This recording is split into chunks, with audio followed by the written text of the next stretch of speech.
1982年，暗恋多年的女神把我灌醉后拖入草垛打了扑克。3个月后，女神给我生了一个大胖小子。直到结婚20年后，我才发现辛辛苦苦养了19年的儿子竟不是我的。而当初为了给我凑够988彩礼，父亲上山打猎摔断了双腿，母亲卖血染病，大姐把看病的钱送回娘家，结果耽误了病情，死在了手术台上。而大妹被卖给了一畜生，就连最年幼的小妹也在某个雷雨夜被人欺负后残忍杀害。刘丽丽，要不是当初你们一家因我陆家何至于家破人亡？带着血海深仇，陆游气重生了，重生到了被刘家逼婚的那一天。刘丽丽光天化日，朗朗乾坤，你要干什么？我操！这时候你就别配合了。怎么了，游气？这难道不是你梦寐以求的吗？你不是一直喜欢我吗？刘丽丽朝着陆游气妩媚一笑。马卡巴卡，陆游气清醒一点，田素娥马上就到了。要是被刘家屯的村民给堵在这草垛里，那可真就是黄泥掉裤裆，不是屎也是屎了。游气，来嘛，快点！陆游气，你……刘丽丽，你真是打了一手好算盘。你母亲田素娥现在正带人赶过来吧，到时候他们将我抓得现行，然后再逼我马上娶你，还要给你家天价彩礼。说完，陆游气拔腿就跑，而刘丽丽却是大脑轰的一声，愣在当场。不对啊，我和母亲的计划，陆游气怎么会知道？难道是田素娥长舌头，提前泄露了？糟了，要是陆游气不娶我，那我这肚子可就瞒不住了。一想到这里，刘丽丽抓起衣服，疯了一般朝着家中跑去。而另一边，陆游气已经满头大汗地跑到了家门口。大妈、大姐、八妹、小妹，我回来了。陆游气立即推开大门走了进去。游气回来了啊！我听村里人说你去刘家屯去了，你跟丽丽好上了，整个公社都知道，他们家的彩礼要的可不少啊。什么彩礼？爸妈，我压根就看不上那刘丽丽。先前你不是说非刘丽丽不娶吗？儿子，是不是因为丽丽妈要的彩礼太多？你跟爸妈说实话，咱们家是穷，但不管多少彩礼，我和你爸都会想办法给你去凑的。听了母亲的话，陆游气的鼻子一酸，眼泪便立马止不住了。妈，不是因为彩礼的事，是我瞧不上刘丽丽。真的，游气，你没有说违心的话吧？真不是为了彩礼。真的，刘丽丽那种女人就不配进我们陆家的门。妈，这些不重要，我大姐呢？在家吗？游气回来了。大姐，游气，这钱是我结婚后攒的，一共120块8毛2，你拿着娶媳妇。大姐，这钱你收回去，我都说了，我不会娶刘丽丽的，用不着钱，你别操心。眼下最要紧的是你的病，走，赶紧跟着我去县里医院。陆游气说完，便拉着大姐朝门外走去。然而，陆迎春却将手甩开，苦笑道：“胡闹，我就是肚子疼，缓缓明天就好了。咱庄户人没那么金贵。”不行，大姐，这次你必须听我的，我这就去二叔家借那辆28大杠，回来咱们就去医院。陆游气说完，也不等陆迎春回应，立即往二叔家跑去。等到了二叔家，并把借车的事情跟二婶王桂梅说了一下。游气，这28大杠不是婶子不想借你，只是这车挺贵的，要是摔坏了咋办？二婶，我要是摔坏了你家的自行车，我赔你一辆新的。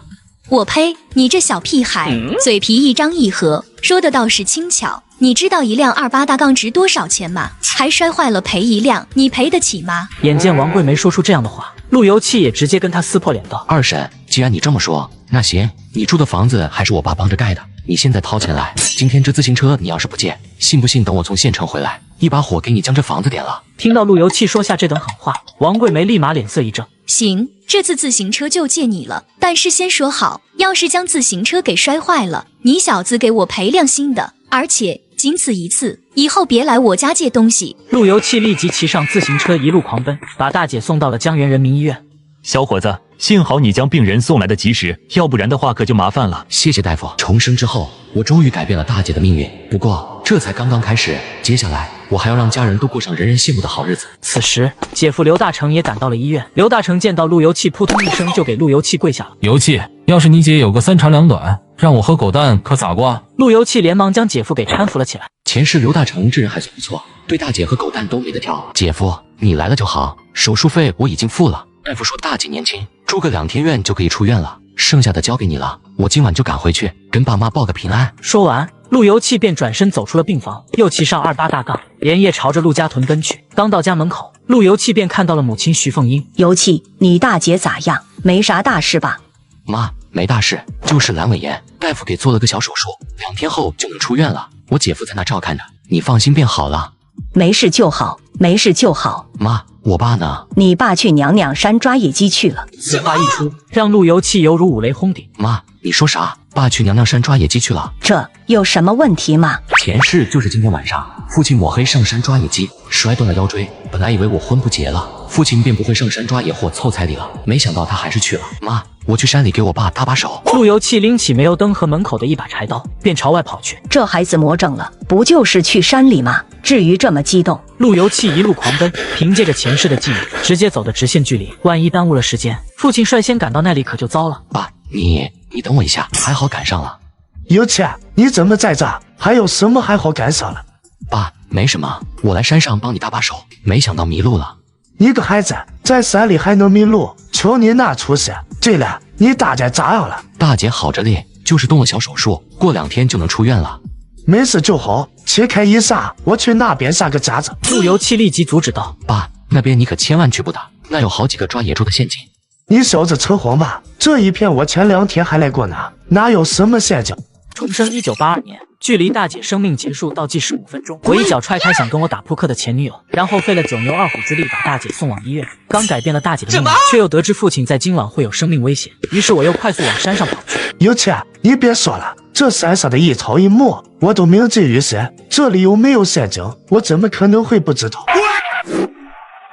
谁这么缺德，在这挖野猪陷阱？这要是人掉进去怎么办？爸，咱们将这陷阱毁了吧，省得有人再掉进去。陆游气和陆大山把陷阱破坏后，便朝着山下走去。在经过其中一个埋铁夹子的地方，竟然发现了一只五彩斑斓的大野鸡。今个儿真是走了狗屎运了，竟然抓到这么大一只！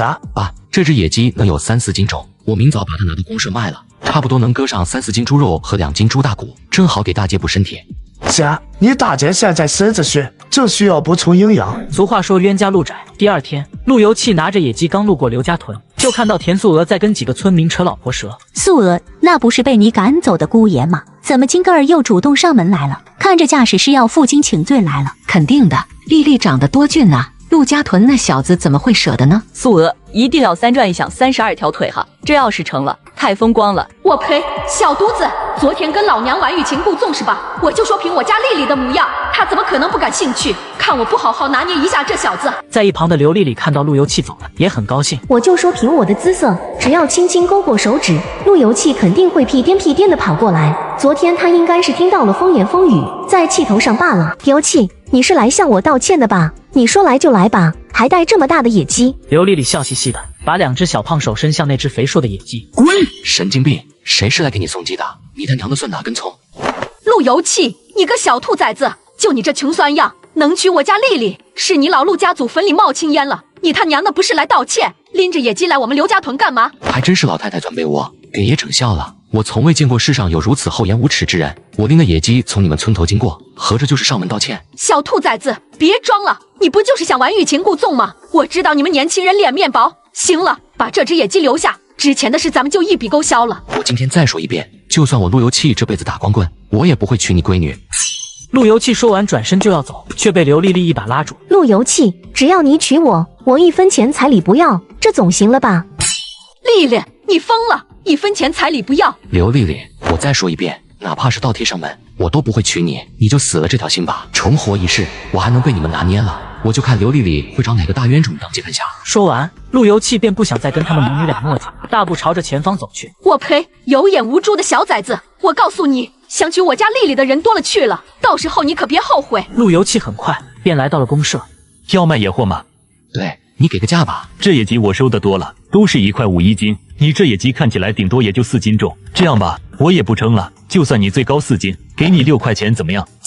怪不得陈友谅被村民背地里喊成8匹呢，故意将价格压低，然后再装作一副很仗义的样子，给你个高价。陆游气二话没说，转身就走。瞬间，陈友谅有些急了。兄弟，怎么说走就走啊？那这样吧，我就吃点亏，1斤算你1块8，怎么样？2块1斤，少1分，我都去县城自己找人卖了。陈友谅听到了陆游气的喊价，眉头都皱在一起去了，犹豫了一下，说道：行，2块就2块，今天就当是我交你这个朋友，以后你要是再弄着别的野货，还往我这送。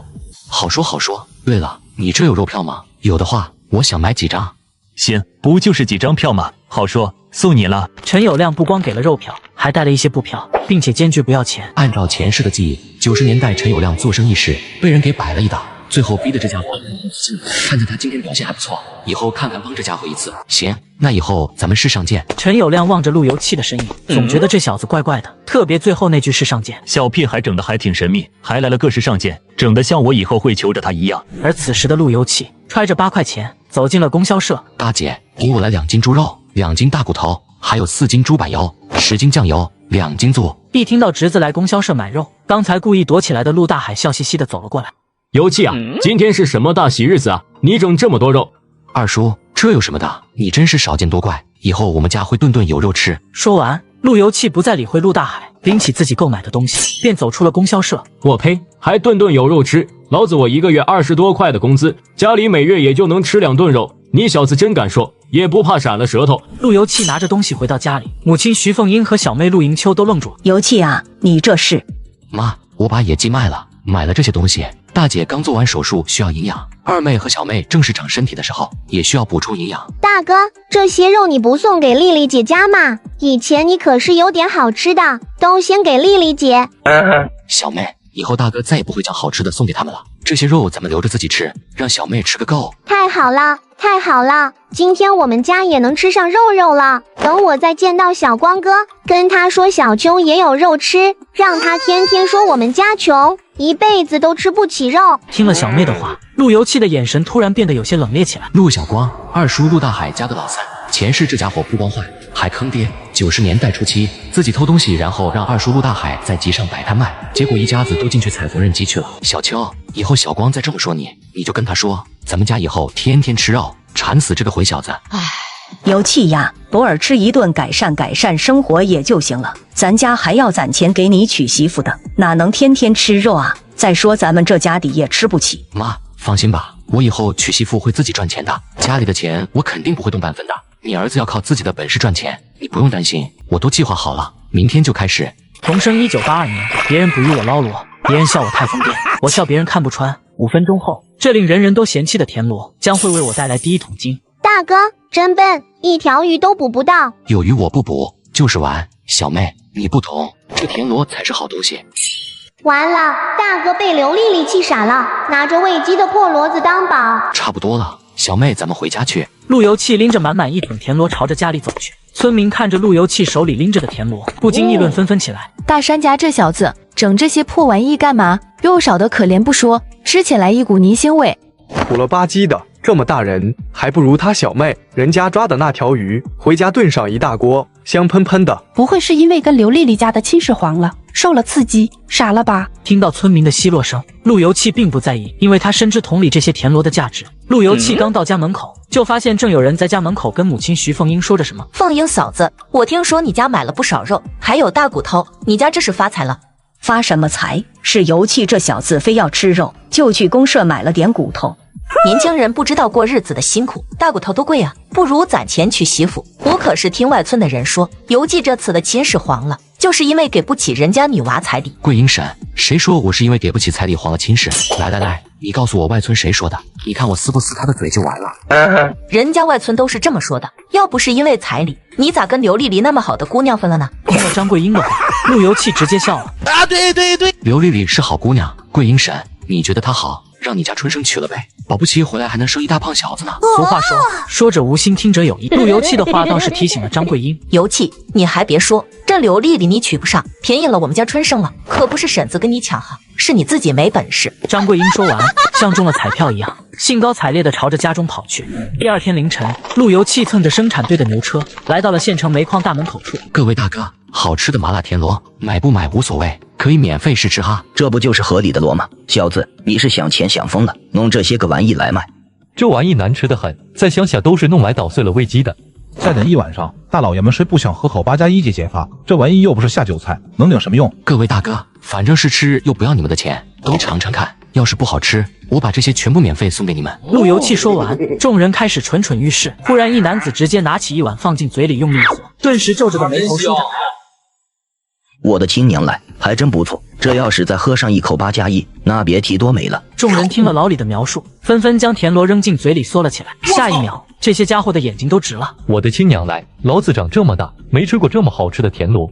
又麻又辣，这就是专门为8+1准备的，简直绝配。小兄弟，你这田螺绝对是上好的下酒菜，咱都是大老粗，说话不喜欢拐弯抹角，你直接说怎么卖吧。各位大哥，我这个田螺1毛钱一大碗，现在炒土豆丝都要2毛钱呢，2毛钱在我这都能买2大碗田螺了，回到家绝对能美美的喝一顿。行，小兄弟，给我来2碗。好嘞，大哥，吃好了，明天还来哈。此刻，围观试吃的煤矿工人也纷纷冲进来掏钱。很快，2大木桶的麻辣田螺便卖了个精光。这2大木桶田螺一共卖了148碗，一共收入了14块8，效果不错，看来需要尽快增加人手，扩大产量了。路由器卖完田螺，又蹭着牛车回到了村里，并且还带回来2斤五花肉、2斤大骨头、5斤大米、2瓶黄桃罐头。油气，哪来的钱？娘，今天我将2大木桶的田螺全都卖了，1毛钱一大碗，整整卖了快150碗。什么？唰，2大木桶田螺全都卖了，城里人怎都爱吃那玩意？话说有没有可能是你儿子我手艺好呢？对了，娘，下午你还出工吗？夏天队里活少，下午我就不上山了。那感情好，下午你跟我一起去河里弄田螺行不？我打算多做一些。行，好，没问题。下午母子俩便在清水河不停地捞田螺。这时，大鹏叔家的老大陆大壮溜达了过来。大娘，油气哥，你们在河里捞什么呢？大壮，我们在捞田螺卖，你要不要跟着我一起干？油气哥，我读书少，你别骗我，这喂鸡的玩意还能卖钱？别人可能不行，但我肯定行。这活很简单，就上午来清水河捞田螺，下午我从城里回来，咱俩一起捡海螺尾，一天我给你2块，怎么样？什么？油气哥，你说多少？一天2块？天哪，那1个月岂不是60块？我火，起飞了！2块钱一天也只是暂时的，等以后干大了，我还会给你涨工资的。以后还会涨工资，那日子可是越来越有盼头了。油气哥，我愿意跟着你干，以后你说往东，我绝不往西。有了大壮的加入，一天卖300碗不成问题，那么收入就是30块，干上1个月，收入便能上千了。第二天一大早，路由器就在煤矿场摆好了摊位。由于昨天麻辣田螺已经传遍了整个煤矿，所以不到半个小时的功夫，路由器带来的田螺便被卖得一碗不剩。哥们，牛啊，真是好营生啊！运气好罢了。咋了，哥们？难不成怕我抢你生意？你放心，我就好好的倒腾我的票，我可不是撬人营生的主。你这都有什么票？哥们，要票是吗？不是我吹，咱这什么票都有，大到电视机，小到粮食票，一应俱全。那给我来几张布票，另外月底帮我留1张28大杠的自行车票。没问题，自行车票的事包在我身上。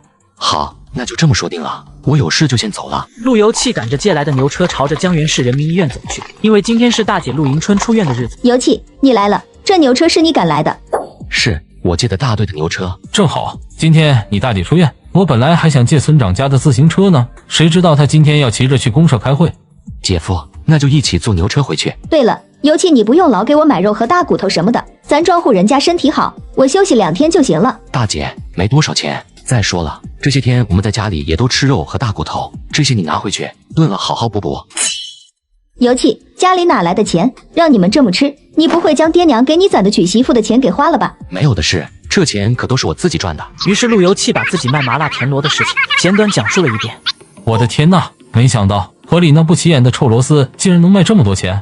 对，不过这营生干不长久，最多1个月的时间吧，很快便会有人跟风。什么？这么挣钱的营生只能干1个月？没事大姐，这个营生干不长，我还有别的营生。油气，以后有什么好的营生喊着我，我也要多挣点钱，让你姐和狗蛋以后过上好日子。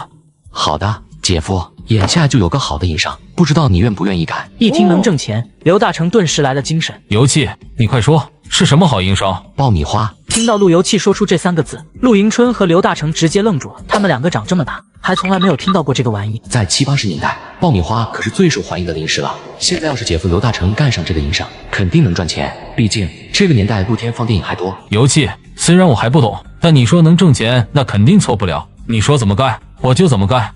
好，不过现在先把你们送回家，让我大姐好好休息休息。对，咱们现在就回去。临近中午，路由器才把大姐和姐夫送回村子，然后路由器又把牛车赶到供销社门前。谁知道刚停下车，便看到前方3道熟悉的身影走了过来。村长的老婆张桂英还真给儿子陆春生说亲去了，只不过张桂英肯定想不到，这可是买1送1的买卖啊。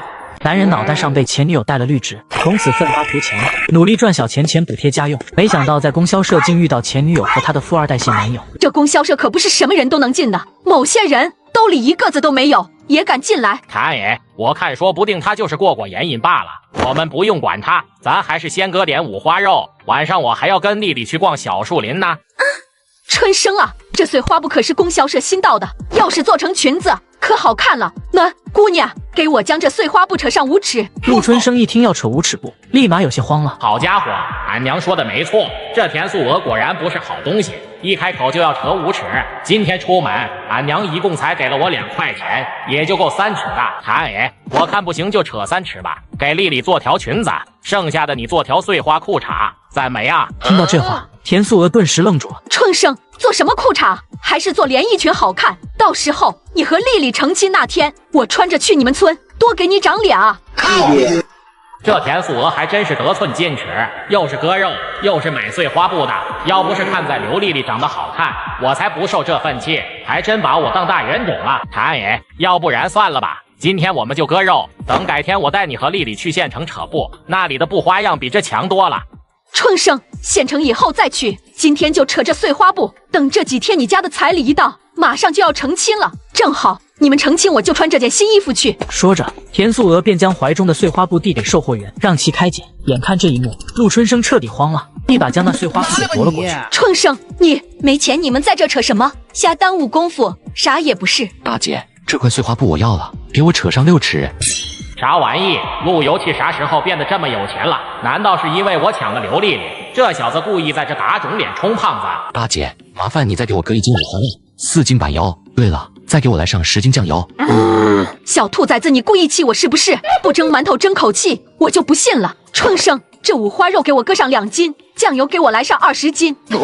好你个田素娥，你跟陆游气斗气，拿我当大冤种。谭爷，今天出来的匆忙，我就带了2块钱，要不然咱就先割肉。田素娥一听，顿时就不乐意了。你说你第一次上门就带这点钱，真是的。听到陆春生的话，站在一旁的刘丽丽脸色也是相当难看。没想到这个陆春生这么抠，竟让我在陆游气面前下不来台。刘丽丽越想越气，于是猛然一跺脚，便跑了出去。陆春生看到刘丽丽跑了，便火急火燎地追了出去，而田素娥更是扯着嗓子喊道：春生，你这肉何不还没买呢？要不先买3尺也行。我突然觉得碎花裤衩也挺好的。看着眼前这滑稽的一幕，陆游气冷然一笑，走出了供销社，继续赶着牛车朝着家里走去。当家的，你看到没？陆游七那臭小子又买了不少肉。你大哥家这几天是怎么了？不是吃红烧肉，就是炖大骨头。大哥家真的是不准备过日子了，照这种花法，恐怕用不了2天，他们家就要揭不开锅了。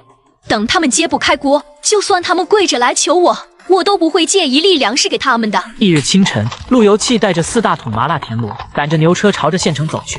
有了前2次的宣传，很快整整4大木桶麻辣田螺便卖了2大桶。然而就在这时候，突然从煤矿厂走出了胖乎乎的中年男子。小子，胆子挺肥呀，做生意做到我们煤矿厂大门口来了。小兄弟，这位是煤矿食堂的厨师长张大健，是个不好惹的主。顿时，陆游气恍然大悟，看来是我这麻辣田螺卖得太火，让煤矿食堂眼红了。哥几个，把这些碍眼的玩意统统给我到地上！见此一幕，陆游气顿时火了。我看谁敢动我的麻辣田螺！大白天在煤矿厂门口闹什么的？马厂长，这小子在我们煤矿厂门口卖臭螺丝，我担心工人们吃了不卫生，万一拉肚子可就影响工作了。果不其然，马厂长听了张大庆的话，眉头微微一皱，而陆游气也终于想起来了，眼前这男子是煤矿厂的厂长马国辉了。我记得前世这位厂长因一次矿难任其半生的白贼，不仅被撤了职，更是被追责问刑，锒铛入狱。对了，算时间，好像就是今天下午。马厂长，煤矿厂要出大事了！一句话顿时让整个煤矿门口寂静无声。马国辉更是不明所以的抬头打量着陆游气。小伙子，你刚才说什么？陆游气还没来得及回答，张大庆却冷笑一声道：小子，你少胡说八道！我们煤矿厂在马厂长的英明领导下，那可是蒸蒸日上。你不就是因为我们不让你在煤矿厂大门口售卖田螺，才故意这么说的？马厂长，我并未危言耸听，煤矿井下有严重的安全隐患，要是不及时处理，整不好今天下午便会发生瓦斯爆炸。小子，你什么意思？不让你在煤矿厂门口卖这臭螺丝，你竟然咒我们煤矿厂瓦斯爆炸是吧？马厂长，这小子晦气得很，我看他就是来我们这找茬的。马厂长，你们煤矿的瓦斯检测设备出了故障，让安检人员重新换一台检测设备试试便知道了。另外，煤矿厂新采购的一批开关也存在质量安全隐患，你现在就可以派人检查一下。要是我说的不对，我愿意接受任何处罚。你小子越说越离谱了。为了卖几桶破螺丝，居然都敢编排起了我们煤矿厂的瞎话来。哥几个，快点将这小子给撵走！等一下，都住手！马厂长，你还真信这小子的？宁可信其有，不可信其无。我现在就去检查一下，你先看住这小子。说完，马国辉立马转身便朝着煤矿厂走了进去。1分钟后，矿场将会发生大爆炸。我凭借前世的记忆，成功解救了矿场9999名矿工。为了报答我的救命之恩，矿场食堂的经理拜我为义父，厂长则要收购我所有的田螺。马厂长，不用您亲自动手，我这就将这小子给扭送到派出所，让他在这胡说八道。滚！小伙子，这一次多亏了你。经过检查，瓦斯果然超标了，还有新换上的电器开关也的确是存在质量缺陷。这件事我一定会严查到底。听完马国辉的话，顿时整个大门口陷入了一片短暂的寂静之中。我的天哪，还真是瓦斯泄漏了。要是井下真的发生了瓦斯爆炸，那后果……幸好提前知道了，要是没有检查的话，咱们煤矿厂可就完了。马厂长，没出事故就好。对了，小伙子，你是怎么知道这些情况的？马厂长，我有一个朋友就在咱们煤矿上班，经常听他说瓦斯检测设备的指针老是不动，所以我猜测是检测设备出了故障。至于电器开关，我之前在临县电器厂干过几天，所以知道那批生产的开关有问题。马国辉听完路由器这个合情合理的解释，连连点头。原来是这样啊！不管怎么说，都是你的提醒，才让我们煤矿厂躲过一劫。小伙子，中午就别回去了，我让食堂加2个菜，在这吃点。马厂长，你看大伙儿都喜欢吃我做的麻辣田螺，要不然让矿食堂平时也做这道菜吧。马国辉微微一怔，不过很快便反应了过来。煤矿食堂增加这个田螺是可以的，这样吧，让食堂每天帮你代卖。马国辉笑着说完，路由器却摇了摇头。马厂长，这样吧，我将麻辣田螺制作法子告诉煤矿食堂，然后我就只管供货，1斤处理好的田螺，您就给我2毛5，咱们合作共赢，您看怎么样？合作共赢有点意思，行，那就按照你说的办。张大庆，一会学习一下麻辣田螺的做法，然后每天早上接收田螺。好，马厂长，您放心吧，我一定按照您的指示做。安排完一切后，马国辉和工人们也都回煤矿厂去了。此刻的张大庆像是换了一个人，笑得嘴巴都要裂到耳朵根了。义父，之前是我有眼不识泰山，多有得罪，以后在这有事您说话。我张大庆虽然只是煤矿厂的一个厨子，但在这个地界还是有点薄面的。张经理，您太客气了，您也是为了煤矿厂考虑，也是一番好心。还有您比我大这么多，这样叫我不合适，以后您叫我小陆就行。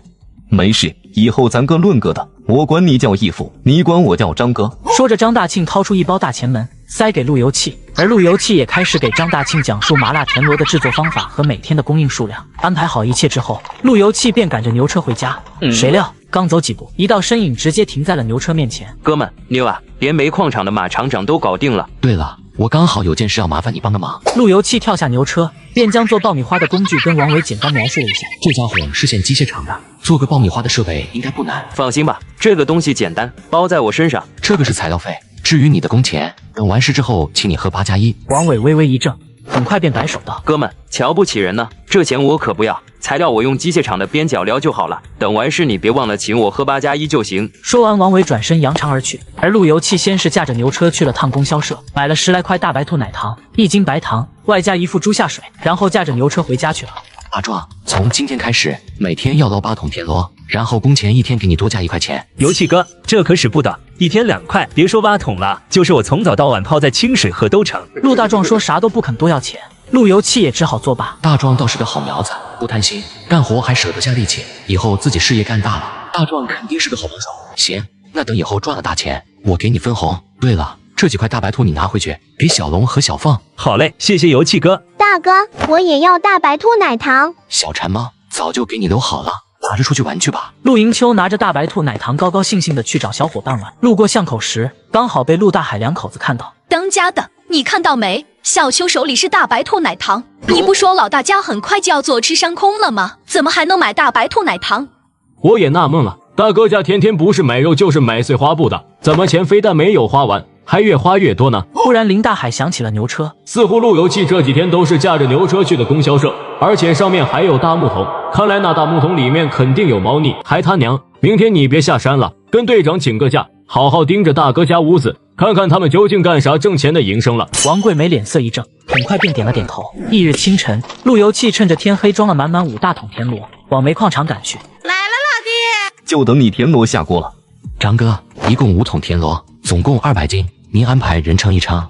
不用称，老弟办事我放心。那咱们就按照昨天谈好的价格，1斤2毛5，总共是50块。张大庆拿出5张大团结递给了陆游气，而陆游气也从兜里掏出1盒大钱门，塞进了张大庆的口袋。陆老弟，你这是？张哥，这是兄弟的一点心意，别见怪哈。听到陆游气这么说，张大庆也不再推辞，而是安排手下扛了1袋大米出来。陆老弟，这袋大米有些招虫子了，待洗干净了不耽误吃。陆游气点了点头，笑道：那多谢张哥了。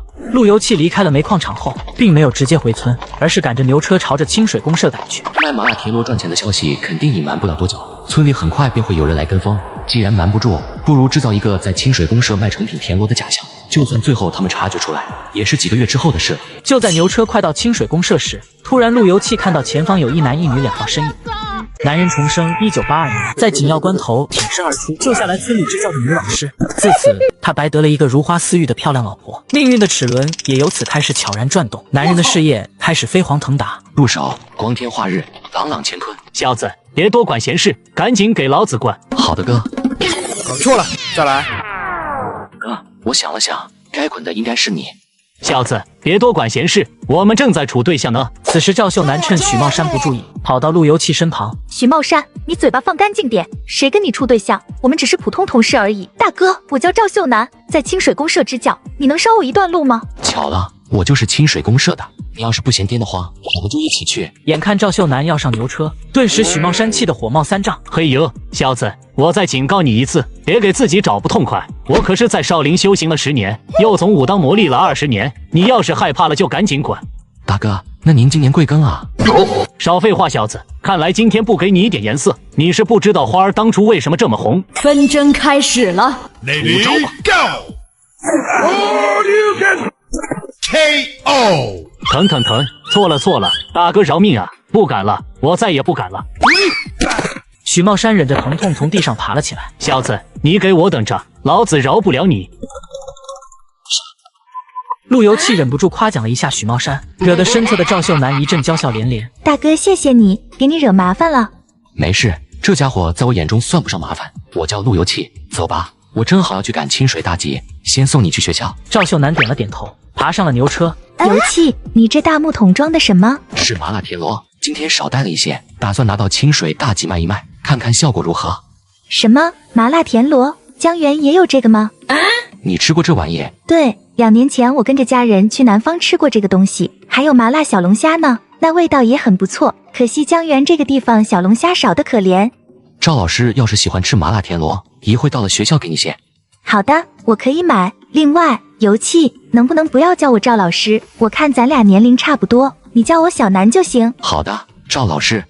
什么呀？刚刚不是跟你说了不要？小南。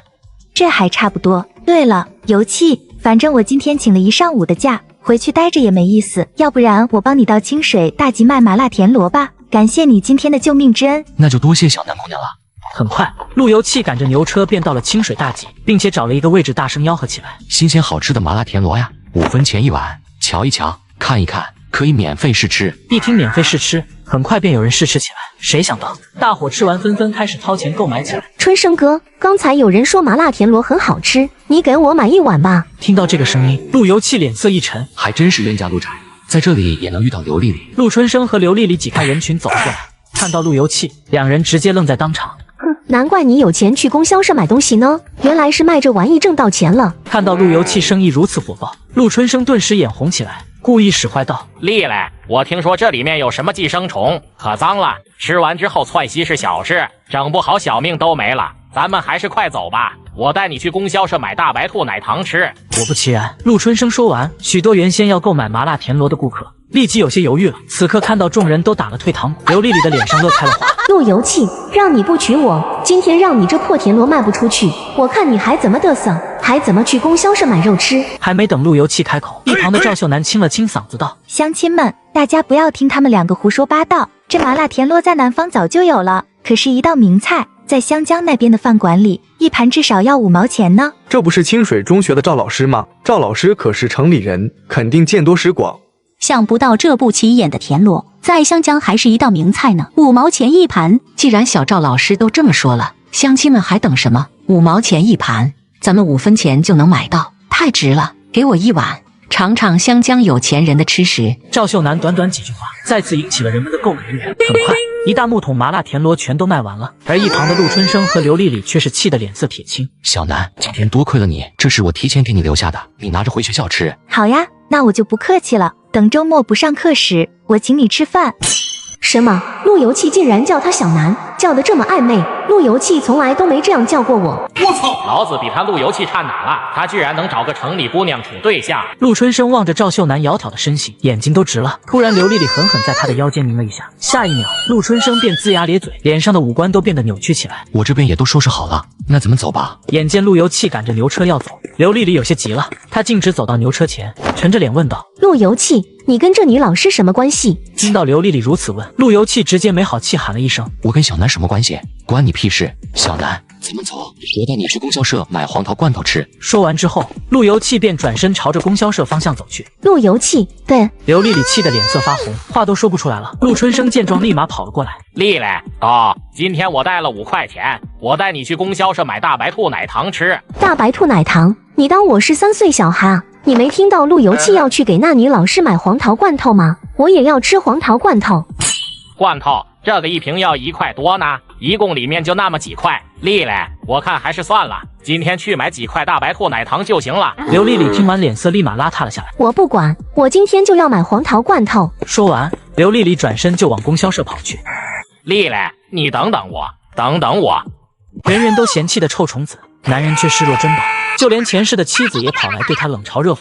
然而，唯有男人自己知道，这看似不起眼的田螺将会助他成为全村首位万元户。陆游气，你一个臭卖田螺的，满打满算不过就4块多钱，怎么可能买得起猪头肉和黄桃罐头？一时间，刘丽丽的话把陆游气给气笑了。你还真是汪汪拿耗子多管闲事，我有没有钱，买不买得起东西，管你屁事！哼，陆春生，我改主意了，我现在不光想吃黄桃罐头，还要吃猪头肉。什么？丽丽，光这一个猪头至少20来斤，差不多要10块多钱了。我一共就带了5块钱，哪里买得起？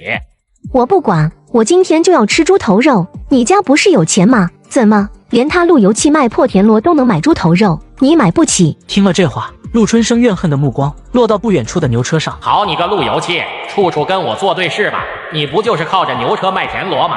这牛车可是借我爹的，我让你用不成，看你还得死了。陆游气也没有搭理两人，把赵秀楠送回学校后，便直接赶着牛车回村去了。一到家，陆游气就把猪头肉和45块钱递给母亲。娘，这是我今天赚的，你收好。有钱，卖田螺真的这么挣钱吗？这些钱都能赶上国营厂工人1个月的工资。爹，这才刚开始，以后咱们一家肯定能过上好日子的。娘，咱们下午做猪头肉吃。陆大海，你说你还是不是他陆大山的亲弟弟？他们家做猪头肉吃，居然都不叫我们，你说他是不是没有将我们当亲戚？没想到卖田螺这么挣钱，现在大哥家连猪头肉都吃上了，那1块小说也得10块钱。我呗，他陆游气不就是卖破螺丝挣了2个钱吗？瞧瞧他们全家嘚瑟的，天天大鱼大肉，吃，撑死这些王八蛋。行了，还他娘，咱们别骂了，咱都趴门上看了1个多小时了，腿都酸了，咱回去吧，我也都饿了。我不骂心里出不了这口恶气，我就看他们一家能嘚瑟多久。还有我怎么嫁给你这么个没用的东西，每天除了吃就知道吃。第二天早上，陆游气刚给煤矿厂送完田螺，正准备离开，就被王伟给叫住了。兄弟，你要的东西搞定了，你验验货。不错呀，给，算是一点心意，等我忙完回来请你吃饭。好说好说，小事情不用这么客气。陆游气告别了王伟，拉着爆米花机器立即去了大姐村里。游气，你咋来了？快进屋坐，姐给你冲糖水喝。大姐，先别忙，我给姐夫送设备来了。游气，这爆米花设备你搞回来了？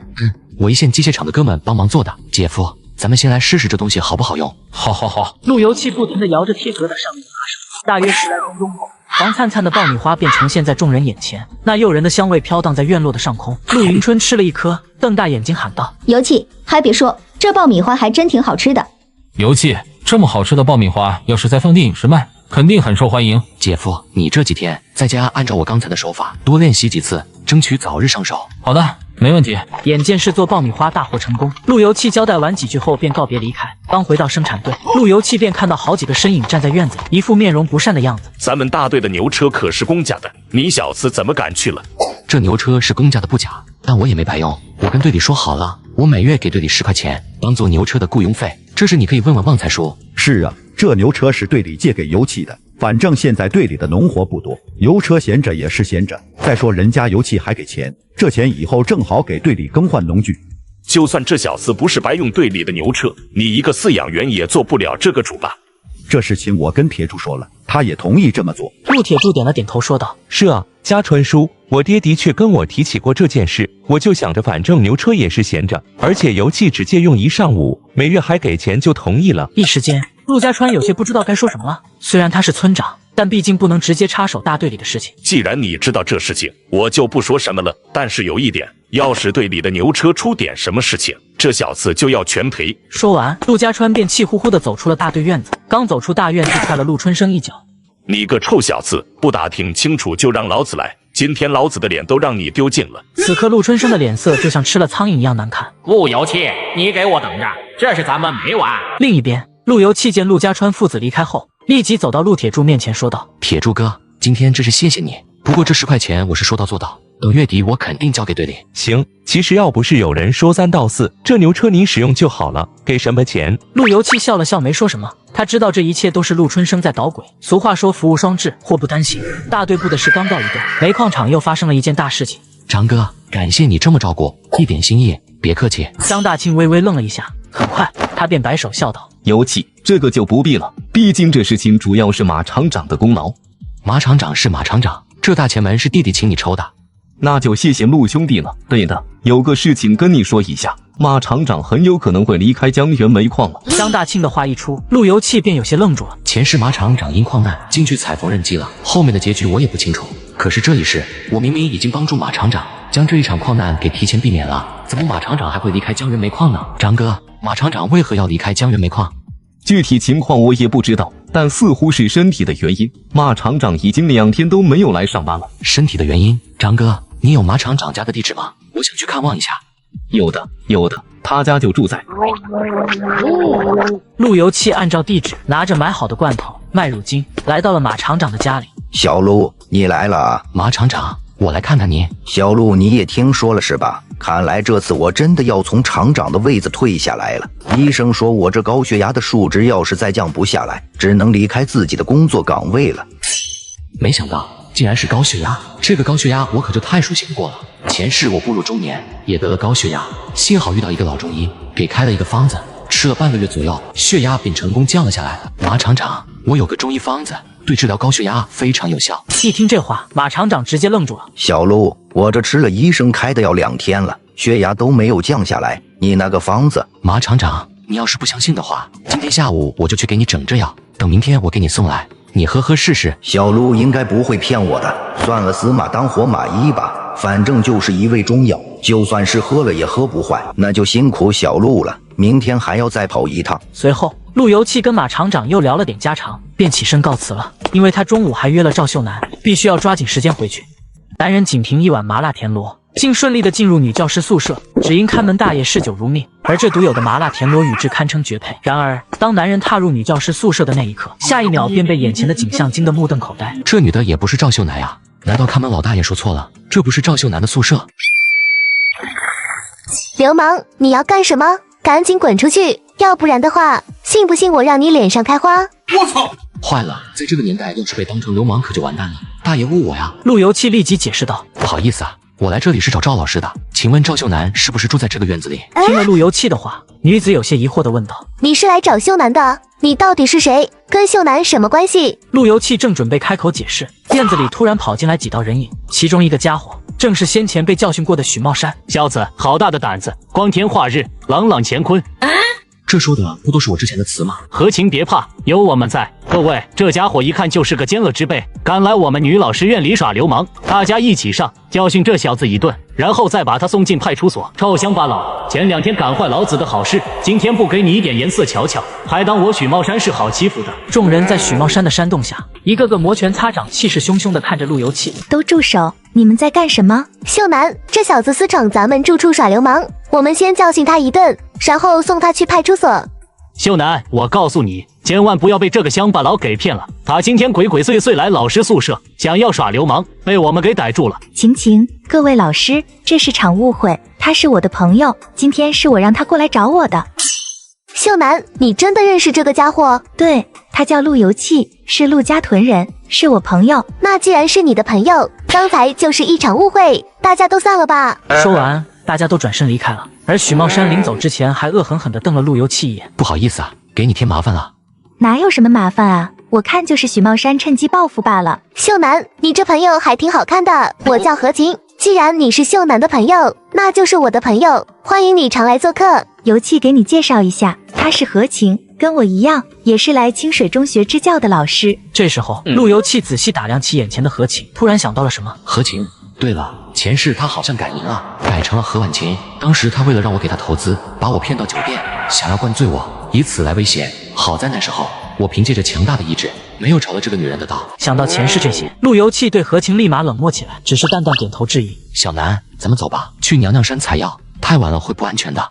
好呀，我来清水公社2年了，一直没有去过娘娘山，都心念好久了。陆游气和赵秀楠聊着天，很快便到了娘娘山。游气，山上的药材你都认识吗？我从小就在这长大，对于娘娘山的药材很熟悉。陆游气一边跟赵秀楠聊天，一边采着夏枯草。突然一阵声音引起了俩人的注意。游气，刚才那是什么声音？不会是野兽吧？听着不像。走，咱们走近点看看去。等俩人靠近，一男一女2道身影便出现在了俩人的眼前。我操！竟然是刘丽丽跟赵大强，什么情况？这是刘丽丽不是快跟陆春生订婚了吗？难道前世刘丽丽肚子里的孩子是赵大强的？强哥，别这么猴急嘛，等等嘛。等不了一点。好，丽丽，快给我王炸！收服！陆游气和赵秀楠没想到俩人竟然敢在这打起了扑克。那个真是不要脸。对了，强哥，你别忘了答应我的事情。放心，忘不了，不就是教训陆游戏那臭小子吗？不过那小子最近好像不一样了，挺能打的。一听这话，陆游气顿时愣住了，没想到吃瓜竟吃到自己身上了。那怎么办？强哥，你不会因为打不过陆游气那混蛋就不帮我了吧？要是这样的话，那刚才我不是白白被你……好，丽丽，别生气了，有的是办法。他陆游气不是有个在清水中学念书的妹妹吗？等趁着那丫头放学时，半路将她拉到苞米地里。听到赵大强的话，陆游气心中的怒火已经不可抑制地涌了上来。赵大强这个王八蛋，居然敢打我二妹陆银夏的主意！我看你是老虎嘴里拔牙，找死！陆游气刚准备走出去教训一顿赵大强，就被赵秀楠拉住了。而此刻的赵大强和刘丽丽也收拾完离开了。不好意思啊，本来带你来娘娘山是看美丽风景的，谁知道竟然碰到这么大煞风景的事情。游气，这怎么能怪你呢？要怪就怪他们2个人不知廉耻。对了，游气，要不我们现在就去找警叔叔抓赵大强吧？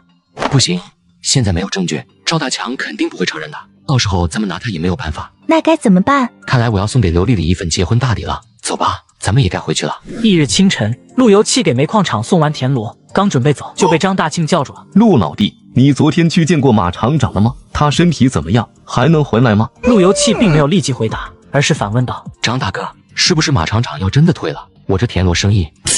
陆老弟，放心吧，就算马厂长不在煤矿厂了，只要哥哥我在食堂干1天，这田螺照公不误，除非新来的领导。多谢张大哥，不过你放心便是了，马厂长的身体肯定没有问题，最多1个星期便能重新回来上班。真的吗？那真是太好了。俩人又聊了会家常，陆游气便离开了。陆游气离开后，先是把配好的中药送到马厂长家，接着又去找了售卖供应票的王鲁，他要赶紧买上一辆28大杠自行车，这样便可以上下学去接二妹陆银夏。来了，上次做的那个铁疙瘩好用吗？很不错，等闲了真要好好请你喝顿8+1。对了，有自行车票吗？我想整辆28大杠。票自然是有，不过我们厂有个家伙最近缺钱，有辆新买不久的28大杠要转手，不知道你有兴趣吗？新买不久的，要是没啥问题，那自然感情好。行，那我现在就带你去瞧瞧。半个小时后，两人来到了江源机械厂大门口。哥们，这是高阳，就是他想要卖自行车。我操！高阳，海东省首富，九阳科技董事长。没想到20年后，海东商界大名鼎鼎的高老板，现在只是江源机械厂的一名普通员工。你好，我听阿伟说你要买自行车。男人经朋友介绍，买了一辆99手自行车，竟意外牵出一起轰动全国的盗窃。然而，令人意想不到的是，此案件的受害者竟是20年后九阳科技董事长、海东省的首富。我这辆自行车刚买了不到1个月，要不是家里出了点事，肯定是不舍得卖的。高大哥，这辆28大杠你准备卖多少钱？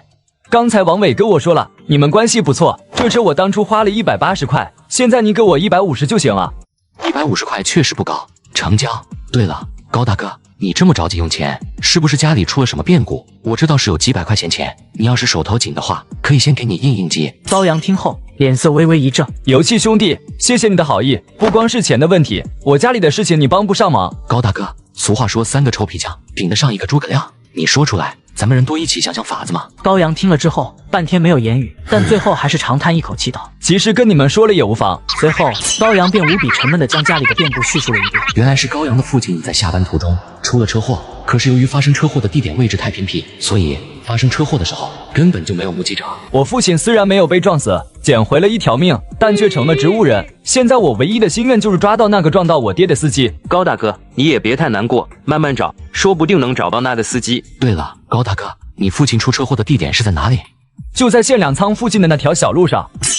我记得1982年江源县粮仓发生严重盗窃案，看守人员里应外合，几乎搬空粮仓。半年后，江海公安破获了此案。据嫌犯供认，他们搬粮时还偷偷撞，没想到竟是高阳父亲。高大哥，我想我应该知道撞你父亲的司机是什么人了。不是，游气，你胡说八道什么？你怎么会知道撞了高阳父亲的司机是谁？你们2个不用这么看着我，我真的知道撞了伯父的司机是谁。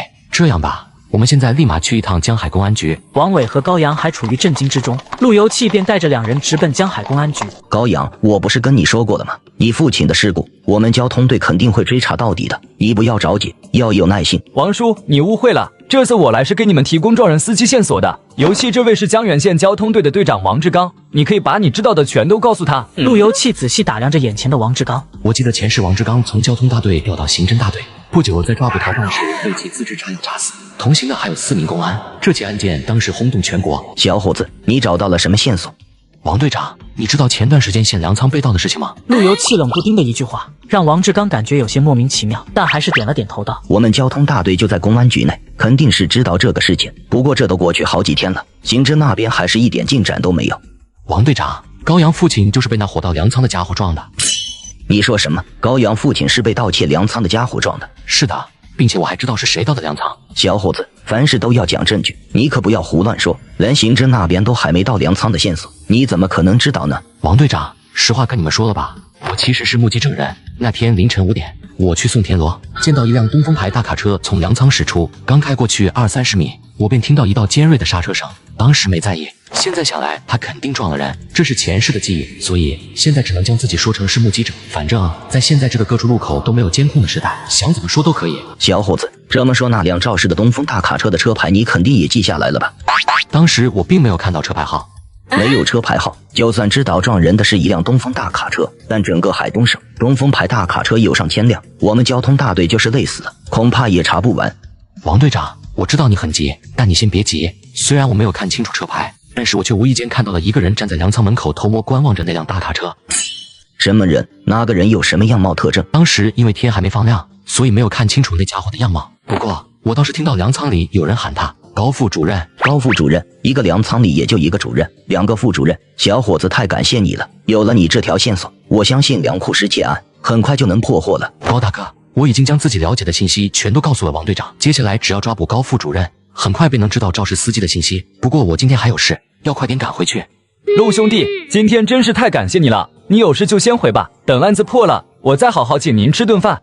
高大哥，不用这么客气，我也就是帮了一些小忙。陆游气跟2人告别后，赶着牛车朝着供销社走去。大侄子，你这田螺的生意这么赚钱啊？你看要不然让你婶子也去捞田螺，然后你帮着卖去城里。当然了，咱们都是亲戚，二叔也不能让你白出力，等年底送你纸鸡怎么样？陆游气听完彻底被气笑了。我脑袋上是写着大冤种3个字吗？我这二叔是不是觉得全天下就他自己一个聪明人，其他人都是傻子？既然二婶自己能捞田螺，那就让他自己往城里送去吧。说完，陆游气便不再搭理陆大海，拎着东西便朝着供销社门口走去。我呸！你个小犊子，现在翅膀硬了是吧？不把你二叔放眼里了，你小子想吃独食没门！陆游气把牛车还给生产队之后，便骑着自行车往家里赶去。游气哥，你买自行车了？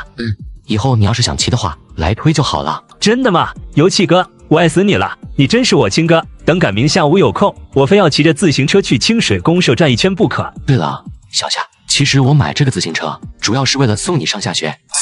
上下学，大哥，我们距离清水公社也就不到8里地的路程，走路一回就到了，用不着自行车啊。小夏，你别问为什么，大哥肯定是为了你好。从明天开始，你上下学我骑车接送你。当然了，早上我的时间来不及，那就让你大壮哥送你。望着大哥脸上的神情，陆云夏立即点了点头。大壮，你没问题吧？当然没问题了，不就是骑车送迎下吗？来回不用半小时，耽误不了多少事。赵大强这个狗东西，敢打我家人的主意，我是绝对不会轻饶他的。男人重生第一件事就是踹了前世的妻子，只因这一事他不想再当接盘侠。然而未过多久，前妻刘丽丽竟要跟村长的儿子结婚，还收了3转1响32条腿。凤英，丽丽今天可是来我们家上门，我就说春生这孩子比你家油气强，这才几天，丽丽就答应要跟春生订婚了。刘丽丽看上你们家春生，那是她的事情，跟我们家油气没关系。再说了，我们家油气说了，他压根就瞧不上刘丽丽。凤英，这可是我听到最好笑的笑话，你家油气还瞧不上人丽丽，我倒要看看你家油气以后能娶个什么样的媳妇，别最后打一辈子光棍。就是大嫂，整个清水公社谁不知道，人家丽丽可是清水公社一枝花，油气还瞧不上丽丽。王桂梅为了巴结村长夫人张桂英，附和地说道：你们放心，我绝对不会打光棍的。倒是你家春生，现在刘丽丽还没正式过门呢，以后的事情可说不准啊。陆油气这一番话，顿时让张桂英气得脸都拉塌了下来。好，我就看你嘴硬到什么时候。你看我家丽丽已经来了。话音刚落，刘丽丽正挽着陆春生走过来，一副非常恩爱的样子。陆油气想到昨天刘丽丽跟赵大强的事情，直犯恶心。我儿媳妇来了，等会我们就回家包饺子去。油气有本事也领个媳妇回来啊！就在这时，赵秀楠也气喘吁吁地跑了过来。油气，你怎么刚才走得那么快？我可算是追上你了。这不是清水中学的赵老师吗？桂英，我看我家油气不仅打不了光棍，将来肯定会娶比刘丽丽更好的女子呢。听了徐凤英的话，张桂英气得跟抹了锅底的草木灰一样。又不是过门，能不能成还两说呢？说完，张桂英便带着陆春生和刘丽丽回家去了。娘，这是赵秀楠，是我朋友，今天是我让她来咱们家吃炸酱面的。阿姨好。好，这闺女长得真俊，快家里坐。张桂英拉着赵秀楠的手回家去了，而站在门口的陆大海两口子又议论了起来。当家的，你看到了没？陆油气那小犊子不光找了个漂亮媳妇，还买了一辆自行车。没想到老田螺可以挣这么多钱，怪不得他不带着咱们干，要自己吃独食呢。我呸！小犊子还想吃独食，门都没有。清水河又不是他们家的，他不带咱们就自己喽。老娘我还就不信了，我还干不过他一毛头小子。翌日清晨，陆油气卸完田螺后，便被张大庆叫住了。油气，有个事情跟你说一下。张哥，啥事你直接说就行。我有个哥们在鲜棉纺厂干大厨，知道咱们麻辣田螺卖得好，便动了心思，所以他就想让我问问你，能不能每天也给他们送馅。陆油气一听，顿时心头一喜。鲜棉纺厂的工人可不比江源煤矿人少，我正想扩大一下麻辣田螺的市场，这机会不就来了吗？大庆哥，放心吧，我们清水河的田螺可是不少呢，别说再供个棉纺厂了，就是再来2个厂子也够。行，那你要是能供得过来，我等一会食堂不忙了，去告诉老孙一声。张哥，你跟孙哥帮了我这大忙，兄弟我也不是吃独食的人，等月底了我给你跟孙哥都包个红包。张大庆听后微微一愣，很快他便连连摆手道：陆老弟，这样你就见外了。张哥，你也别多想，这是给孩子的。陆油气也不给张大庆拒绝的机会，说完就赶着牛车离开了。不过刚走没多远，就看到王伟和高阳走了过来。陆兄弟，阿伟说你这个点肯定在煤矿厂，果然没错。高大哥，你们这么早来找我，是不是肇事司机抓到了？是的，陆兄弟，这次多亏了你啊！果不其然，跟你说的一样，粮仓失窃的粮食就是那个副主任跟外人里应外合干的。抓住了就好，抓住了就好。对了，陆老弟，王队长还让我向你转达谢意呢。这次多亏了你提供的信息，并且王队长也因此升为江海警局的副局长了。王队长说等有机会请你吃个饭，好好感谢一下你。另外，他也会申请一个见义勇为奖，好像还有奖金呢。听到有奖金，陆油气脸色微微一喜，看来王志刚这人还不错，最起码知恩图报，是可交之人。陆老弟，中午就别走了，我请客，咱们去国营饭店吃一顿。高大哥，实在不好意思，今天我生意上还有事，吃饭的事情改天吧。等我请你们俩，咱们去国营饭店好好吃一顿。高阳听后有些失落，但看到陆油气那认真的样子，知道他没有说谎。那行吧，等改天咱们再好好吃一顿。陆油气告别王伟和高阳后，便直接回村了。刚到家，就看到陆大壮慌慌张张的跑过来。油气哥，不好了，出大事了！啥大事？让你这么慌慌张张的？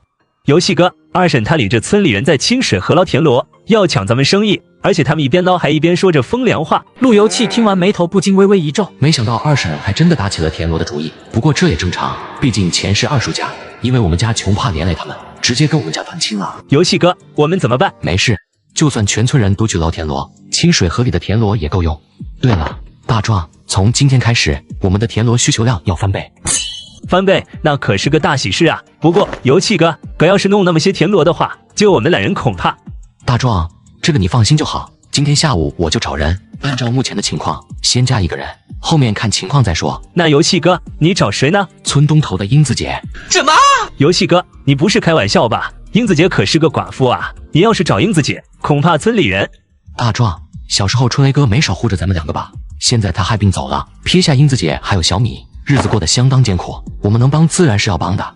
可是英子姐在村里的名声很不好，村里的那些话都是村里有些基于英子姐美色被拒绝过的家伙传播的。前世英子姐就是被这些无耻的家伙造谣，最后逼得她投河以正清白。这一世我绝对不会让此类悲剧重演。另外，从今天开始，你的工资一天涨到5块，英子姐我给3块，她主要负责在家里捡田螺尾，你负责去河里捞。不，5块，游气哥，这也太多了。其实不涨工资也行。大壮，我赚钱了，自然也不会亏待兄弟。你记住了，田螺的生意对于我们来说只是开盘小菜罢了。等下一个项目我们干起来，你一天赚100都不是梦。我的天啊，一天100，那可是比城里工人1个月赚的都多。你敢相信50岁老大爷爱上村里俏寡妇，表白被拒绝后，竟要强行打扑克？英子，我劝你识相一点，只要你跟了我，以后大队的计分员就由你来干。陆家川，我方英就算是饿死也不稀罕做大队的计分员，你这辈子就死了这条心吧。英子，你最好想清楚了，我可是陆家屯的村长。老东西，我看你是活腻了。陆游气，你个小王八蛋，你还敢打老子？来来来，老子就站在这里，你打一下试试。试试就试试，美妙的时光总有尽头。该说再见了，新铁器。KO！ 你个小王八蛋，还真敢打老子！我打的就是你这个人面兽心的家伙。陆家川看着陆游气那吃人的眼神，顿时有些慌了。好你个臭小子，居然敢坏老子的好事！你给我等着！陆家川放了一句狠话，转身灰溜溜的跑了。游气，刚才谢谢你。没事，早就看那老混蛋不爽了。对了，英子姐，我来找你是有正事。啥正事？英子姐，我那田螺的营生现在扩大生产了，所以急需人手，我想请你来帮忙，做一天给一天的钱。大壮是5块，你是3块，你觉得可以吗？方英听后惊呆了，1个月90多块，要知道这时候国营厂1个月也就30-40块钱。游气，你的好意我心领了，可是我要是帮你去做这个事情，整不好村里的人会说闲话的。放心吧，英子姐，就是干活而已，谁愿意乱嚼舌根就让他们嚼去吧，就这么说定了。明天你就来我家，我给你讲一下具体的工作内容。陆游气说完便回家了，刚到巷口就遇到刚从清水河捞完田螺的王桂梅姐。陆游气，你不就是靠着卖田螺挣钱了吗？这活我们也能干。游气，趁现在赶紧回家多吃2口肉，等我们干起来，恐怕你就要没钱去供销社买肉了。啊，对，那我祝你们发大财哈。陆游气说完便直接走开了。我呸，有什么了不起的？他这是看我们要赚钱了，心里不自在了。老婆子说的对，估计这臭小子现在哭的心都有。翌日清晨，陆游气按照约定拉着350来斤田螺来到了棉纺厂。陆老弟，你终于来了。孙哥，让你等急了哈，这是当兄弟给你的一点小小心意。陆老弟，不用，这些东西你拿回去。孙哥，你别多想，你收我的田螺就是让我赚钱了。弟弟不是那种忘恩负义的人，这些东西你拿着，就当是给你的见面礼。陆兄弟，按照咱说好的，1斤2毛5，一共是350斤，这是87块5，你数一数。不用数了，孙大哥，我肯定信得过。改天我约着张哥，咱们一起去国营饭店好好吃一顿。行，没问题。对了，陆老弟，你怎么不试着往饭店送田螺呢？国营饭店是咱们江源县唯一的大饭店，客流量很大，肯定需求量不小。孙大哥，这个我也考虑过，但国营饭店我没认识的人，贸然去送的话不一定行。孙有才点了点头，对于陆游气的话表示赞同。俩人又聊了会家常，陆游气便离开了。陆游气赶着牛车直奔清水大集，他想要看看二婶他们的生意做得怎么样。田螺咋卖的？满满一大碗只要5分钱。什么？5分钱一碗？你是不是想钱想疯了？人家那头几个卖田螺的不是4分钱一碗，就是3分钱一碗。天杀的那些臭3八，不是说好了大家都卖5分钱一碗吗？怎么来到大集就变卦了？怪不得老娘我卖了一上午，就只卖出1碗。王桂梅气冲冲地往大集另一边走去。田螺2分钱1碗，清水大集最便宜的田螺哈，只要2分钱1大碗哈。好你个王云芳，田螺卖2分钱1碗，你这是想要一个人吃独食啊？昨天不是说好了5分钱1碗吗？你怎么能自己降价呢？我2分钱1碗怎么了？刚才孙玲玲他们还卖3分钱1碗呢。你给老娘滚一边去，别耽误我的买卖。王桂梅听完顿时气得肺都炸了，她今天弄了40-50斤，要是2分钱1大碗，裤衩都得赔没。那就大家都别卖了，谁也别想吃独食。王桂梅，你个杀千刀的，你敢摔我碗，看我今天不挠烂你的脸！一时间，两个婆娘很快便厮打在了一起。恰在这时，陆游气也赶了过来，正好看到如此精彩的一幕。而另一边，陆大海正得意洋洋地跟售货员聊着天。小刘啊，今天给我留出2斤上好的五花肉。陆大哥，这还没有到发工资的日子呢，你咋个肉来？咋了？不发工资就不能吃肉了吗？我告诉你，小刘，以后我们家也要过上天天吃肉的生活。能不能天天吃肉我不知道，但是你要再不去大集东头看到王桂梅，我估计一会裤衩子都要被打出来了。王桂梅，你不好好卖田螺，又整什么幺蛾子啊！陆大海怒骂一声，便立马朝着大集东头跑了过去。而陆游气则是买了些桃酥，去了马国辉家里。小陆啊，你还真是神了！自从喝了你给我的草药方，我这身体觉得一天比一天好。马厂长，这药方有效果就好。对了，今天我要去复查，你要是没事的话，跟我们一起去人民医院瞧瞧。好，没问题。小陆，不知道你有没有兴趣来煤矿上班啊？只要你愿意，我回煤矿就立马安排。来了之后，先给我当个秘书咋样？多谢马厂长好意了，可我不能去煤矿上班。要知道，在这个年代，马厂长在级别上那可是跟县委书记是平起平坐的，而他的秘书最起码也相当于是公社书记的级别了。小陆，这可是不可多得的一个机会，你怎么就……马厂长，实话跟你说了吧，我志不在此。马国辉微微愣怔一下，很快便笑着点了点头道：原来如此啊，燕雀安知鸿鹄之志哉？是马某唐突了。马厂长，严重了。其实我只是想要过一种自己想要的生活罢了。很快，小汽车便到了江源县人民医院。刚进医院，陆游气和马国辉就遇到前来就诊的田爱军书记。田书记，你这病没啥大事，应该就是腹部受凉了，一会热敷一下，应该就好多了。对，田书记今天半路上在一村民家喝了半瓢凉井水，谁知道刚回江源县城，肚子便疼得厉害。那就是了，田书记肚子受凉，引起了肠痉挛，所以才会如此剧痛。不过只要热敷一会，等我再开点调理的药，肯定就没啥事了。今天麻烦你们人民医院了，既然没啥大毛病，一会我就先走了，县委还有个会。就在此时，陆游气一下挡在了田爱军面前。田书记，你不能走，要是现在离开医院，不出半小时，你会死的。我操！同生80年代，我用前世的记忆避免了一场重大医疗事故的发生。小同志，饭可以乱吃，话不可以乱说啊。就是田书记胸前并没有什么不适，他只是因为喝了半瓢的凉井水才腹痛的，这很明显就是受凉引发的肠痉挛啊。按照前世的记忆，当初田爱军就是被误诊为肠痉挛，最后人民医院也是回天乏力。当时我陪刘丽丽来医院做产检，正好遇到了。你们要是愿意相信我的话，就赶紧安排急救车，跟着田书记去上级医院，要不然就来不及了。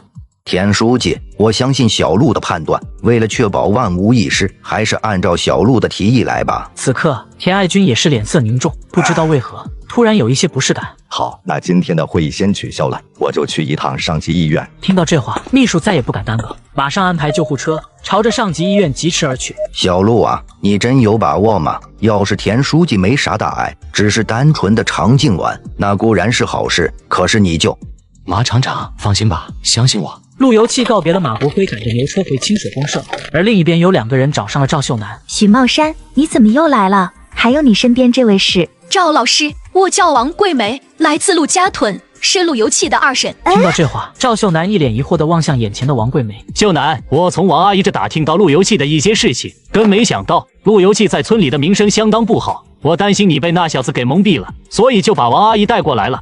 赵老师，您可千万别被陆游气给骗了，他现在跟我们村一个小寡妇搞在一起，还有人家村长本来想好好劝说一下，结果陆游气那家伙直接把村长给打了，真是太可恶了。秀楠，陆游气就是个披着羊皮的狼，他就是吃着碗里的，还看着锅里的，你可一定要擦亮眼睛。他们说的应该是英子姐，游气之前跟我说过英子姐的事，没想到英子姐这么好的人，被他们说成这样。赵秀楠装成很生气的样子，直接转身回屋了。薛老师，你看今天这事已经算是成了，你看那钱。许茂山直接扔了5块钱给王桂梅。薛老师，你怎么说话不算数呢？不是说好了10块钱吗？怎么就只有5块？那5块钱等他们2人真闹掰了再给你。行了，这没你的事了，自己走吧。王桂梅听完不情不愿地离开了。与此同时，另一边陆游气正和高阳、王伟在国营饭店吃饭。这是谁又想我了吗？杰哥哥，我想坐在那儿吃饭。小红红啊，你想在哪吃，咱们今天就在哪吃。那小子，这座位我小红红看上了，你们他娘的有没有眼力劲？赶紧滚一边去！王伟顿时不乐意了，腾的一声站了起来。凭什么？这国营饭店是你家开的，你他娘的说在哪吃就在哪吃。那是当然，国营饭店的副主任是我把兄弟，我许世杰说在哪吃就在哪吃。听到这话，王伟腾的一声又坐下，小声嘀咕道：“这肥头大耳的家伙，居然认识国营饭店的副主任，怎么还不赶紧滚开？非要我将国营饭店的副主任喊出来吗？”徐厂长，这是咋回事？干嘛生这么大火呢？侯老弟，我来你们国营饭店吃饭，我小红红看上了这个位置，你说怎么办吧？侯学友眼睛微微一眯，看了看陆游气几人，发现都是生面孔，还是没啥钱的穷鬼。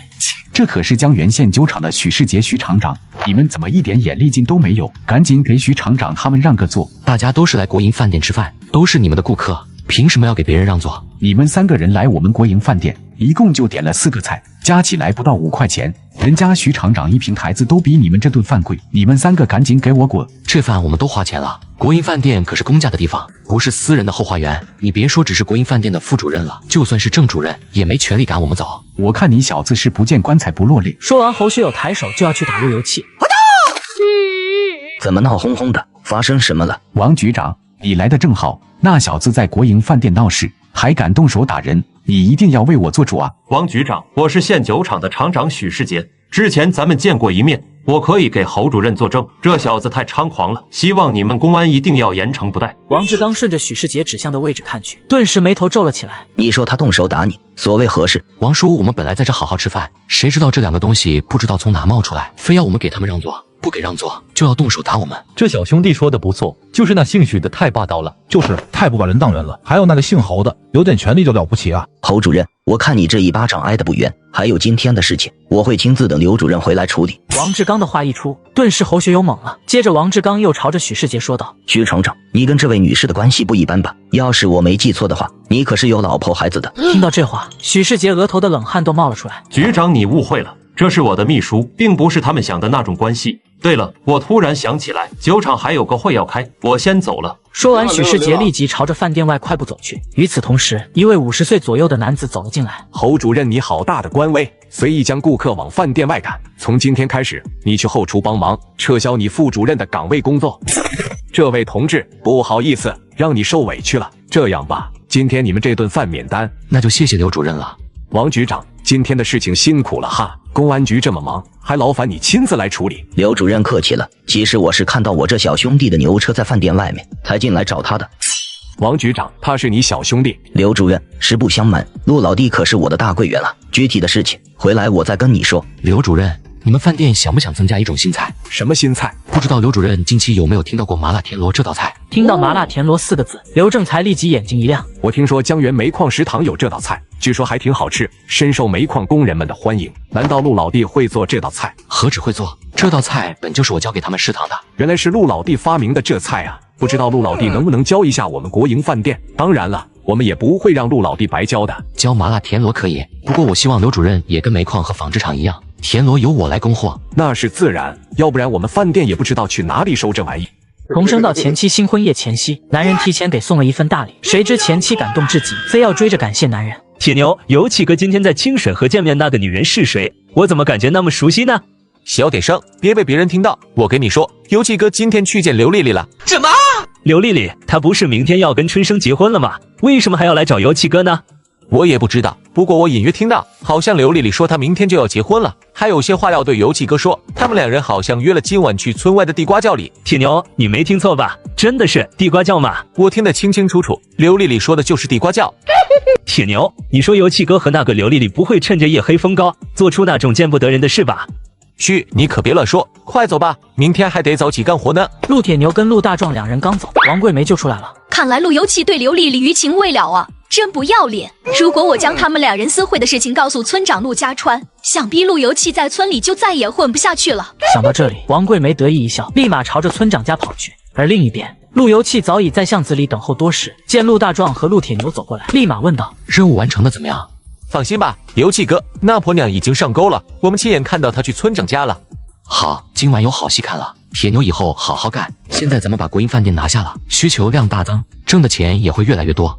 明白了，油气哥，我会好好干的。90年代，铁牛从南方回来后，开了一家大型商场，很快便开成了全国连锁，资产好几亿。这一世，商超也是我未来商业帝国的重要一环。所以现在趁铁牛处于人生低谷，提前把他收入麾下。另外一边，村长陆家川得知消息后，气冲冲地带着一群人朝着地瓜窖走去。等下进去之后，别管3721，见人就打，出了任何问题，我来负责。一群人进入地瓜窖后，直接一顿乱打，有的人眼红路由器挣钱了，有的人则是收了村长的好处，所以打起来全都格外的卖力。路由器，让你先前敢动手打我，老子这次就废了你，给我使劲打！住手，都别打了，家川叔，他不是路由器。你个贱女人，事到如今还这么维护路由器，看我不打死你！家川叔，谁维护路由器那混蛋了？老娘凭什么要维护那个没良心的家伙？此时，陆家川也反应过来了，都住手，通通闪开！村长，怎么会是赵大强？我明明听到今天晚上跟刘丽丽私会的就是路由器呀！村长，现在咋办啊？赵大强这混蛋要是醒了，不会找我们算账吧？对啊，还有他弟弟赵强，这家伙也是个无赖。要是他知道赵大强被我们打伤了，恐怕……都他娘的一个个全是怂货，不就是个无赖吗？大家一起连夜送他们去派出所，到时候这小子还不得去踩缝纫机？说完，陆家川便招呼村民驾着赵大强和刘丽丽两人走出了地瓜窖。王桂梅则偷偷把陆家川叫住：“村长，今天这事虽然我消息搞错了，但确实是抓到刘丽丽了。所以你看我家大光岁数也不小了，想着在村东批快宅基地。”今晚没逮到路由器，你还有脸给我提宅基地的事？给老子滚一边去！明天我交代的事情都记住了吧？陆铁牛和陆大壮两人立即点了点头道：“放心吧，游戏哥，我们记住了。明天我们去清水河捞田螺时，保证会让陆家屯老少爷们都知道今晚的事。”翌日清晨，陆由器刚从煤矿场卸完田螺，就遇到了马国辉和江源人民医院院长黄岐山。老黄，我就说这小子应该还在煤矿，来这绝对能堵到。尤其这是江源人民医院院长黄岐山。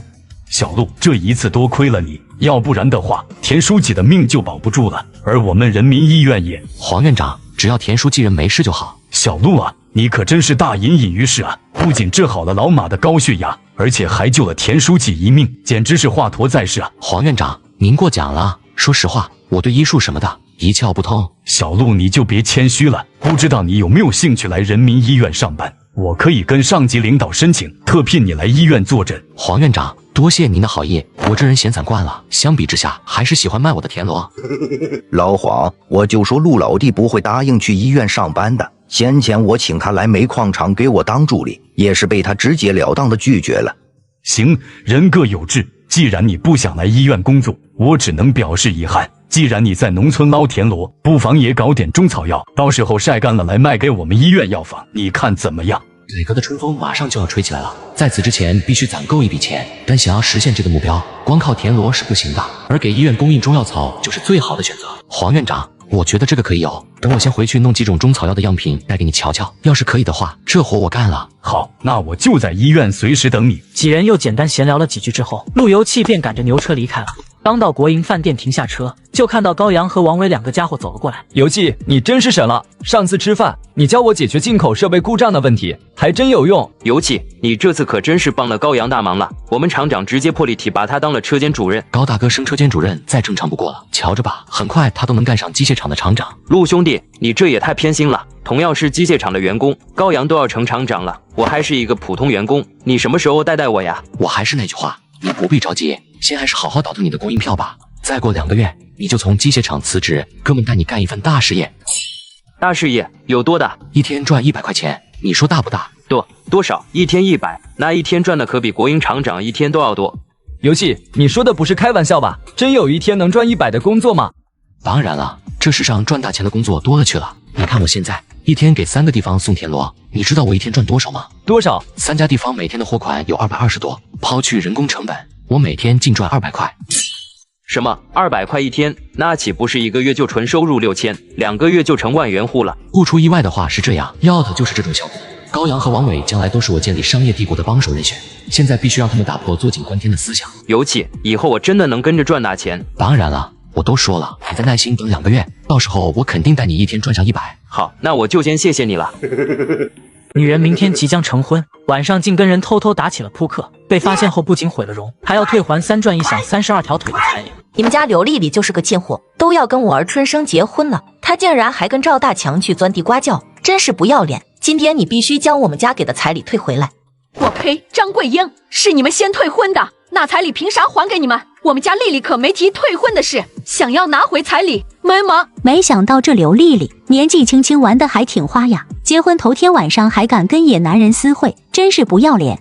谁说不是呢？这下倒好，听说那个野男人被打成残废，他也被毁了容，就这模样了，还敢来供销社买东西，换作是我，头和死了算了。听到众人的嘲讽，刘丽丽气得浑身颤抖。她自从昨天脸被不小心破了相之后，人也变得没底气了。妈，咱们回家吧，我不买丝巾了。回什么回？老娘今天非得撕烂他张桂英的嘴不可！看着指指点点的众人，刘丽丽恨不得立马找个地缝钻进去。恰在这时，刘丽丽看到了来买东西的陆游气，一时间心里五味杂陈。都怪他田素娥，要不是他非要人家一笔天价彩礼，我早就跟陆游气结婚了，天天都可以来供销社买好吃的，也就不会去找赵大强这个备胎了，更不会被毁了容。看着还在大吵大闹的田素娥，刘丽丽越想越生气，大声喊道：田素娥，都怪你！我今天所有的一切都是你造成的，我恨你！说完，刘丽丽便转身跑走了。看到这里，陆游气冷笑一声，便赶着牛车朝陆家屯走去。刚路过二叔陆大海家，就看见赵二强正在踹门。王桂梅，你个贱人！要不是你去村长那告密，我大哥怎么会被打成残废？你别以为你不出来，老子就没办法了！你个臭婆娘，疯了吧？去招惹他们兄弟俩，这下可好，以后连门都不敢出了。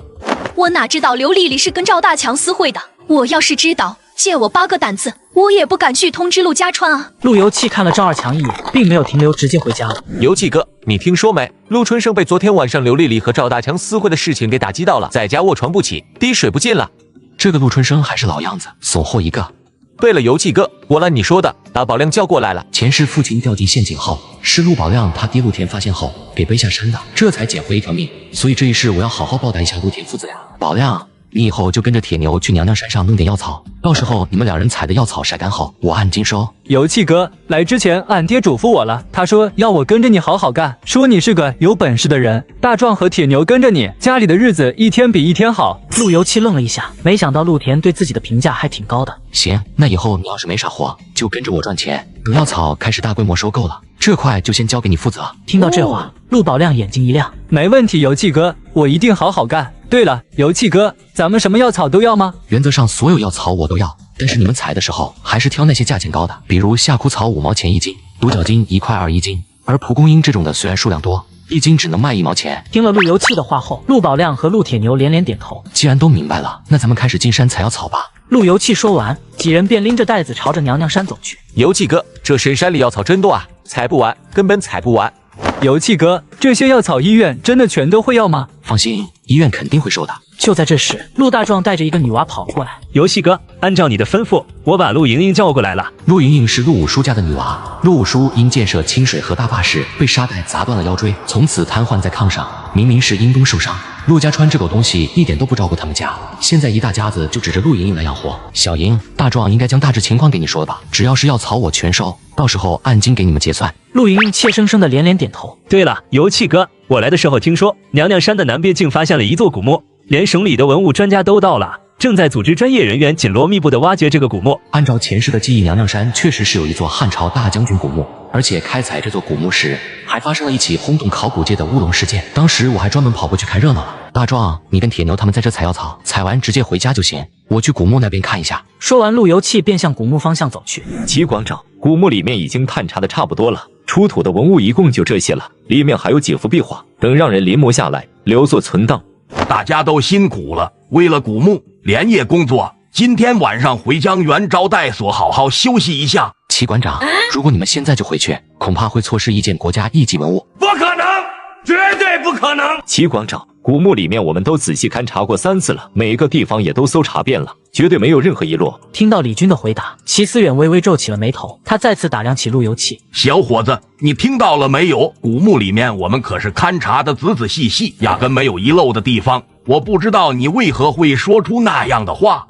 齐馆长，我看这小子就是在胡咧咧，他就是山下一小村民，能懂什么国家一级文物？陆游气面色平静，伸手朝着不远处那一堆农具指了过去，道：“齐馆长，我刚才说的遗漏，并非指的是古墓中的那些文物，而是那些东西。”小伙子，你这玩笑开够了吧？这些东西要是国家一级文物的话，那村里每家不得有4、5件国家一级文物？行了，你赶紧离开吧，别浪费我们的时间了。陆游气根本不搭理他，径直大步走到那一堆农旁边，将地上的青铜卡尺给捡了起来。小伙子，这就是一把生了锈的扳手罢了，应该是那几个盗墓贼携带进了古墓，想的用来撬什么东西的。齐馆长，你觉得这也是一把普通的扳手？此时齐思源仔细打量起了眼前这扳手，谁知道他观察了几分钟后，脸色变得越来越凝重，立马掏出放大镜，对着眼前的扳手看了起来。齐馆长，你们也不用暗自揣测了，这件东西并不是什么扳手，而是汉朝的文物，名字叫青铜卡尺。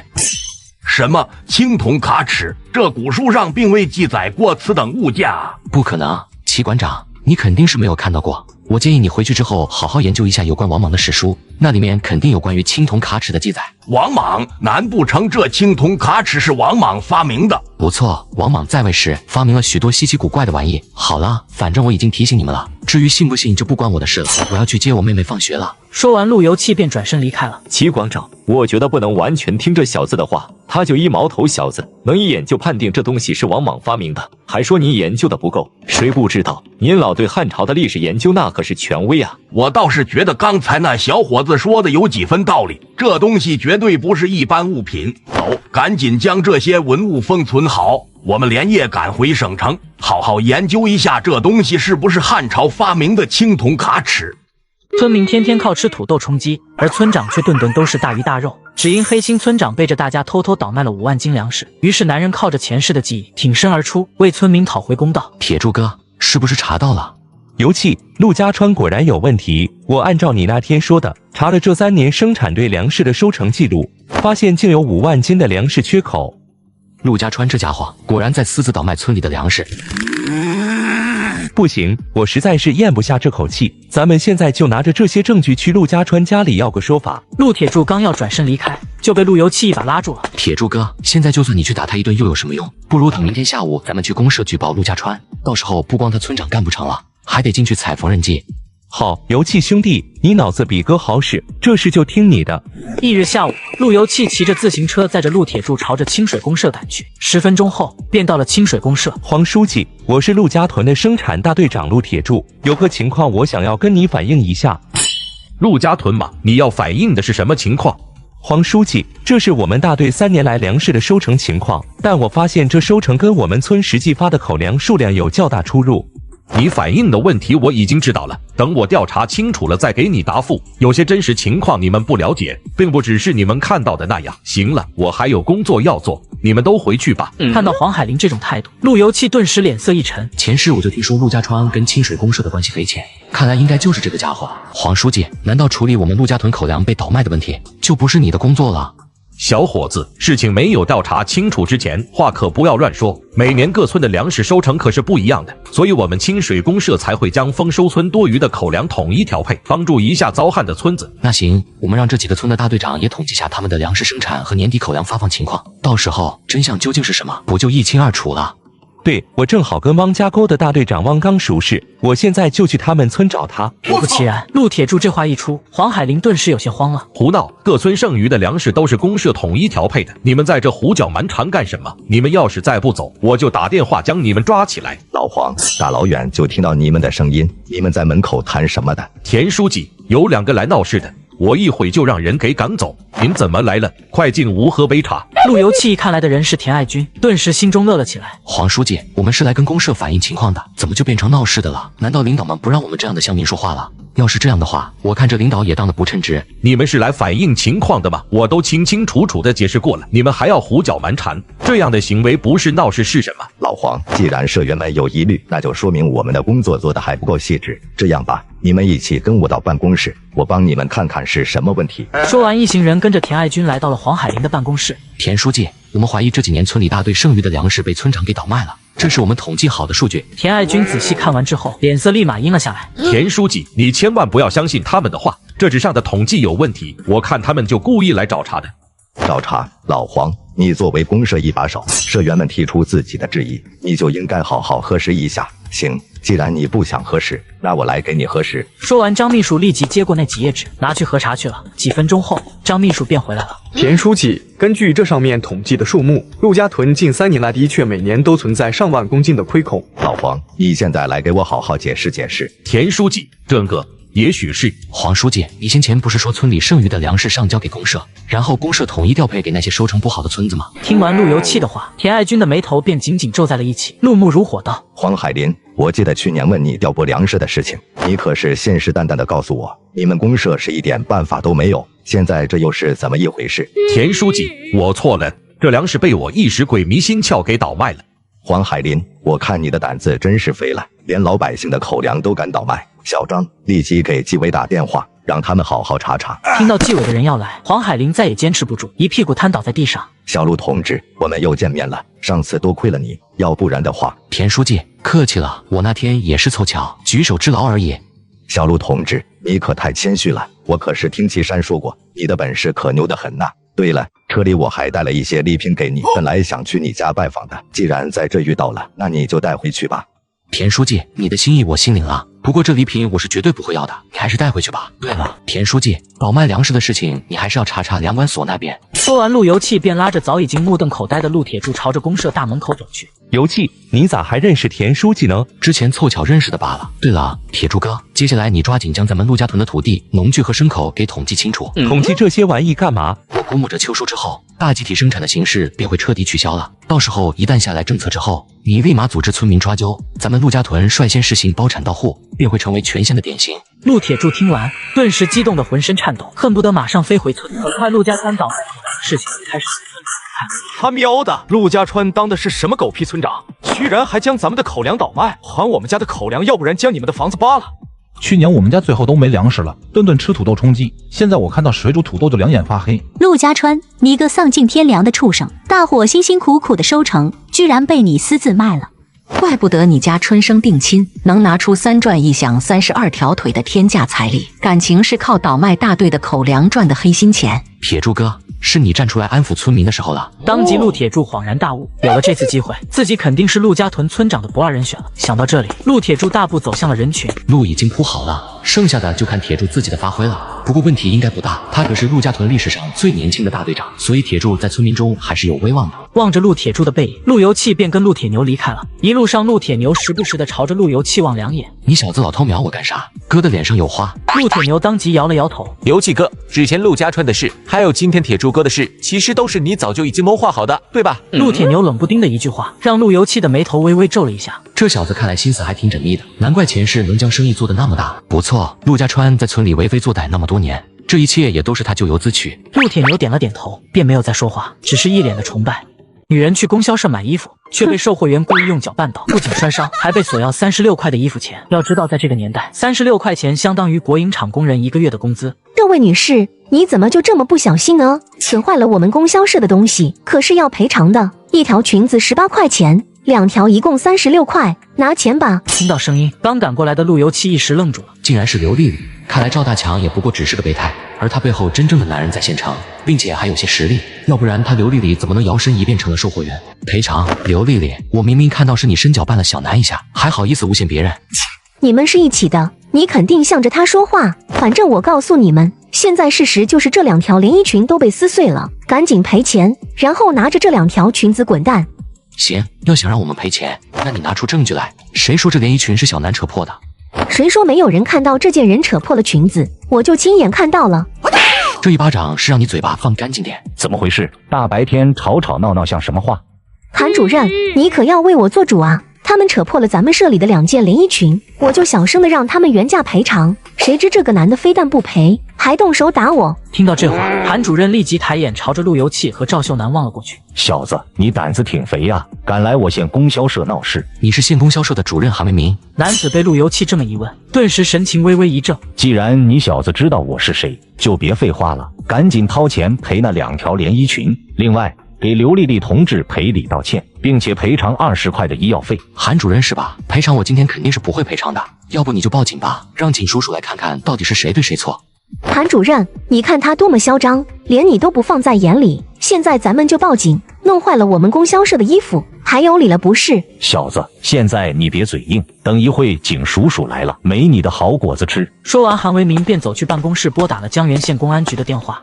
10分钟后，供销社外响起了一道急促的刹车声，紧接着2名警叔叔走了过来，为首正是局长王志刚。王局长，这么点小事您咋还亲自来了？我们供销社新来了款红山茶香烟，您可要好好尝尝。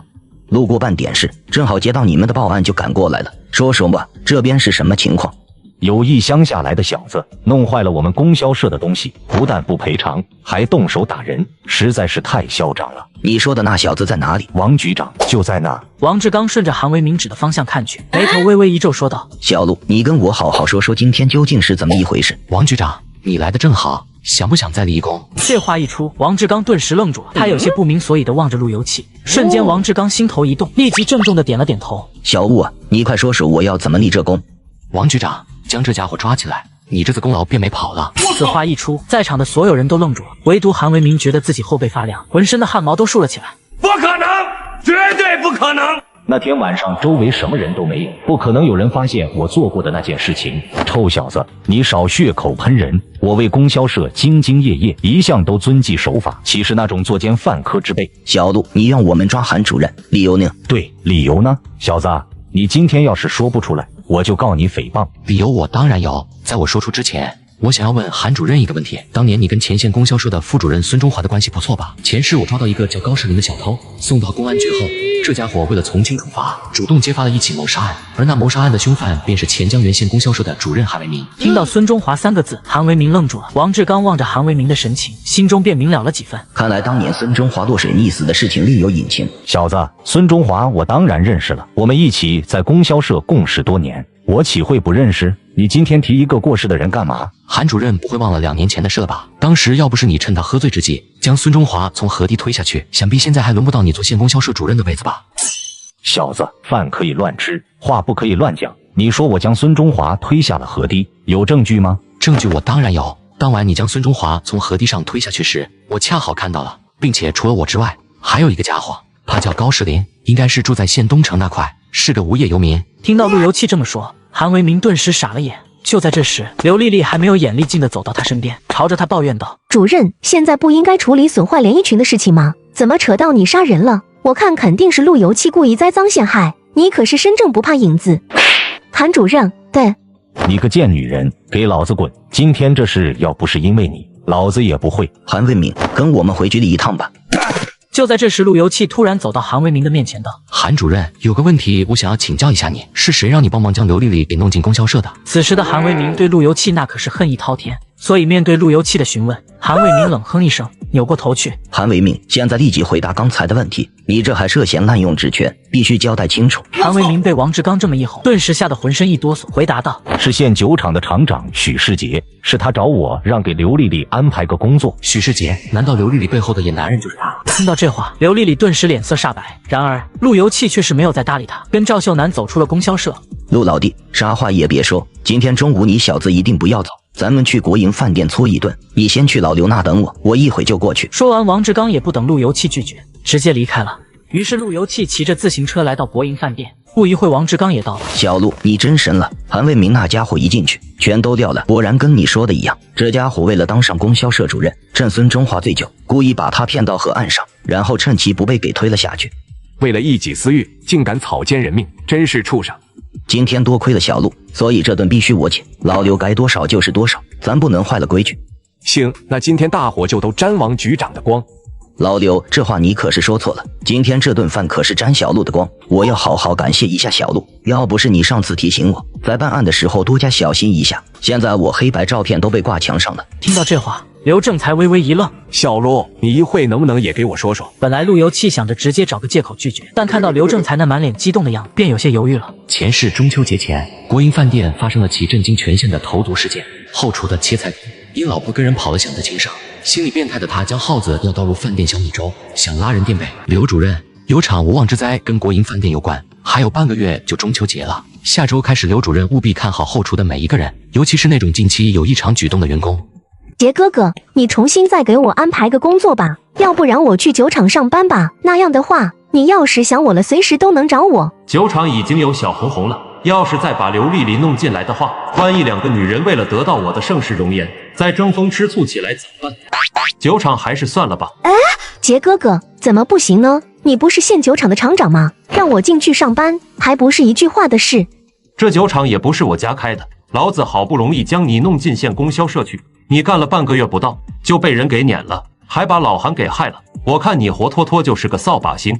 那能怪我吗？都怪陆游气，他就是我的克星。韩主任的事情关我什么事？是陆游气举报他的。刘丽丽喊出陆游气这个名字，顿时许世杰眉头一皱，感觉这名字有些耳熟。前几天在国营饭店时，就是这臭小子让我颜面扫地。好，陆游气，老子不好好收拾你一顿，你他娘的不知道马王爷有3只眼。许世杰沉思了半天，想到了一个计划，他立即给刘丽丽低语了几句。谁知道刘丽丽听了之后，却是惊恐的瞪大了眼睛。杰哥哥，你说什么？让我去国营饭店的田螺里投毒？万一要是吃死人咋办？我可是要吃花生米的。小傻瓜，我怎么舍得让你去吃花生米呢？我到时候给你的是拉肚子的巴豆粉，大家顶多多跑几趟厕所，你怕什么？可是小丽丽，你要是办成了这事，我就答应你到酒厂上班，到时候你天天守在我身边，这不正是你想要的吗？听到许世杰的这个承诺，刘丽丽终于放下了心中的那份担忧，郑重的点了点头。这才对嘛，这才是我的好丽丽。下个屁的巴豆粉，要下就下点猛的，明天我就去买2包耗子药，到时候只要毒死了人，陆游气和刘正才都难辞其咎，刘丽丽也会完蛋。这样一来，我便能解决了这个累赘，简直是一箭双雕。谁又在背后蛐蛐我？总有刁民想害朕。翌日清晨，陆游气赶着牛车来到县机械厂，特意找到王伟。游气，你小子好福气啊！听说你找了一个特别漂亮的女朋友。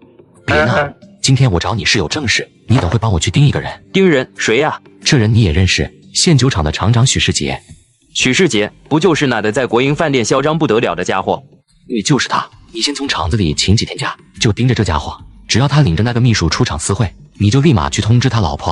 哦，我明白了，你是想要他老婆去捉奸吧？到时候将那王八蛋堵在床上，就有精彩好戏看了。理解完全正确，本来这是应该我来干，但我不在现场，有些不好使。当然了，你请假这几天，我给你双倍工资。尤其咱俩是不是兄弟？是兄弟的话，就别跟我提前行不？再说帮他人维护婚姻，这事我可喜欢干了，我可是人送外号婚姻守护者。尤其你是不是因为前段时间国营饭店的事情报复那老小子？有这方面原因，但不是主要原因，具体的原因等以后你就知道了。接着陆游气又闲聊几句，便离开了。翌日下午，陆游气刚拿着药草钱从医院里走出来，就看到王伟骑着自行车风驰电掣的驶了过来。王伟，什么情况？尤气，特大喜讯！许世杰那家伙带着秘书去了县招待所。本来我要去通知许世杰的婆娘，没想到半路居然碰到你了。陆游气听后顿时眉头一喜。王伟，你将许世杰家的地址告诉我，我去通知他的婆娘，你去通知那个刘丽丽，就编的谎话，说许世杰在县招待所给他重新安排了一个工作，让他赶紧过去。好嘞，明白。说完，王伟骑着自行车便朝着刘丽丽住的地方赶了过去，而陆游气也朝着许世杰家赶去。5分钟后，陆游气来到许世杰家门口，而他老婆正在院子里洗衣服。于是陆游气拾起一块小石头，便从墙上扔进了院子里。哪个王八犊子乱扔石头？你家男人和一女人在县招待所呢，再不去可就完事了。果不其然，许世杰婆娘的骂声戛然而止，很快便拎着棍子朝着县招待所的方向小跑而去。这位女同志，你这是？说许世杰那狗东西在哪个房间？不好意思，我们有规定，不能随便透露客户信息的。你个小丫头片子，赶紧告诉我，要不然的话，老娘抽烂你的脸！姓许的同志在招待所2楼最西头的屋子。听到这话，许世杰的婆娘拎着棍子朝着招待所2楼大步走了上去。阿兰，听我解释。许世杰话还没说完，许世杰婆娘便冲上前跟他俩打了起来。许世杰趁自己婆娘收拾女秘书的空档，一溜烟跑了。刚到楼下，就遇到站在前台的刘丽丽。怪不得老子今天跟女秘书来县招待所会被家中的母老虎发现，原来是你这贱人搞的鬼。许世杰走到刘丽丽面前，二话不说，直接一个大逼斗甩了上去，打完许世杰就跑了，留下一脸震惊的刘丽丽。许世杰，你有病吧？打老娘干什么？不是你叫我来的吗？原来你也是许世杰在外面的狐狸精，看我今天不抽死你！刘丽丽还没反应过来，许世杰婆娘已经拿着棍子朝她的身上抽来。尤其你这法子高，实在是高。走吧，今天算是给了许世杰和刘丽丽2人一个小小的教训。两人分开后，陆游气赶着牛车去了供销社，割了3斤五花肉，又买了2斤黄豆芽，便回陆家屯了。陆游气决定做一道后世非常流行的小吃——凉皮。前世这凉皮的火爆程度，连麻辣田螺都望其项背，并且1斤干面粉可以做5张凉皮，也就能卖1块钱，抛去成本，可以挣到5毛钱，利润也相当可观。翌日清晨，陆游气拿着做好的凉皮来到煤矿厂。陆老弟，你这是？张大哥，你先前不是说让我帮忙做几道便宜实惠的小菜吗？这个便是。陆老弟，这是啥玩意？能吃吗？当然能吃，而且好吃的很，尝尝。张大庆半信半疑的尝了起来，下一秒他便不可思议的望向陆游气道：“陆老弟，这玩意实在是太好吃了，你是用什么做出来的？”陆游气也没有隐瞒，将凉皮的制作过程详细给张大庆讲述了一遍。我天，陆老弟，我服义父，你这也太牛了，连秦岭地区的美食都会做。男人带女秘书去小旅馆谈业务，却被妻子当场抓获。男人趁机溜走后，开始怀疑有人故意设局陷害他。一个蠢娘们，你也不好好想想，就算是我给你安排工作，能让别人通知你，我不要脸的吗？我问你，通知你的家伙长得是什么样子？那人看起来也就20来岁，模样挺好看的，穿着花衬衫。花衬衫吗？很快，许世杰的脑海中便浮现出一道身影，就是前不久在国营饭店时跟陆游气在一起的2个年轻人中的一个。他喵的，果然是陆游气这群人，老子绝对饶不了这些王八蛋。翌日中午，刘丽丽趁着国营饭店员工吃午饭的功夫，拿着那包巴豆粉偷摸去了后厨，正准备撒药时，就被后厨的吴三秋撞见了。你干什么的？手里拿着什么？刘丽丽听到声音，吓得直接跪下了。大哥，我错了，求求你不要告发我，只要你不告发我，我怎么都可以。吴三秋看着刘丽丽那楚楚可怜的样子，顿时被迷住了，坏笑道：“真的什么都可以吗？什么都可以，什么都可以。”于是吴三秋跟着刘丽丽来到了他的出租屋。炸弹！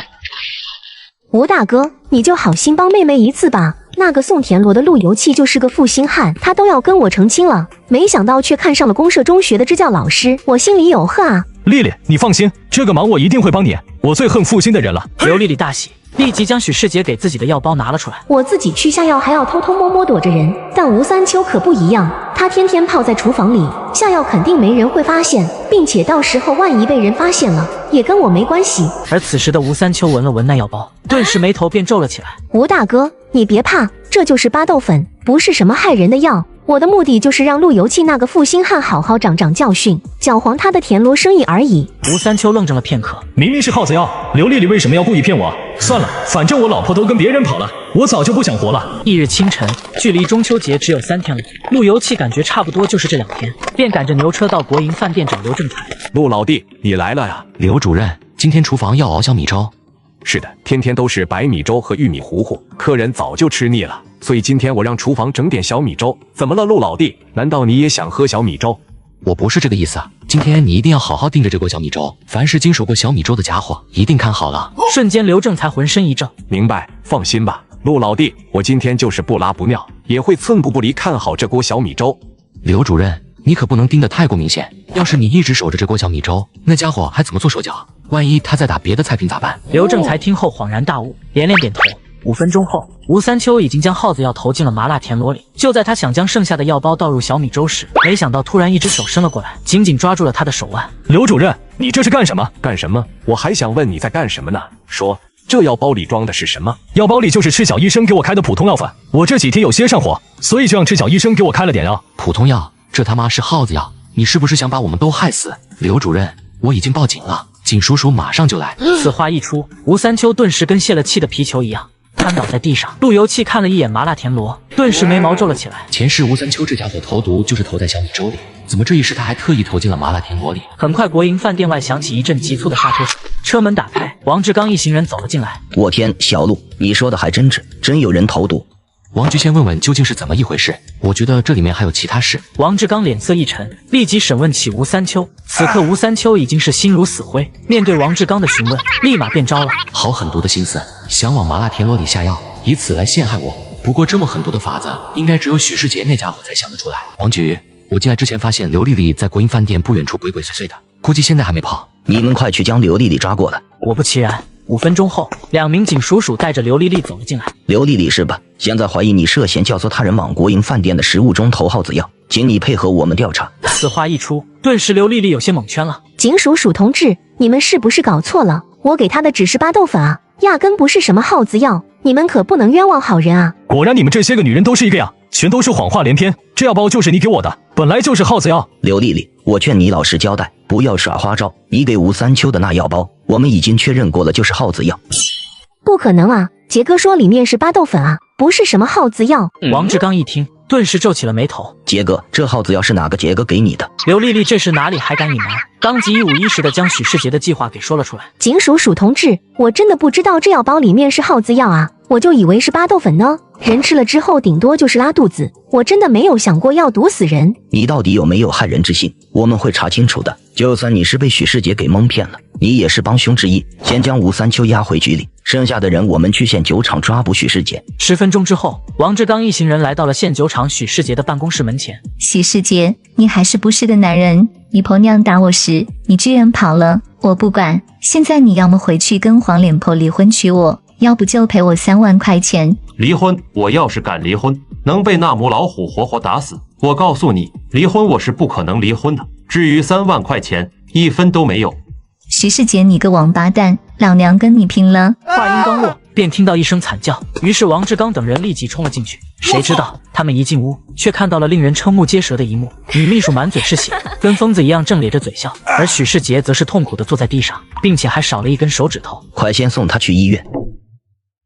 此时许世杰的右手已经被包扎了起来，脸上也没有了痛苦之色，便又开始耍起了无赖。王局长，我都跟你说过了，我压根就没有给那女人什么药包，我看8成那女人是勒索我不成，故意栽赃陷害。听到这话，刘丽丽顿时惊得瞪大了眼睛。许世杰，你还是不是个男人？我都怀了你的孩子，你居然这么对我！这药包明明就是你给我的，还骗我说只是巴豆粉，现在你就翻脸不认账了。刘丽丽，你怀了我的孩子，别以为我不知道你在清水公社跟吴赖厮混的事。王局长，这贱女人就是见了我不成，所以现在想要嫁祸给我。说着，许世杰居然抬头望了陆游七一眼，道：我明白了，这个贱女人跟他可是相好过来，依我看肯定是刘丽丽被甩了之后因爱成恨，所以才会故意下耗子药进行报复。好狠的家伙，只要他打死不承认那包耗子药是他给刘丽丽的，刘丽丽必定会成为他的替罪羊，进去踩缝纫机。不过许世杰也嘚瑟不了几天了，不久后县酒厂就会发生一件大事，到时候许世杰将会家破人亡。许世杰到底是不是跟你说的情况一致？我们公安会仔细侦查的，现在跟我们走一趟吧。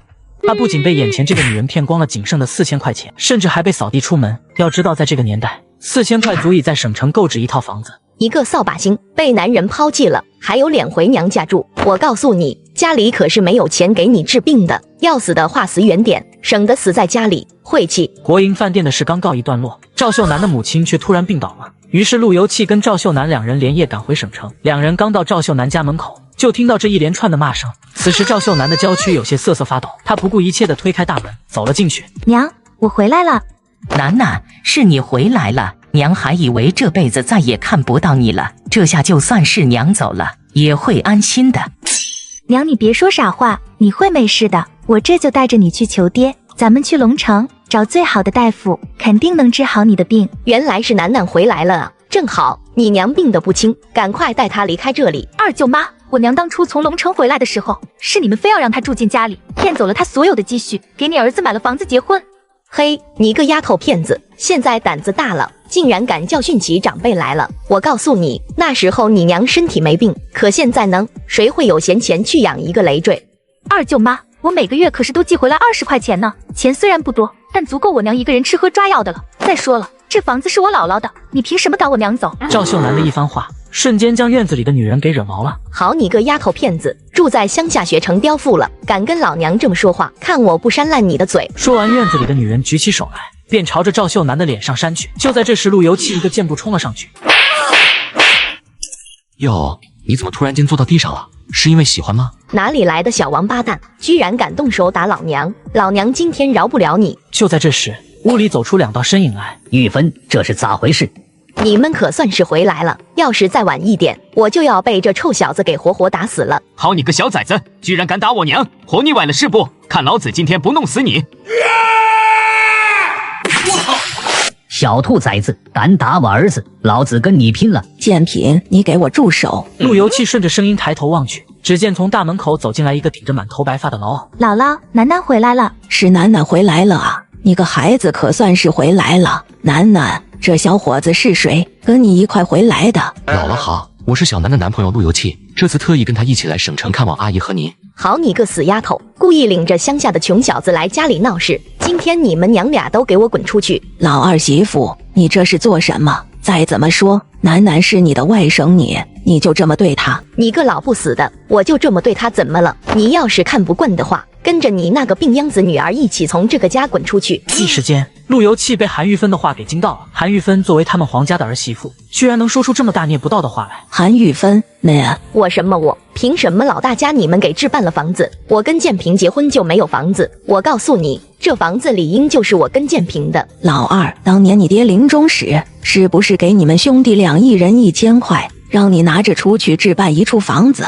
现在你当着自己婆娘的面说那1000块钱去哪了？一时间，黄建平被问的是哑口无言。好，你个败家玩意不张口是吧？那我来说，那1000块钱被你拿出去赌了，输了个精光，你娘我没冤枉你吧？此刻黄建平神情变得慌乱起来，连忙矢口否认道：你别胡说，你跟爹哪里还给过我1000块钱了？媳妇，你可别听娘胡说八道，他肯定是老糊涂了，压根就没给我1000块钱。你说我怎么生了你这么个东西，做了事都不敢承担，算什么男人？既然你不承认，要不就将老大两口子也喊回来，当面对质。听到老娘说要对质，黄建平马上傻了眼。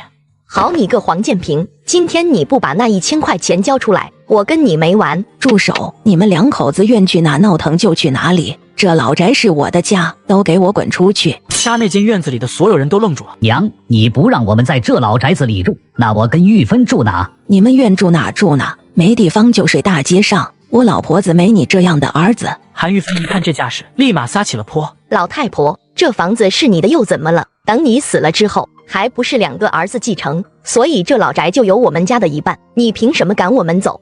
我娘说的对，这房子就有我爹的一半，那也相当于有我的一半。我们一家凭什么走？我看要走也是他们母女2个。谁说这老宅我要留给2个不孝子？你们都给我死了这条心，以后我死了，这房子就留给我女儿。一句话再次让整个院子陷入沉寂之中。老东西，我看你是老糊涂了。自古以来，老宅就是留给儿子的，女儿就是泼出去的水，你还要将老宅留给他，想得到没？小陆，劳烦你费点力气，将这些狼心狗肺的东西给我撵出去。老婆子，我还想要过些舒坦的日子。乡下来的小崽子，你敢？老娘我今天就站在这里，敢动我一下试试。对，我们就站在这里，我看谁敢动我们。Triple kill！你个臭小子，给老子等着！我他喵的让你走不出省城！此时陆游气佯装向前迈了一步，三人吓得立即扭头就跑。姥姥，我二舅他们放心吧，他们离开老宅，还有拿你妈带回来那4000块钱给少刚买的新房子，唬不着他们。只是秋萍，姥姥别担心了，我们明天就带着娘去省城最好的医院，要是省城治不好的话，就去龙城，肯定能治好娘的。楠楠，刚才姥姥去打听了，你娘这个病要是想彻底治好，至少要3000多块。我想将这老宅子卖了，给你娘先治病。听到老媪说出这话，赵秀楠的眼泪再次流了下来。原来姥姥今天突然如此狠心，一定要将二舅一家从老宅子里赶出去，是因为要卖了老宅给母亲做手术。姥姥，老宅不能卖，您把老宅卖了，您以后住哪呀？管不了那么多了，先给你娘治病要紧。我一个老婆子哪里都能住。姥姥，听小南的，这老宅子您不能卖，秋萍阿姨的手术费我来出。听到陆游气的话，屋里的人全都愣住了。小伙子，3000多块钱可不是小数目，你有这份心就成了。然而陆游气却是立马从包里掏出一沓大团结出来。此刻老媪看到那一沓的大团结，眼睛都有些直了。游气，我娘看病咋能花你的钱？实在不行，我去龙城求我爸，3000块钱他应该还是能拿出来的。小南，这个时候就不用在乎是谁的钱了，还是尽快给阿姨做手术要紧。再说了，3000块钱对于我来说也就是1个星期的事。我的天，1星期就能赚3000块钱？楠楠，这小子究竟是干啥工作的？该不会是拦路抢劫的土匪吧？一时间赵秀楠被姥姥的话给逗笑了。姥姥，他不是土匪，他做的营生可多了，给江源县城送田螺，还有医院大药房送药草。姥姥，阿姨，钱的事情就这么说定了，等明天咱们就去省城医院。那我一会先去外面找个招待所住下，小南就留在这，好好照顾阿姨。小陆啊，家里有空闲房子，你还出去花那冤枉钱干嘛？今天晚上你就住老二他们那间屋子。再者说了，你跟楠楠以后可是要成亲的，不怕别人说闲话。陆游气抬头望向赵秀楠，这丫头也害羞的点了点头。老东西，你给我让开，我有急事让我先挂。小伙子，我老伴肚子疼了一晚上了，一大清早我们就赶来挂号，你怎么能这样呢？老东西，你老婆子肚子疼了一晚上，不是还没死吗？再等几分钟又怎么了？再啰嗦别怪我对你不客气。就在这时，一双大手直接揪住他，把他给拽了出来。小崽子，敢拽老子，你是不是欠揍？我告诉你，我最讨厌别人用手指着我，这是第一次，要是有下一次的话，我绝对会将你的手指掰断。好，今天老子就跟你杠上了。我告诉你，我老舅可就在这省人民医院工作，你想来看病，做你的春秋大梦去吧。就在这时，医院的楼梯口走出一道身影，陆游气抬眼一看，不是刘京城还能有谁？臭小子，我老舅来了，一会你就等着滚蛋吧。说完，男子立马跑了过去。二舅，我被个乡下小子给打了，你可是要为我做主哈。刘京城并没有搭理他，径直朝陆游气这边走了过来。小陆，老黄已经给我打过电话了，这事你放心，交给我。之前协助黄岐山院长解决过一起村民中毒事件，当时刘院长也在现场，因此有过一面之缘，那就麻烦刘院长了。小陆，说麻烦太见外了，等会你直接找我就行。程兵，你肆意插队，还不赶紧跟老人家和小陆道歉？老人家对不起，骆同志对不起。没事，你自己以后注意点就成了。1个小时之后，陆游气来到刘京城的办公室。小陆，我听老黄说，你的意思是想请郭教授来做这台心脏搭桥手术？对，郭教授要是能亲自做这台手术的话，我才能放心。小陆，这次你来着了，我刚接到消息，郭教授刚好要来海东，快的话，明天中午他们就能坐火车赶到海东。真的吗？那太好了，刘院长，这次多谢你了。小陆，不用这么客气。对了，正好这混小子也在，介绍你们认识一下，这是我外甥程兵。刘院长另外甥是从南方那边过来的。对，这小子整天不务正业，天天嚷着要出去看看外面的世界，于是去年便辞了化工厂的工作去了南方，前2天才舍得回来。刘院长，你可不能这么说，我倒是觉得另外甥能有勇气从国营厂辞职去南方闯荡，很有魄力啊。听到陆游气的话，顿时程兵的眼神一亮。二舅，瞧瞧人家小陆兄弟多有见识，不知道程先生在南方现在做什么营上？不瞒你说，我现在跟着港岛那边的老板做事。听到这话，陆游气眼前一亮。要想快速的积累资本，没有比股市和期货市场更快的途径了。虽然1987年的股灾仍然记忆犹新，但现在可是1982年，距离股灾还有5年的时间。不知道程先生跟的是港岛哪位老板？小陆同志，我的老板那可是相当厉害的了，那可是港岛数得上富豪，华彬彬集团老总王长林，不知道你听过没？王长林，这不就是那个倒霉蛋吗？这家伙一生被绑架了2次，最后一次更是音讯全无。我记得王长林第一次被绑架就是在1983年初，也就是几个月之后，原来是华彬彬集团的王老板。陆先生，你认识我们老板？你之前去过港岛吗？从未去过，甚至我这辈子是第一次来省城，连海东省都没有出去过。什么？省城你也是第一次来？那你怎么？程先生，我就直说了，很快你们老板便会求着来找我合作。陆兄弟，你开什么玩笑？我们老板怎么可能来找你合作？那程先生敢不敢跟我打个赌？你只要按照我说的做，你们老板不光会主动来找我合作，我还能让你在华彬彬集团得到重用。这话一出，程兵顿时有了兴趣。陆兄弟，愿闻其详。你这次回南方之后，要是有机会见到王长林，就转告他一句话，让他立即出售港岛的地产。陆先生，你开什么玩笑？现在港岛的地产发展的很好，我们华彬彬集团主业就是地产，你让老板出售地产，这不是找骂吗？至于原因，你不要问那么多，你只负责传达我所刚才的话就行了。你要是因为转达了我的话，被王长林开除了，我个人赔偿你1万块。我操！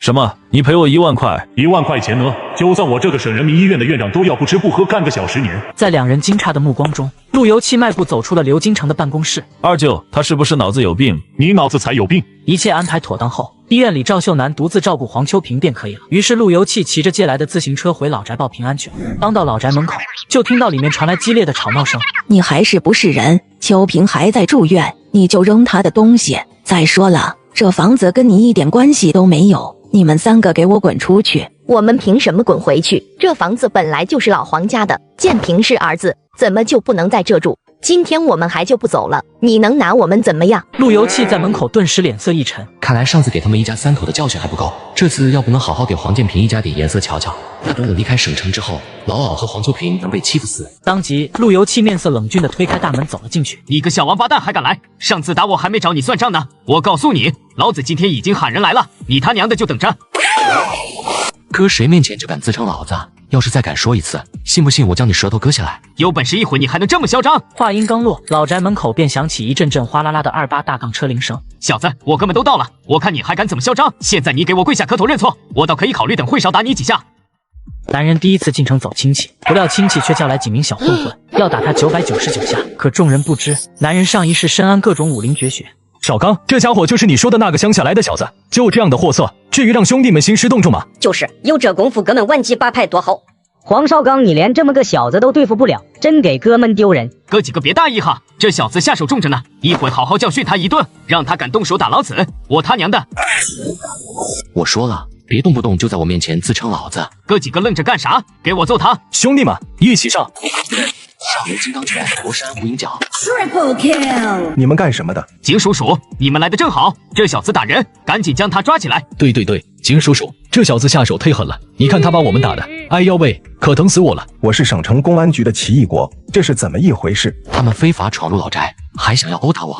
将他们全都押回局里，好好查查这些家伙，看看他们身上有没有犯过事。一时间，黄少刚彻底慌了。他平时可没少跟这几个人做些偷鸡摸狗的事。爹娘，救救我啊！我不想进去踩缝纫机啊！顿时，黄建平两口子也慌了神。娘，你赶紧帮着求求情，少刚绝对不能被抓进去啊！要是有了前科，他这辈子就毁了。姥姥别说了，这次他是静定了。话音刚落，韩玉芬一屁股坐在地上，刚准备开始撒泼，就被奇异国制止道：“你们别在这里闹事，要不然的话也将你们两口子一起带走。”还他娘，咱们赶紧走吧。前几天跟人合伙从厂子里偷了几块铁板出来卖呢，现在看到景叔叔，心里直发毛。走啥走？儿子都要被抓走了，我活着还有什么劲啊？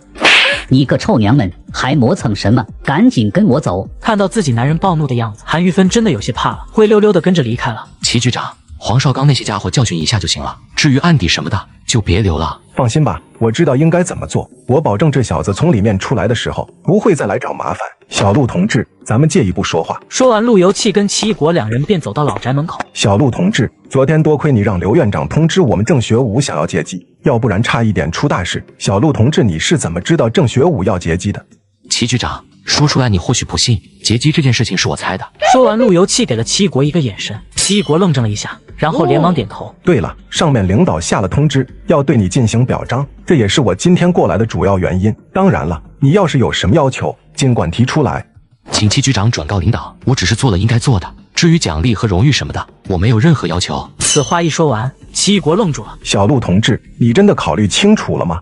对，齐局长，我考虑得很清楚，这些都是我应该做的。小陆同志，今天你说的话我肯定会转告给上面的，将来在省城要是遇到什么事情，可以直接来找我，职责范围内我定然不会推辞。既然奇异国都这么说了，陆游气自然也要投桃报李一番。齐局长，我知道你这个人很注重感情，这自然是好事，但有一点我要提醒你，多注意一点你的小舅子，很可能会因为他而影响了你的仕途。奇异国的小舅子是个无业游民，他背地里仗着自己姐夫是公安局长的关系，做了很多违法犯罪的事情，后来奇异国也因此被连累，连降2阶。奇异国听了这话后，瞬间愣住了。陆同志，你怎么知道我还有个小舅子？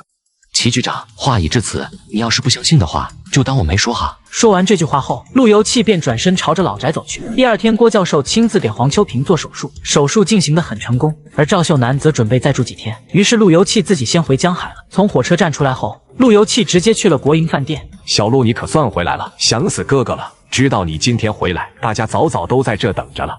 小陆，你这次去省城可是牛大发了，竟然连省城公安的齐局长都亲自给我打电话夸赞你。也没啥大事，就是帮了省城警叔叔那边一个小忙，破了一起案子。对了，小陆，今天借着老刘的这顿接风宴以茶代酒，敬你一杯。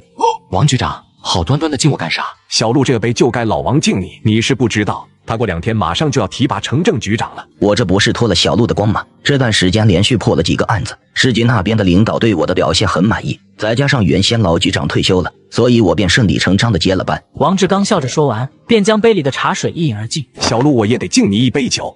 不是吧？难不成刘主任你也？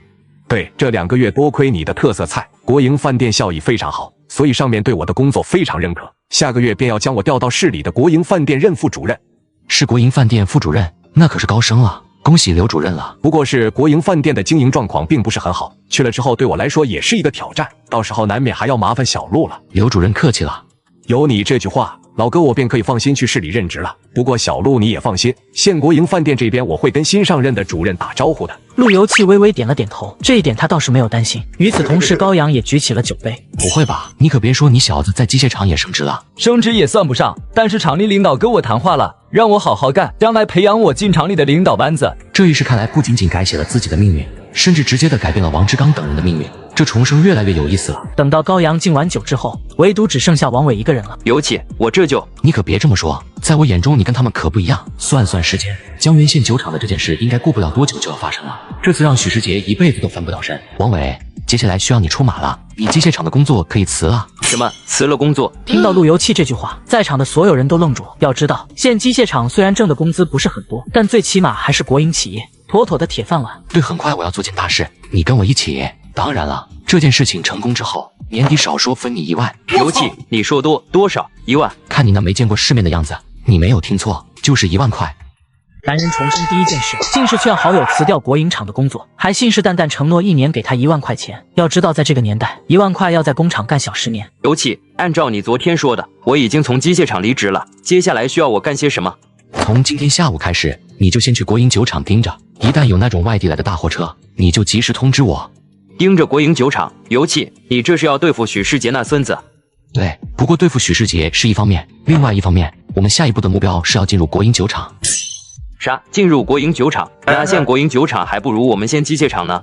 放心，不是让你去国营酒厂上班当工人，过段时间咱们要跟国营酒厂合作。王伟听完连连点头，跟王伟告别之后，陆游气便赶着牛车去了县人民医院。黄院长，咋了？你找我是发生什么事了吗？是这样的，小陆，之前村民中毒的事，县政府对我们人民医院的处置措施非常满意，不过这全都是你的功劳。黄院长，这话你说的有些谦虚了，我当时不过就是给你们提供了一个方向而已，算啥功劳？小陆，话可不能这么说，要不是你的话，我们不知道什么时候才能查到病因呢。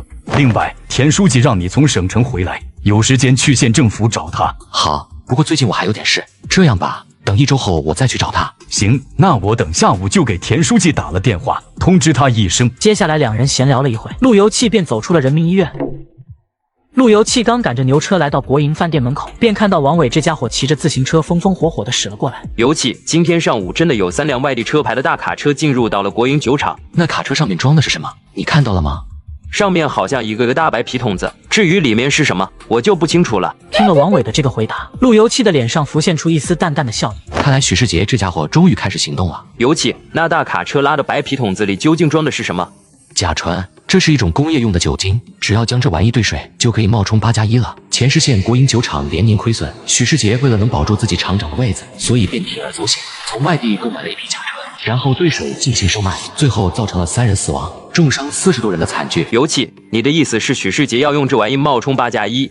是的，甲醇是有毒的，一旦用量多了，人喝了之后很快便会中毒身亡。许世杰那个王八蛋利益熏心，竟敢干这种丧良心的勾当，真是可恶。尤气，那接下来我们怎么干？接下来你帮我盯一个人，国营酒厂的副厂长胡庆之，只要你发现他去车站，便将这货给绑起来，然后就立即通知我。当年胡庆之因为欠了赌债，于是拿着国营酒厂的2万多块钱远走高飞了，也因此许世杰来了个金蝉脱壳，把这起假酒案全都推到胡庆之的头上。胡庆之，没问题，我记住了。时间又这样不急不慢地朝着前面推进了2天。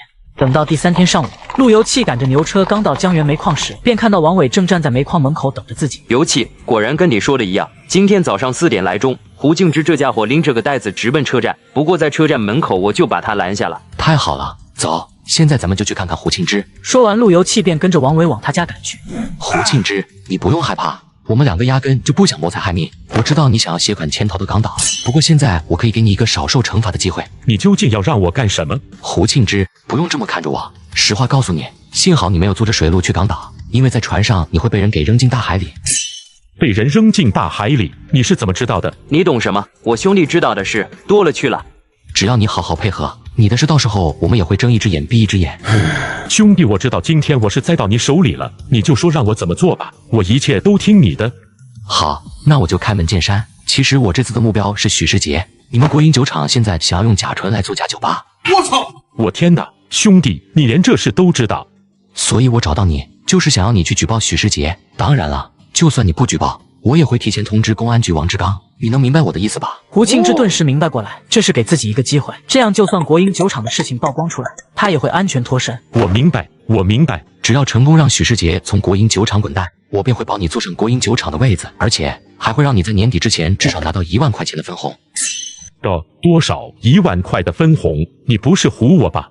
我当然没有唬你，你要是不相信的话，现在还来得及。沉默片刻，胡庆之还是咬牙喊道：“我相信。”好，那一会你就将酒厂的钱送回去，然后尽可能的查清楚许世杰在酒厂任职期间贪污腐败的情况。行，我平日里就盯着许世杰呢，这家伙利用设备采购和酒厂改建的过程中贪污了好几千块呢，我都记得清清楚楚。那再好不过了，你今天下午将钱还回去之后，明天一早就去县公安局举报。当然了，我答应你的条件也会兑现。胡庆之听完没有片刻停留，拿起袋子便离开王伟家。尤其真就这样让他走了？对，胡庆之这个家伙对我们来说还有用，不过你还是要悄悄盯着他，省得这家伙跟我们耍花招。好，没问题。翌日清晨，陆游气赶着牛车来到县公安局之后，便看到王伟这小子已经骑着自行车早就等在那里。尤气，你放心吧，胡庆之这家伙昨天从我家出来之后，便回到了国营酒厂，一直晚上8点多才空着手离开的。很好。话音刚落，王志刚便走了过来。尤气，王伟，你们2个大清早就在这，是来找我的？王局长，先前我不是跟你说再让你立4大功吗？王志刚听完后却是神情一动。尤气，你不会是说这功劳马上就要来了吧？不错，王局长，我说的那个功劳已经来了。男人利欲熏心，竟用甲醇装水充当8+1。我凭借前世记忆将其抓获，成功阻止了一场悲剧。王局长，我要举报现任国营酒厂厂长许世杰为了谋取私利，用甲醇兑水冒充8+1。什么？许世杰这王八蛋疯了吧？居然敢这么做！这些是我记录了许世杰担任厂长的这些年，从国营酒厂内贪污的钱财。王志刚看了一眼本子后，顿时便惊得瞪大了眼睛。好家伙，许世杰这些年来从国营酒厂前后捞了8000多块，咱们现在就去国营酒厂。王志刚一行人开始往国营酒厂赶去，而此时许世杰正在为自己的聪明才智沾沾自喜。这跟普通的8+1气味差不多，但成本可是低了很多。只要这批能顺利卖出去的话，以后就这么干，我可真是个天才。正当许世杰得意之时，王志刚等人走了进来。王局长，这什么风把您给吹来了？快，同志们办案辛苦了，来我办公室喝杯茶。许世杰，我们接到举报，说你们国营酒厂用甲醇造酒，到底有没有这回事？听到这话，许世杰的脸色顿时有些苍白。王局长，你别听人瞎说，我们厂压根就不会干那些乱七八糟的事情。许世杰要想人不知，除非己莫为。你担任国营酒厂厂长以来，贪污钱财的证据，我全都用小本本记下来了。胡庆之，你敢背刺老子？王局，经过我们查证，这车间里的成品8+1的确就是用甲醇勾兑的。带走。许世杰被带走时，还恶狠狠地瞪了陆游气一眼。他知道这一切肯定是陆游气在捣鬼。尤其县委田书记听到这个事情非常震怒，要亲自过来一趟，估计很快就到了。陆游气听完点了点头，然后对身旁的胡庆之说道：“胡厂长，等田书记到了，你担任厂长的事情便会有眉目了。”小兄弟，你连这个都知道？陆游气听完并没有回答。大约半个小时之后，田书记赶了过来。王局长一定要联合工商的同志，将这事彻底处理好，千万不能流通出去害人。还有，一定要彻查到底，凡是参与此事者，一定要严肃处理。放心吧，田书记，我们一定彻查到底。田书记，我也正好有事要跟您说一下，您觉得国营酒厂目前的形势怎样？国营酒厂，实话说，要是按照现在的发展态势来看，国营酒厂用不上1年就要倒了。田书记，要是我能让国营酒厂3个月内营销额翻10倍，上缴利润达到200多万，你觉得如何？田爱军瞪大眼睛，满眼不可置信地望向陆游气。多少？200多万？小陆，你要知道，江源县最好的国营单位就是江源煤矿，而江源煤矿每年的利润也就300多万。田书记，我想跟国营酒厂签订一个为期3个月的协议，在这期间，我要是成功了，我希望国营酒厂能将利润的10%返给我。如果要是我没有完成这个目标，我个人会赔偿国营酒厂3万块。小陆，你真的要这么做？对，田书记，说实话，我对这次跟酒厂的合作信心十足，只要给我这个机会，我肯定会兑现我的承诺。田爱军沉思片刻后说道：“行，小陆，你要真的有把握将国营酒厂3个月内营销额提高10倍，这个协议县委跟你签了。”好，我们今天就将国营酒厂的协议搞定。另外，我希望田书记任命胡庆之为厂长，我跟王伟2人是国营酒厂的顾问。行，那一切就按照你说的做。在这个月内，我们县委不会干预你们酒厂的具体操作。接下来，陆游气便跟田爱军签订了一份协议。等到田爱军等人离开后，陆游气立即安排起来：老胡，今天你就协助公安和工商处理一下假酒的事情，明天早上你就将酒厂全体员工都召集起来，开个动员大会。没问题，陆兄弟，我这条命是你救回来的，以后你说往东，我绝不往西。陆游气点了点头，继续说道：小伟，等新产品生产出来之后，你就负责去外面跑市场。新产品跑市场，对市场这块今后我交给你负责。当然了，你也别担心，我会从酒厂挑选一批人组建一个销售团队。成，我一定将这活干好。第二天一大早，胡庆之便召集了酒厂的所有员工。大家安静一下，这位就是咱们国营酒厂的顾问陆游气同志。来，大家用最热烈的掌声欢迎。我知道大家不相信我能在3个月的时间里将营业额提高10倍，这样吧，要是想跟着我干的，目标完成后每个人都会发一笔奖金。不相信的，从今天起可以不用来上班，工厂会发放你们原先的80%工资。陆游气的话一说完，员工队伍中便立马炸开了锅。我天，3个月不用来上班，还会领到原先的80%工资，这岂不是美翻了？就是啊，傻子才相信这小子能完成协议的目标呢，还是在家好好耍上3个月多好，还能领工资。此刻，员工队伍中已经有人开始嚷嚷着要选择放假回家。老胡，你立马安排人将选择放假回家的员工名单登记一下，等他们离开了，我们再接着召开大会。大约半个小时后，国营酒厂一共400多员工，还剩下350多人。恭喜你们做出了正确的选择，接下来你们只要听从胡厂长的安排，我保证3个月后每个人能收到不低于200块的奖金。多少？200块？要是真的能发200块钱的奖金，我立马提一辆自行车。我天，每年的工资也就300多块，一下就奖励200块的，都顶上大半年的工资了。酒厂员工的热情顿时被点燃了起来。我身边这位是王伟先生，他是我的助手，将来会全权负责酒厂的销售工作。我希望打造一支销售团队，要是有想要做销售酒水工作的，可以找胡厂长报名。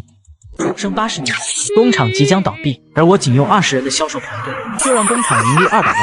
大家好，我叫韩雪飞，今年21岁，江源县城人。我虽然刚进酒厂，对于销售不是很熟悉，但我可以学。此时陆游气神情一怔，没想到他最初竟是这里的员工。前世韩雪飞可是我事业上的左膀右臂，只是前世刘丽丽对他一直很有敌意，逼我辞退了他。你当然可以加入销售团队，不过我有个要求，立即跟你相亲那男的断了联系，而且断得越彻底越好，最好是老死不相往来。前世韩雪飞嫁了个嗜赌如命的老公，输光了家里所有的积蓄，致使孩子病危却无钱医治，心灰意冷的他最终从医院的大楼顶跳了下去。陆游气这话一说完，韩雪飞顿时有些懵了。为什么要跟他分了呢？我觉得他人还不错，看起来也挺有礼貌的。还有，你怎么会知道我家里给我安排亲事的事？实不相瞒，我猜的。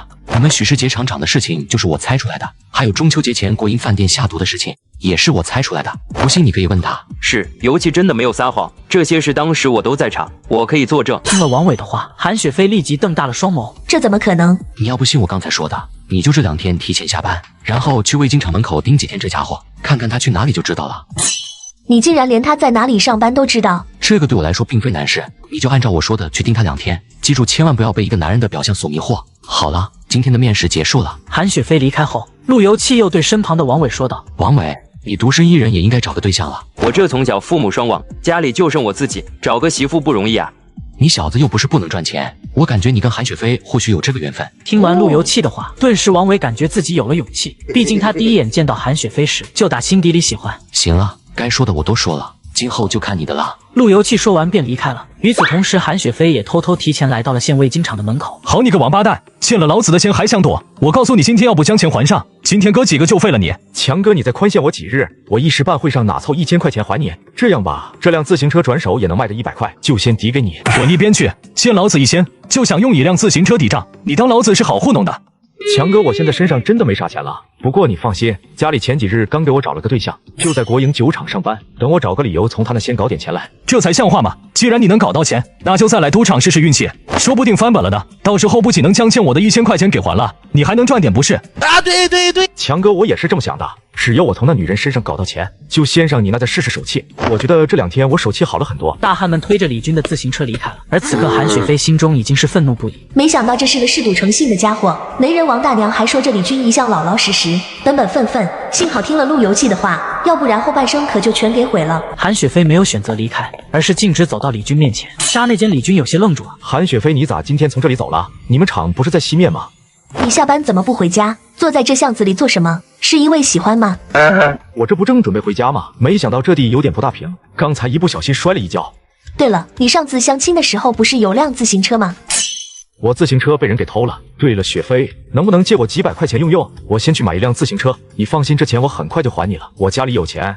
不好意思，我今天来的目的其实是想要告诉你，我们两个不合适。说完，韩雪飞便不想跟李军这样的家伙再废话，转头就走了。翌日清晨，韩雪飞一脸沮丧地来到酒厂。我猜的没有错吧？是不是已经看清那家伙的真面目了？韩雪飞也没有隐瞒，直接点了点头。昨天我按照你说的去了味精厂，那家伙不光是赌，还撒谎骗我说自行车被人给偷了，要跟我借钱，然后去赌场翻本。真是混蛋！正所谓旧的不去，新的不来。我猜你命中注定的男人现在已经出现了，你可要好好把握住机会。说完，路由器就离开了。而韩雪飞突然目光跟王伟对视到了一起，一瞬间心跳竟加速了起来。难道路由器说的那个男人就是眼前的家伙？王伟此刻也是有些慌了神。那什么，我早上也没吃饭，我去吃点。韩雪飞望着王伟那一副苍茫失措的样子，却忍不住抿嘴笑出声来。而路由器看到王伟也跟在自己后面跑出来后，一副恨铁不成钢的说道：“你个呆子，我给你俩制造机会，你倒好自己跑出来了。”嘿嘿，油气，我这有些不好意思啊。对了，油气销售团队20人已经选完了，接下来该怎么办？等工厂按照我的中药配方把咱们的利酒酿造出来后，就让他们2人一组，半个月跑遍海东省的供销社和国营饭店。本个月之后，销售团队便去周边邻省拓展市场。油气，你说的这个利酒真的有这么好卖吗？当然了，并且我还让胡庆之联系印刷厂，印刷上几万张传单和宣传海报。到时候销售团队到达各个城市后，立即在车站、供销社和国营饭店门口散发传单、张贴海报。钱是此类最出名的品牌，要1989年才上市，现在市场上根本就没有此类品牌。要想3个月将酒厂的营业额提升10倍，就要复制它的成功。那省城你安排谁去呢？省城的话，一开始我还是要亲自去一趟。虽然咱们农村电视很少，但城里几乎能达到1半以上的家庭都有了电视机，这些都是利酒的主要客户，所以必须要在电视台好好打个广告。同生80年代，凭借前世记忆抢先拍摄电视剧《水浒》，将这部经典之作稳稳收入囊中。排长您好，我叫陆油气，来自江源县国营酒厂，这次来海东电视台就是想要打个广告。油气同志，不知道你们想在我们海东电视台打什么样的广告？我们希望柜台能重新给我们酒厂拍摄一款属于我们的广告，广告费我们可以出到每月1000块，让这条广告在饭点时候滚动播放。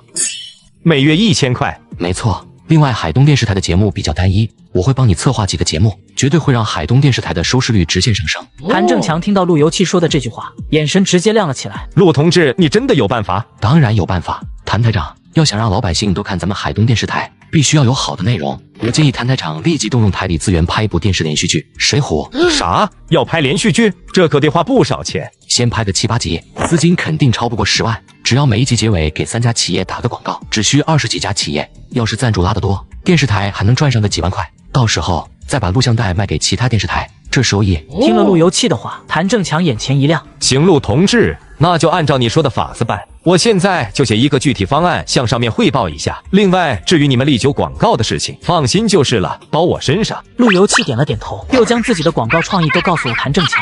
随后双方签订了合同，陆油气也将第1个月的广告费给交上了。王伟、雪飞，省供销社那边就交给你们了，尽量今天就将他们搞定，明天开始咱们的利酒就能发货了。为了节省时间，供销社那边你们2个人去，我去一趟报社。放心吧，油气，保证完成任务。下午5点左右，陆油气按照约定来到省城国营饭店门口，不久便看到王伟和韩雪飞有些垂头丧气的走了过来。油气，对不起，供销总社我们没有谈妥。陆油气听后，顿时眉头微微一皱，不应该啊，售卖价5块，我直接给到进货价3块5，其中每瓶1块5的利润，超过了市面上其他的白酒，而且市场上相似功能的产品并没有多少。怎么回事？供销总社那边是怎么说的？一开始工作人员说的还挺好，可以售卖咱们的产品，可后来他接了一个电话之后，便对我和雪飞说，刚收到通知，供销总社不打算进新酒品了。原来是这样。好了，供销总社不进新酒品，这事也怨不得你们。明天我们再去一次，直接找他们供销总社的主任不就得了？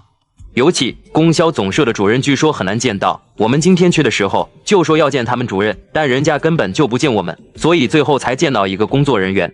是我们从供销社工作人员的口中得知，这个供销总社的主任脾气很古怪，一般人根本就见不到他。放心吧，明天咱们肯定能看到他。另外报社那边我已经拿下了，花了500块要了一个醒目位置，接下来咱们的任务就是拿下省城国营饭店。尤其省城国营饭店的工作人员一个个牛的鼻孔都朝天了，普通服务员都是这样的态度，更别提国营饭店主任了。没事的，我自有办法。说完，陆油气便走进省城国营饭店。同志，麻烦你帮我通知一下你们饭店主任，就说我是来拯救你们国营饭店的。这位同志，你莫非是脑子有点问题吧？我们国营饭店好好的，用得着你来拯救？你吃不吃饭？不吃你就赶紧走。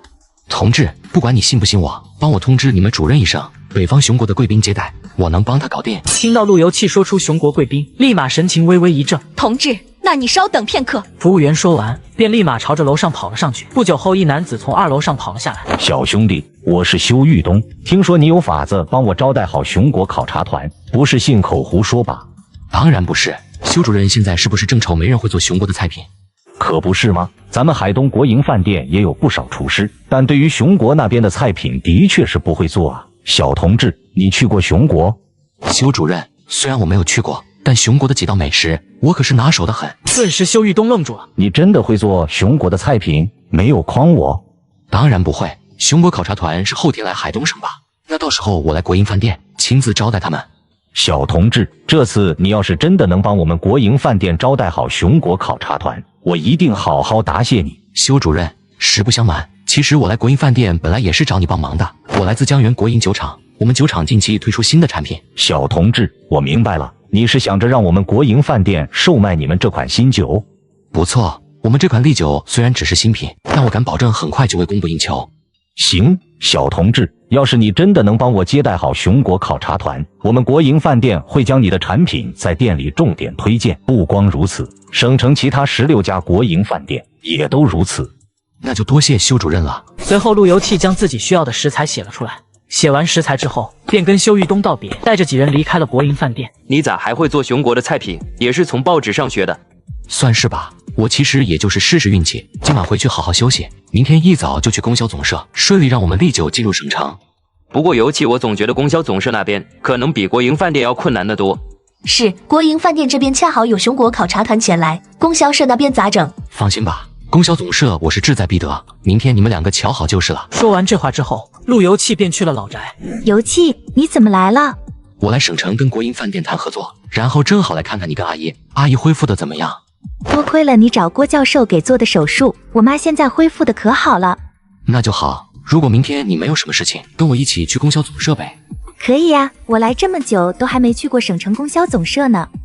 同生80年代，我仅用一顿小烤肉就拿下省城16家国营饭店，从此利酒成功进入省城。又是你们，不是昨天说了吗？我们供销总社这边不会售卖你们酒的，怎么还来？同志，供销总社会不会售卖我们的酒？恐怕你说了还不算吧？我们是来找你们供销总社马主任的，还请带我们过去。你小子又是哪里冒出来的？我们供销总社是不会售卖你们酒的，赶紧走，要不然的话，我让保卫处以寻衅闹事将你们抓起来。好，你最好让保卫科将我抓起来，要不然这样不用你们保卫科的人动手了，直接给奇异果打个电话，你就问他敢不敢来抓我。此话一出，工作人员顿时额头上冷汗冒了出来。怎么不敢打？要不然带我去你们供销社电话旁，我亲自给奇异果打一个。同志，误会，都是误会，就这么点小事，哪里还需要惊动齐局长？不是找我们马主任吗？我带你们去就是了。说着，这家伙便主动带着陆游气等人朝着供销总社的2楼走去。马主任，这几位是从江源县过来的，他们想要跟我们供销总社合作。江源县来的，我不是说了暂时供销社不会售卖他们的产品吗？你怎么还将他们领上来了？你是干什么吃的？让保卫科撵走就是了。马主任，这位同志似乎跟省城级局长认识。听到这句话，马国良顿时神情一怔。马主任好，自我介绍一下，我叫陆游气，来自江源县国营酒厂。陆同志，虽说你跟齐局长认识，但你们的产品……那我能问问，为何咱们供销社不能销售我们的产品？陆同志，其实我们供销社已经有一款相似的产品餐柜小容酒了，而且无论是销量还是知名度都还不错。马主任，从今天开始，海东日报和海东电视台都会有我们产品的广告。另外，我们的产品将会成为这次熊国考察团的招待专用酒。马国良瞬间瞪大了眼睛，不可置信地问道：“招待专用酒？你说的是真的？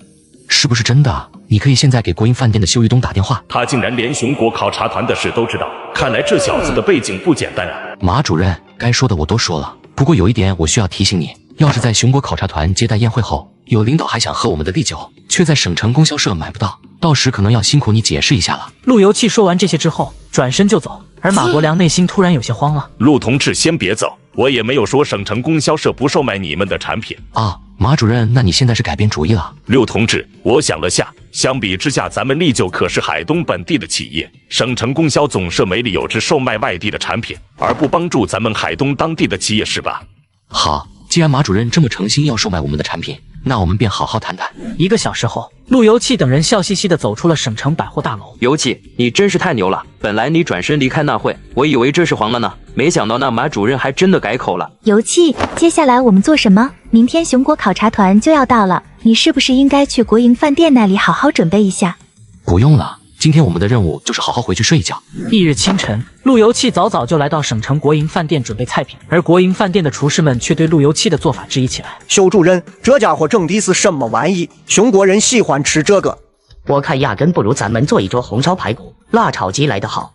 就是他做的是菜嘛，怎么看起来像是熬了一锅屎，感觉狗都不吃。这玩意真的可以吗？熊国老外喜欢吃这个？修主任，你放心便好了，他们肯定喜欢吃。修玉东摇了摇头，无奈地离开了。他开始有些后悔先前太过于相信陆游气了。中午12点，熊国考察团准时到达国营饭店。修玉东匆匆忙忙跑到后厨。陆同志，考察团已经到了，现在可以上菜了吗？可以。当熊国人看到桌上的烤肉、大列巴、罗宋汤、蔬菜沙拉还有土豆炖牛奶时，眼睛都瞪大了。其中一家伙将一块烤肉送入口中嚼了起来。修玉东望着眼前一幕，大气都不敢喘一下。哈拉手，哈拉手。修主任，这次准备的招待菜品还不错嘛，托洛夫斯基都说很棒。听到这句话，修玉东原先悬着的心这才落了下来。而此时饭桌上的熊国考察团早已大快朵颐起来。刘先生，这次的宴会花费这么低，没想到今晚可以在这里吃到这么正宗的绝色美食。能否将这次宴会的出席喊上来？我要当面感谢他。修主任，快点将这次宴会菜品的大厨喊上来。修玉东应了一声之后，便立即屁颠屁颠地跑向了后厨，不一会便带着陆游气走了出来。斯德拉斯特维杰。没想到陆游气这句熊国语言一出，整个大厅众人全都愣住了。好，怪不得南中我们这上菜做的这么正宗。来来来，我敬你一杯。陆游气不动声色，举起桌上装有利酒的酒杯。先生，很感谢你对我做的菜认可。另外，我们很注重礼尚往来，这次换你尝尝我们独有的利酒。哇，利酒嘛，确实很不错。所谓一杯生，二杯熟，不一会托洛夫斯基便跟陆游气谈起了生意上的事情。没想到这个托洛夫斯基是做石油起家的，我记得再过1个月，国际石油可是暴跌300%，到时候这家伙很可能会倾家荡产。不行，我得帮他一把。毕竟以后要是跟熊国做贸易，能用得着他。陆游气便小声地把接下来熊国直到1991年将要发生的大事说了个大概。托洛夫斯基听后大为震惊。陆先生，你刚才的话不是开玩笑吧？我为什么要开玩笑呢？接下来的事情马上就会应验，你若不信，那咱们就拭目以待。托洛夫斯基看着眼前这个年轻人，沉思了一会，满眼真诚地说道：陆先生，希望今后我们能成为朋友，以后你能来我们熊国做客。好，没问题。自从陆游气将烤肉的制作方法交给国营饭店后，国营饭店的烤肉便在省城爆满起来。游气，你知道今天供销总社那边销售了多少瓶利酒吗？多少？截止到晚上5点，供销总社那边一共销售了860瓶利酒，营业额4000多块钱。国营饭店这边呢？国营饭店具体的数量还没有出来，但我估计省城10多家国营饭店，差不多也能有800来瓶。陆游气听完眉头微微一皱道：每天1600瓶，数量还是少了。啥？这还少啊？一天1600瓶，销售额可是近1万块钱呢。1个月下来，光是省城就有30万的销售额。你要知道，省城可是我们最大的销售市场，每天至少3000瓶的销售量才算合格。我天，一天3000瓶！放心吧，不出半个月，省城的销售量绝对可以突破3000瓶。对了，明天我就先回家一趟，省城这边就辛苦你们俩盯一下。游气放心，保证完成任务。陆游气几人刚走出国营饭店门口，便看到奇异果走了过来。小陆同志，你来省城怎么也不跟我说一声？要不是我看报纸上熊国考察团的照片，还不知道你来省城了呢。齐局长，我这不是来推销产品的吗？所以便亲自来跑一趟。你小子可以啊，回去才多久就整出一款利酒出来。对了，小陆，有没有时间？有些话想要跟你谈谈。陆游气点了点头，便跟奇异果走进车里。小陆，你这次接待熊国考察团，我可是听到上面好几个领导表扬你来。是吗，齐局长？你是专门跑一趟来找我，不会就是为了跟我说这事吧？这个事情只是顺带的，我来主要是感谢一下你。看来齐局长肯定查过你小舅子了吧？对，没想到这王八蛋真跟你说的一样，他居然打着我的名号干了许多荒唐事。更可恶的是，这混蛋竟然还跟人合伙开设赌场。那不知道戚局长是怎么处理的？这混蛋干了那么多的坏事，我自然不会轻饶他。我将赌场查封了，将他也抓进公安局了。这次我非要好好让他长长记性不可。不错，这家伙果然还是跟前世一样，不徇私不枉法。油气真的是多谢你提醒，你不知道现在上面正在考察我呢。要是顺利的话，我年后便会调往龙城了。现在就是担心，倘若我小舅子这是被人举报的话，我怕。齐局长客气了，还是你自己有这个魄力，不徇私不包庇。放心吧，过了这一次，你将来前途不可限量。齐一国听到这话，眉眼一动，顿时明白了，然后对陆游气又是一番感谢。之后两人又闲聊了一会，齐一国便离开了。翌日下午2点钟左右，陆游气终于赶到了江源县。他没有直接回清水公社，而是先去了国营酒厂。老胡，现在酒厂每天的销售情况怎么样？小陆同志，截止到昨天晚上8点，咱们一共出货6200瓶，营收为31000多块。按照这个出货量的话，到年底的时候应该能达到300多万。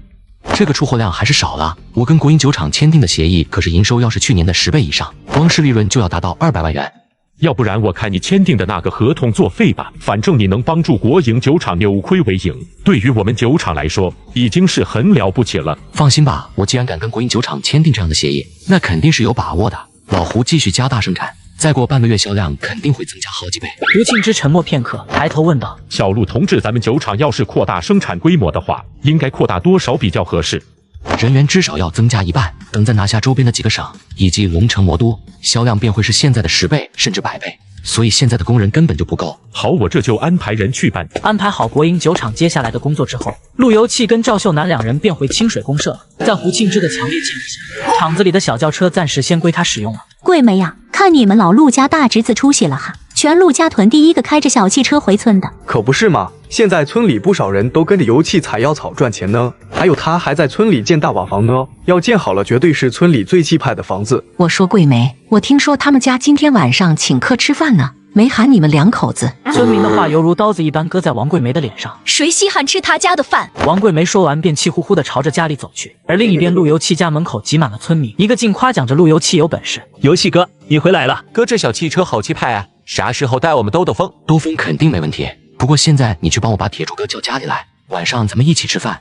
好的，我这就去。等到晚上的时候，很快大家便坐满了一大桌。游气，这酒真不错啊，这酒好像是咱们县国营酒厂出品的吧？我去公社开会听说过这酒。对，这例酒就是咱们国营酒厂酿造的。原来是这样。对了，游气，今天我得敬你一杯。铁柱哥，有什么事你就直说，反正今天吃饭的也没有外人。是这样的，现在村里已经有30来户都跟着你采药草赚到钱了，所以村里许多村民都找我，也想要去山上采药草，可就怕你不料。铁柱哥，我知道你现在是村长，自然想着能让村民过上好日子。不过村里的这些人，有的人我可以收，有的我绝对不会收他们一根药草。整个陆家屯里并不全是好人，前世家里遭难的时候，伸手帮忙的没有几家，但落井下石也有好几家。铁柱哥，这样吧，再过1个月就会开始实行家庭联产承包责任制，到时候你可以指导村民们统一种植。你也知道娘娘山的药材终归是有限的。游气，那你的意思是让村民们种植药材？不错，等到药材成熟之后，我会让宝亮和莹莹负责收购。游气，村民们要是都种植药草的话，到时候你能收得下吗？铁柱哥，这个你放心就好，我会跟江源国营酒厂和药材公司那边签订好购销合同，绝对没问题。虽然现在娘娘山里采的药草，国营酒厂这边需要的很少，但要是等到统一种植后，便让村民们种植党参和枸杞，这2样正好是国营酒厂所需的。成，既然游气你这么说了，我自然相信。凭什么这次学校返程的名额给了赵秀楠？我比他差哪了？风哥哥，我不甘心。小晴晴，不就是一个小娘们吗？你放心，有哥哥在，保证他返不了城。风哥哥，光让他返不了城还不够，我要让他生不如死。想到那些男教师被他迷得5迷3道，我就来气。你放心，正好让手底下的兄弟乐呵乐呵。风哥哥，这事就这么说定了，你先走吧。赵秀楠跟陆游气回来了。周云峰听完便转身离开了。与此同时，陆游气跟赵秀楠走了过来。小楠，真让人羡慕，陆游气还亲自送你回来。在游气家吃完饭，我要自己回来，游气不让，说晚上不安全，非要送我回来。何晴刚才在门口跟你说话那人是谁啊？没谁，我也不认识，就一个外地问路的。对了，秀楠，告诉你个好消息，学校把这次返程的名额给你啦，恭喜你，真是太为你高兴了。听到这话，一旁的陆游气却皱起了眉毛。不对啊，按照前世对何晴的调查，这个女人当年利用卑鄙的手段拿到返程名额的时间是1983年，可现在上面怎么会将返程的名额给了赵秀楠呢？晴晴，你说的是真的吗？千真万确，估计明天学校的领导就会找你啦，到时候你可别忘了我，咱们可说好要做一辈子好姐妹的。放心吧，晴晴，我肯定不会忘了你的。而此时的陆游气眉毛却皱得越来越深了。我想起来了，刚才那人是周云峰，我记得这家伙是个烂赌鬼，而且还因为故意纵火进去踩缝纫机了，似乎是差点烧死一个城里来的女人。想到这里，陆游气看着眼前的赵秀楠，后背立即冒出一股冷汗。游气不早了，你也快点回去吧，路上注意安全。等明天领导找我谈完话，我再跟你说。陆游气点了点头，看着赵秀楠的背影感叹道：看来前世赵秀楠也是个苦命人，不过这一世我绝对不会让悲剧上演。不仅如此，周云峰和何晴这两个王八蛋我肯定也不会放过。翌日清晨，陆游气便把宝亮这家伙给喊了过来。游气哥，这么早找我啥事？这几天你别上山采药了，帮我去盯着清水公社的那个周云峰。周云峰就是那个烂赌鬼。不错，你天天盯着他去哪？都干过什么？当然了，你也不用担心，我一会还会去趟清水公社派出所，也会让他们派人盯着那王八蛋。放心，游气哥，保证完成任务。叮嘱完宝亮之后，陆游气便开着车去了清水公社派出所。徐所长，我今天来可是有个功劳要送给你。听到陆游气说出这两个字，徐维山顿时来了精神，毕竟王局的事早在他们这传开了。游气同志，愿闻其详。咱们清水公社很快便会有人纵火，而且有可能烧死人。什么？纵火？谁胆子这么大，居然敢做这么伤天害理的事情？徐所长，你真的相信我说的话？当然了，在我们这谁不知道你陆游气同志的事迹啊？陆游气听完微微一笑，既然徐所长相信我的话，你就安排所里一名公安同志盯着周云峰。不过为了以防万一，我也让村里一个小兄弟暗中盯他的梢。没想到竟然是这家伙！好，我今天就安排人盯着他，一定要抓这混蛋个人赃并获。那就麻烦徐所长了。陆游气眼见目标已经达成，便离开了。从派出所出来后，陆游气并没有回陆家屯，而是直接去了大姐家。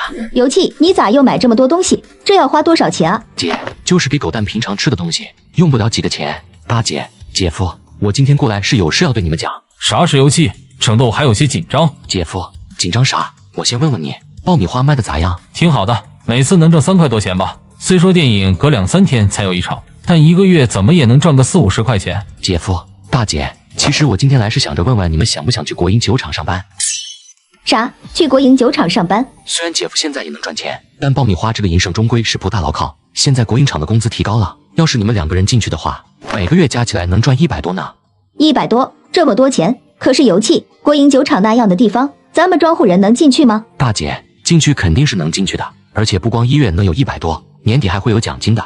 游气年底还有奖金，抬他爹，你觉得呢？去国营酒厂能成吗？要是能去县城当一名国营厂工人的话，肯定比窝在村里强。那行，这2天你们就忙活一下村里的事情，等下周我就来接你们去国营酒厂报到。另外，我会让酒厂给你们安排个宿舍。刘大成和陆迎春听了之后，顿时激动地点了点头。安排完大姐家的事情后，陆游气便又开着小汽车去了国营饭店，因为他中午还约了王志刚和高阳几人。陆老弟，我听说你这次去省城可是帮了那边国营饭店的大忙了。游气，你还别说，这里酒喝起来还真不错。没帮啥大忙，就是帮忙做了点小事情。另外，我给你们每人都准备了2瓶，等拿回去尝尝。3人一听，全都朝着陆游气感谢一声。游气，你敢跟国营酒厂签订验收超10倍的协议，那也跟我们县机械厂签订一个呗。咋了？你们厂的效益也不好？是，你们大伙也知道，我们国营机械厂是做纺织设备的，现在纺织厂的日子都不好过，别说我们做设备的了。既然如此，我建议你们机械厂还是转型做小型农具吧，挑几样农村普遍用的农具就好。高阳听后，神情微微一怔，小型农具，这玩意可以吗？当然了，再过1个月，咱们这边会彻底实行家庭联产承包责任制，到时候家家户户最需要的就是播种机、犁地耙子等适合灵活操作的农具。高阳听后陷入了短暂的沉思，片刻后激动喊道：游气，你说的对，要是咱们海东省也实行联产承包责任制了，那对于农业机械的需求肯定变大。等我下午回去就跟厂长提这事。高阳，我对农具这块也略懂一些，等我吃完饭就给你画一些图纸，你到时候参考一下。虽然那都是进入21世纪农村才会有的机械，但高阳他们肯定能够根据图纸把样子给研发出来。等到农业机械发展起来之后，我的下一个目标就是工程机械。女人第一次尝试不穿内衣睡觉，男人却要放火烧死她。小娘们要怪你就怪何晴吧，她答应我事成之后给我200块，我还等着这钱去翻本呢。就在周云峰准备点火时，周云峰，你小子干什么？刘公安，你怎么来了？宝亮，你回去通知陆游气，我先押这混蛋去所里。宝亮点了点头，便骑上自行车朝着陆家屯驶去。另外一边，何晴站在房子前已经看傻了。何晴，很失望吧？此话一出，何晴吓得直接尖叫一声。秀楠，你怎么出来了？我怎么不能出来？要是不出来的话，早就被人给活活烧死了。那个或许周云峰那家伙闷油吧，我看未必就是来放火的。哦，这么远的距离，天又这么黑，你怎么知道那个纵火的人就是周云峰？一听这话，何晴顿时觉得浑身起了一层的鸡皮疙瘩。我是听声音，之前跟周云峰打过几次交道。那什么，我突然有点肚子疼，我先去趟厕所。就在这时，刘公安却是压着周云峰走了过来。何晴，你要是肚子疼的话，一会到了派出所，我让人陪你去卫生院检查一下。但现在你们两个必须要跟我走一趟。小陆，你还真是铁口直断啊！算出周云峰这混蛋要纵火，要不是我们提前派人盯着他，一旦这火真的烧起来，那可就麻烦了。徐所长过奖了。另外，周云峰这家伙虽然好赌，但没有纵火行凶这个心思。其实他是被人幕后指使的。啊，对，徐所长，我是受人指使的，让我纵火的就是何晴。他说只要我去他住的地方点一把火，事成之后就给我200块钱。听到周云峰供出了自己，何晴心中一阵慌乱，连忙否认道：公安同志，你别听他胡说八道，这家伙就是想要嫁祸给我。我可是清水公社的一名老师，还跟秀楠是好姐妹，怎么能干出这样的事情来呢？臭三八，怎么想要过河拆桥啊？不就是你指使我放火的吗？现在就想不认账了？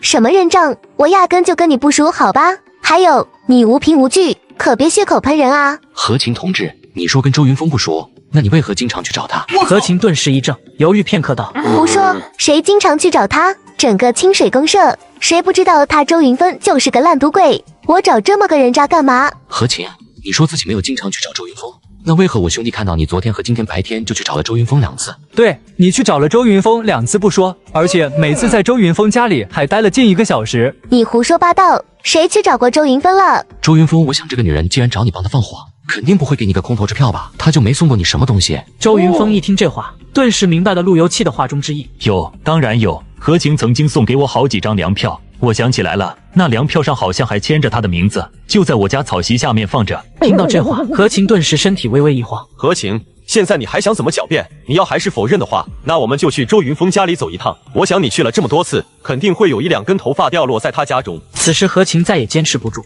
双腿只觉得一软，顿时瘫倒在地上。秀楠，你就原谅我这一次吧，我就是一时鬼迷心窍，所以才会干出这样的事来。你跟公安同志求求情，放过我好不好？看到何晴涕泪痛哭的样子，赵秀楠却是脸色一沉。何晴，要是你好好跟我谈谈的话，说不定这个返程名额我真的不要了。可是你现在这一切都是你咎由自取。说完，赵秀楠便再也没有搭理何晴，朝着派出所外面走去。翌日清晨，方英要回娘家一趟，路由器怕她带着小米不方便，便亲自开车送他们娘俩去县城。3人刚到筒子楼下，就遇到一男一女。哟，我记得3年前是谁说的，以后再也不会登家里的门了，现在咋又上杆子回来了？说话当放屁吗？小倩是爸让我回来给她过个生日，过完了我就走，请你现在让开。而此时方倩看了一眼旁边的路由器，说道：方英，你还真是不要脸啊，在乡下死了男人，是不是不甘寂寞，真又从哪勾搭上个小白脸？方英听后顿时气得浑身乱颤。方倩，你别胡说八道，他是我同村的小叔子，今天是来送我们回城的。原来是小叔子啊！俗话说，好吃不如饺子，好看不如……方倩的话还没说完，路由器便直接给了一个大笔斗。臭小子，你敢打我，今天我非要找人打断你的狗腿！你个乡巴佬，居然敢动手打人，信不信我？只是方刚的话还未说完，他便看到路由器那冷冽的眼神瞪了过来，后面的话便不敢再说出口。方英，虽然咱们同父异母，但毕竟都姓方，这野男人是你领回来的，你赶紧让他给方倩道歉。尤其是来送我的不假，可方倩呢，上来就这么辱骂他，打了活该。就在这时候，从楼上走下来一男一女。小倩，咋回事？哪个挨千刀的动手打的你？就是他，方英从乡下带来的野男人。一听是路由器动手打，张桂平立马火冒3丈。好你个臭小子，敢动手打我女儿，看我不撕烂你的嘴！只不过张桂平的手还没有伸到路由器面前，便看到一只大手劈天盖地朝着他的脸上呼了过来。你个小王八蛋，你敢动手打我？方英，你个死丫头，这个臭小子是你带回来的吧？你什么意思？今天准备上门拆家来了？你们被油气打那都是咎由自取，你问问方倩说什么了？她要是不说那些侮辱人的话，能被打吗？方英，我说错了吗？这个家伙不是你从乡下带来的野男人。英子，你一个女人家带个孩子，却跟其他不三不四的男人搞在一起。方倩说你也是为你好，要不然你以后还怎么嫁人？方英听到这话，顿时愣了一下，心也像被人用针扎了一样疼。嫁人？我这辈子就没想过再嫁人。你不嫁人怎么行？不嫁给王长贵，我还怎么去国营酒厂上班？方英顿时如遭雷击一般，愣在了原地。爸，方刚说的是真的吗？你这次捎话喊我回来，压根就不是想着让我回家，只是想让我回来嫁给那个老官夫。那是当然，要不然大老远把你从乡下喊出来干什么？白吃我们家的饭吗？爸这么做也是为了你好。你说你一个女人带着孩子生活在乡下，日子过得多艰辛。那王长贵虽然比你大10来岁，但是国营酒厂的车间小领导呢？爸说的对，国营酒厂的工人现在每月工资都翻番了，听说干好了月底还有一笔不小的奖金呢。你爸这都是为了你好，给你找个王长贵这样的能人，以后你和孩子吃香的喝辣的就行了。既然王长贵这么好，怎么不让方倩嫁给他？你这孩子怎么说话呢？你爸不是还向着你，将来让你跟着王长贵去享福吗？再说了，方倩这孩子现在还小呢，嫁人的事情还不着急。不就是去个国营酒厂吗？至于还要卖自己的女儿？你一个乡下小子，知道个屁！你知不知道国营酒厂是多难进？现在整个江源县多少人都盯着国营酒厂的这次招工呢？或许对于别人来说，国营酒厂的确很难进得去，但对我来说，一句话的事，要是英子姐想进的话，今天我就能让她入职。小子，你说这话也不怕闪着舌头？你以为自己是谁？国营酒厂的厂长吗？还一句话的事，我 K。方英，你还真是找了个奇葩野男人啊，什么话都敢说。尤气说能肯定就没问题，我相信他。顿时方世杰有些怒了。行了，现在就跟我上楼，省得在外面丢人现眼。再说一会王主任可就来了。正说着，突然张桂平放声大喊道：哎呀，王主任来了啊！就在此时，一男的骑着自行车过来，路由器恰好被方英给挡住了，所以王长贵压根就没注意到他。英子，你回来了，这是我给你女儿带的钙奶饼干。英子，你看人家王主任多有诚意啊，特意给小米买的钙奶饼干，赶紧拿着，一起上楼吃饭。不用，这种钙奶饼干我们在供销社买了好几包呢。那个今天来的实在太过匆忙，没来得及买啥东西，等改天我带你们去县供销社，想买什么就买什么。谢谢，不必了，我们马上就回去了。一听方英说要回去，王长贵愣住了，而这时候方世杰气得浑身有些颤抖。你个死丫头，说什么混账话？人家王主任都来了，你就要走？赶紧给我上楼！他来了关我什么事？你们一家人陪着他吃饭就好了。一时间方刚有些急了。你不能走，你要是走了，谁嫁给王主任？我的工作咋办？你的工作要靠你自己，关我什么事？恰在这时，方倩突然想起了什么。对了，王主任，你来的正好，刚才这里有个家伙口吐狂言呐，他说去国营酒厂就是一句话的事。谁这么大的口气，还去国营酒厂一句话的事？他知不知道现在国营酒厂有多难进？就我家这几天门槛都被踏破了。王主任，就这个乡下小子。当王长贵看清楚方英身旁的路由器，一时间王长贵觉得这家伙怎么那么眼熟。突然他浑身一个机灵，我天，这不是国营酒厂的太上皇吗？现在整个国营酒厂谁不知道胡庆之是国营酒厂的厂长，那也要听路由器的。陆同志，你怎么在这？王长贵，你好大的官威啊！你刚才说谁好大的口气？来，我问你，我一句话能不能让人进国营酒厂？能，陆同志发话的话，那绝对可以。别说一个了，就算10个人进国营酒厂都没问题。王主任，你是不是搞错了？就这乡下小子，怎么可能有这么大的本事呢？你可是堂堂国营酒厂的车间副主任，怎么要跟这样的家伙客气呢？然而方静的话还未说完，王长贵直接给了他一个大逼斗。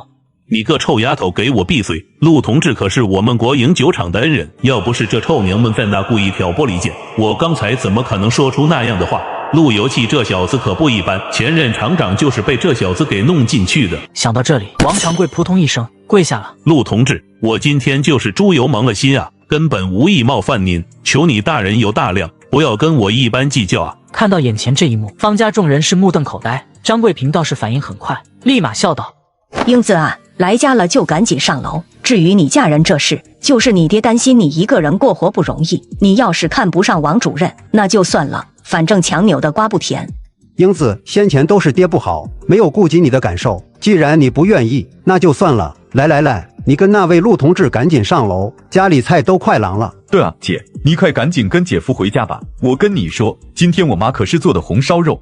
我要是记得不错的话，这好像是你第2次喊我姐吧？第1次是上学那会你被同学欺负，喊我帮你打架。方刚微微一怔，脸上一阵青红不定。行了，你们也不必假惺惺的了。原本我以为终究是血浓于水，现在看来不过是一厢情愿罢了。从今往后我们老死不相往来。说完，方英也不再停留，大步朝着外面走去。眼见方英走了，张贵平便将希望重新放在了王长贵的身上。王主任，你看咱们要不上楼吃点？滚！我今天可是倒了8辈子血霉了，要不是你们一家人，我能得罪陆同志吗？骂完之后，便骑着自行车狼狈离去。方刚更是一脸绝望的样子，转身走到方倩面前，抬手一个大逼斗。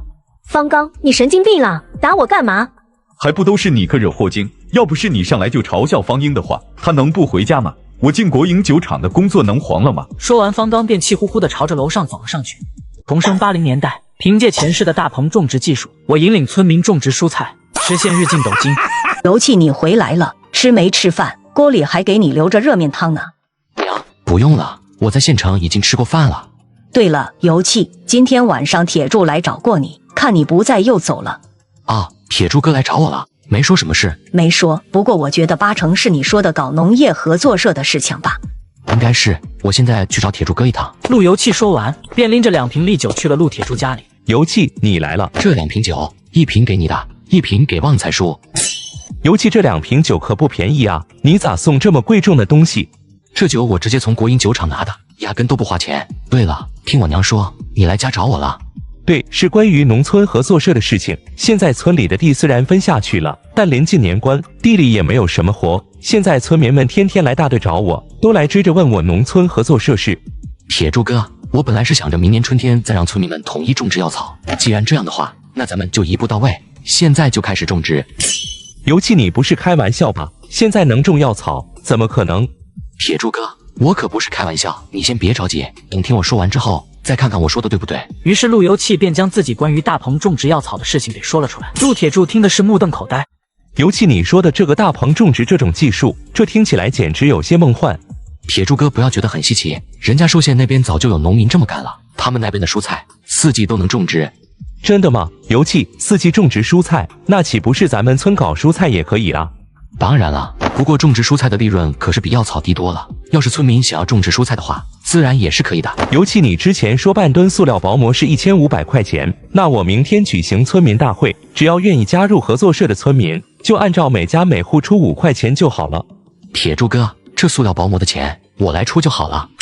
尤其这可使不得，1500来块钱呢，不是一笔小数目，怎么能让你自己一个人出呢？铁柱哥，这笔钱我来出，但我不会以我自己的名义出，而是以合作社的名义，到时候村民们的药草不也都是给合作社来统一售卖？说句不好听的话，我要指着大家伙来赚钱的。听到陆游气这么说，陆铁柱也就没有再勉强。翌日清晨，陆铁柱便开始召集村民开村民大会。我看他们这些家伙都想钱想疯了，万一这药草种不活，可就白白浪费了1年的收成。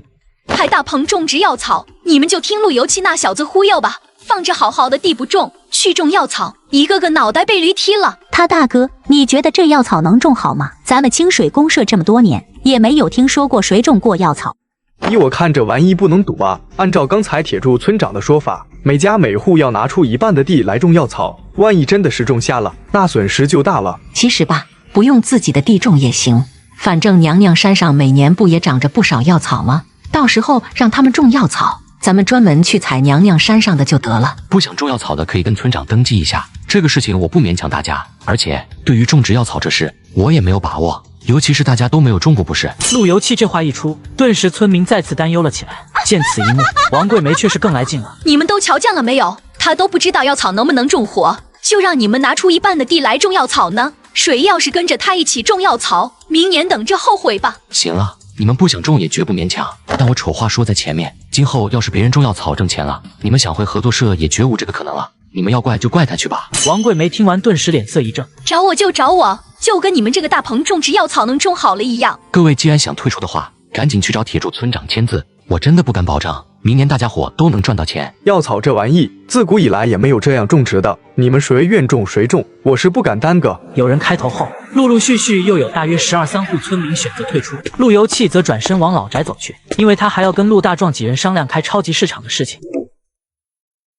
宝亮、莹莹，以后整个农业合作社收购药草的工作就指望你们2个了。放心吧，游气哥，我和莹莹一定会干好的。好，不过也不用担心，有事可以找铁柱哥帮忙。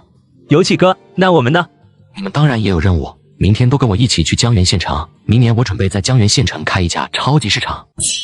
什么超级市场？这是什么玩意？面对众人疑惑的目光，陆游气把自己的想法讲述了一遍。游气，你这超级市场要是开起来的话，可是要不少钱的吧？加上超级市场周边的地，差不多5万块钱吧。什么？5万块钱？油气哥，明天我们跟你进城之后，是不是就要住在城里了？那是当然，今后你、英子姐和大壮3个就要以县城的超级市场为主了。等超级市场开业之后，工资统一另定，到时候你们的工资比现在只多不少。好呀，油气哥，我真是太爱你了。宝亮、莹莹，你们今后跟大壮他们一样，从明天开始也是每天5块钱。谢谢，油气哥。陆同志，你来了。本来我还担心你跟国营酒厂签订的那个协议完不成呢，但按照现在的出货量，肯定能完成。胡厂长通知一下销售科，让他们在春节前再搞一波福利。还要搞一波福利，那岂不是咱们酒厂赚得利润又要少了？没事，这次促销不仅咱们亏不了钱，还有可能赚钱。啥？还能赚钱？对，让他们找一下市场上有没有刚上市的新酒品，这样没销量的新品，我们可以利用利酒的知名度稍稍带他们一把。陆同志，他们跟咱非亲非故的，干嘛要带他们一把？其实就是变相的给他们打个广告罢了。譬如只要15块钱购买咱们的利酒，然后再加2块钱，便可以赠送一瓶其他牌子的酒。这样一来，顾客觉得自己两头都占了便宜。胡庆之听完这番话后，才恍然大悟。陆同志，那咱们国营酒厂又怎么能赚到钱呢？这很好办，到时候让销售科的人放出话去，哪家酒厂想要跟我们合作，必须要答应将来销售额的5%要归我们国营酒厂。啥？收他们5%的销售额，这能行吗？肯定行，胡厂长，现在你就按照我说的跟销售科去谈吧。胡庆之点了点头，走了出去。从国营酒厂出来后，陆游气便去了海东省人民医院。游气，你咋来了？这不是想着来看看你吗？你小子来就行了，怎么还拿东西呢？刘院长，这酒是我们国营酒厂生产的，至于风干鸡呢，是我自己做的。游气，没想到你小子还有这手艺，都是之前跟一师傅学的。对了，刘院长，程斌回来了没？那小子居然很受老板赏识，现在还升个什么经理，忙得好久没回来了。啊，看样子我让他传达给王长林的话，他应该做到了。那你知道他在大湾区的地址和电话吗？知道，这小子给过我。对了，游气，你找程斌有事？陆游气也没有跟刘金城隐瞒，立即将他准备动身去港岛的事情说了一遍。什么？你要去港岛赚钱？没错，刘院长，我这次就去港岛赚钱。接下来，陆游气又跟刘金城聊了一会，便离开了省人民医院。翌日清晨，陆游气带着王伟坐上前往彭城的火车。天哪，彭城的女人咋长得这么好看？瞧你那个没出息的样子，走了，趁着天黑之前，最好就找到程斌那小子。就在这时，一辆黄色轿车冲着他俩冲了过来。你们2个土包子，眼睛瞎了？要是撞上老子的车，给老子碰掉1块车薪，你们都赔不起。你这破车满打满算不过20万而已，有什么了不起的？乡巴佬，你他娘的是真敢说，20万有什么了不起的？就你这穷酸样，这一辈子都不可能赚上20万。不好意思啊，我刚刚3个月便赚了20万。就凭你3个月能赚上20万，你他娘的跟我这说笑呢？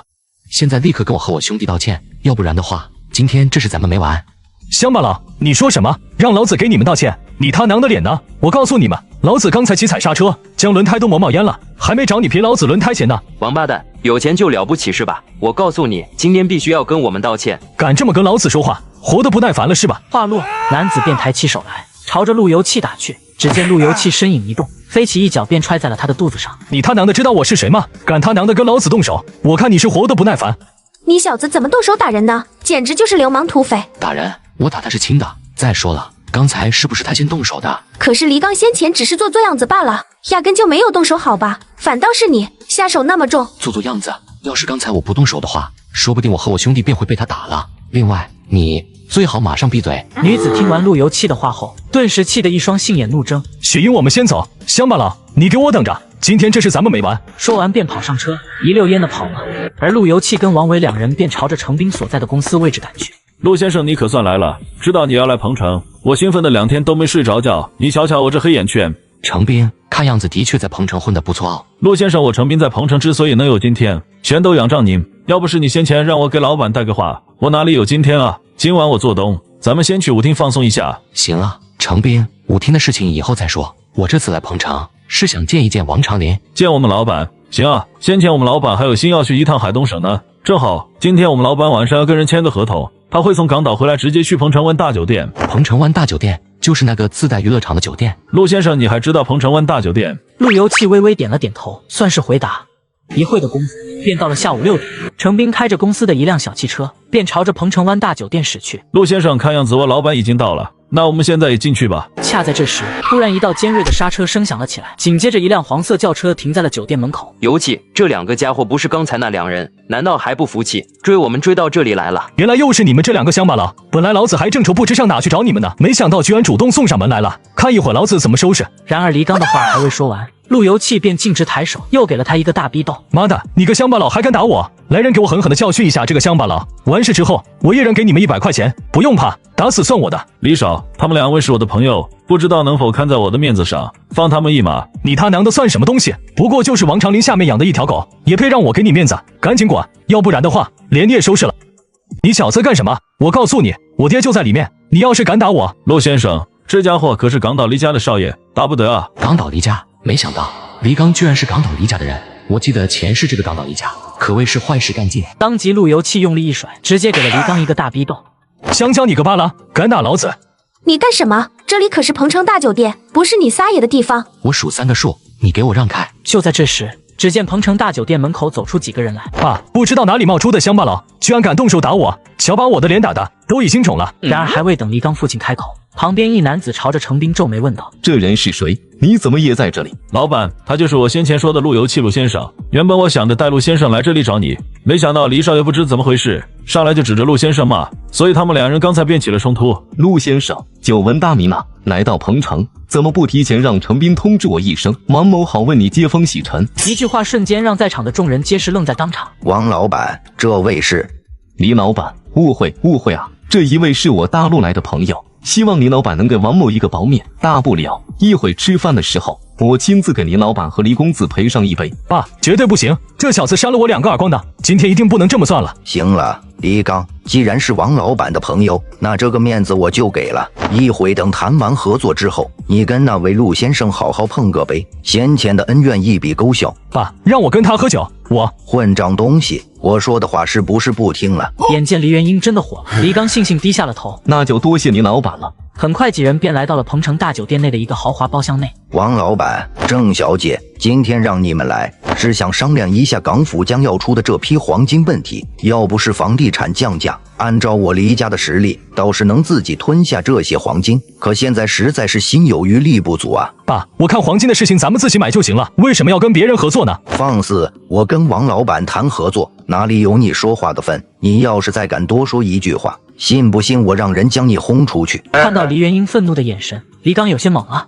黄金价格近期的确涨得非常快，港岛许多家族都开始在期货市场上收购黄金，但现在港岛市面上几乎很少能买到了。黎老板大意啊，这么赚钱的生意还想着王某。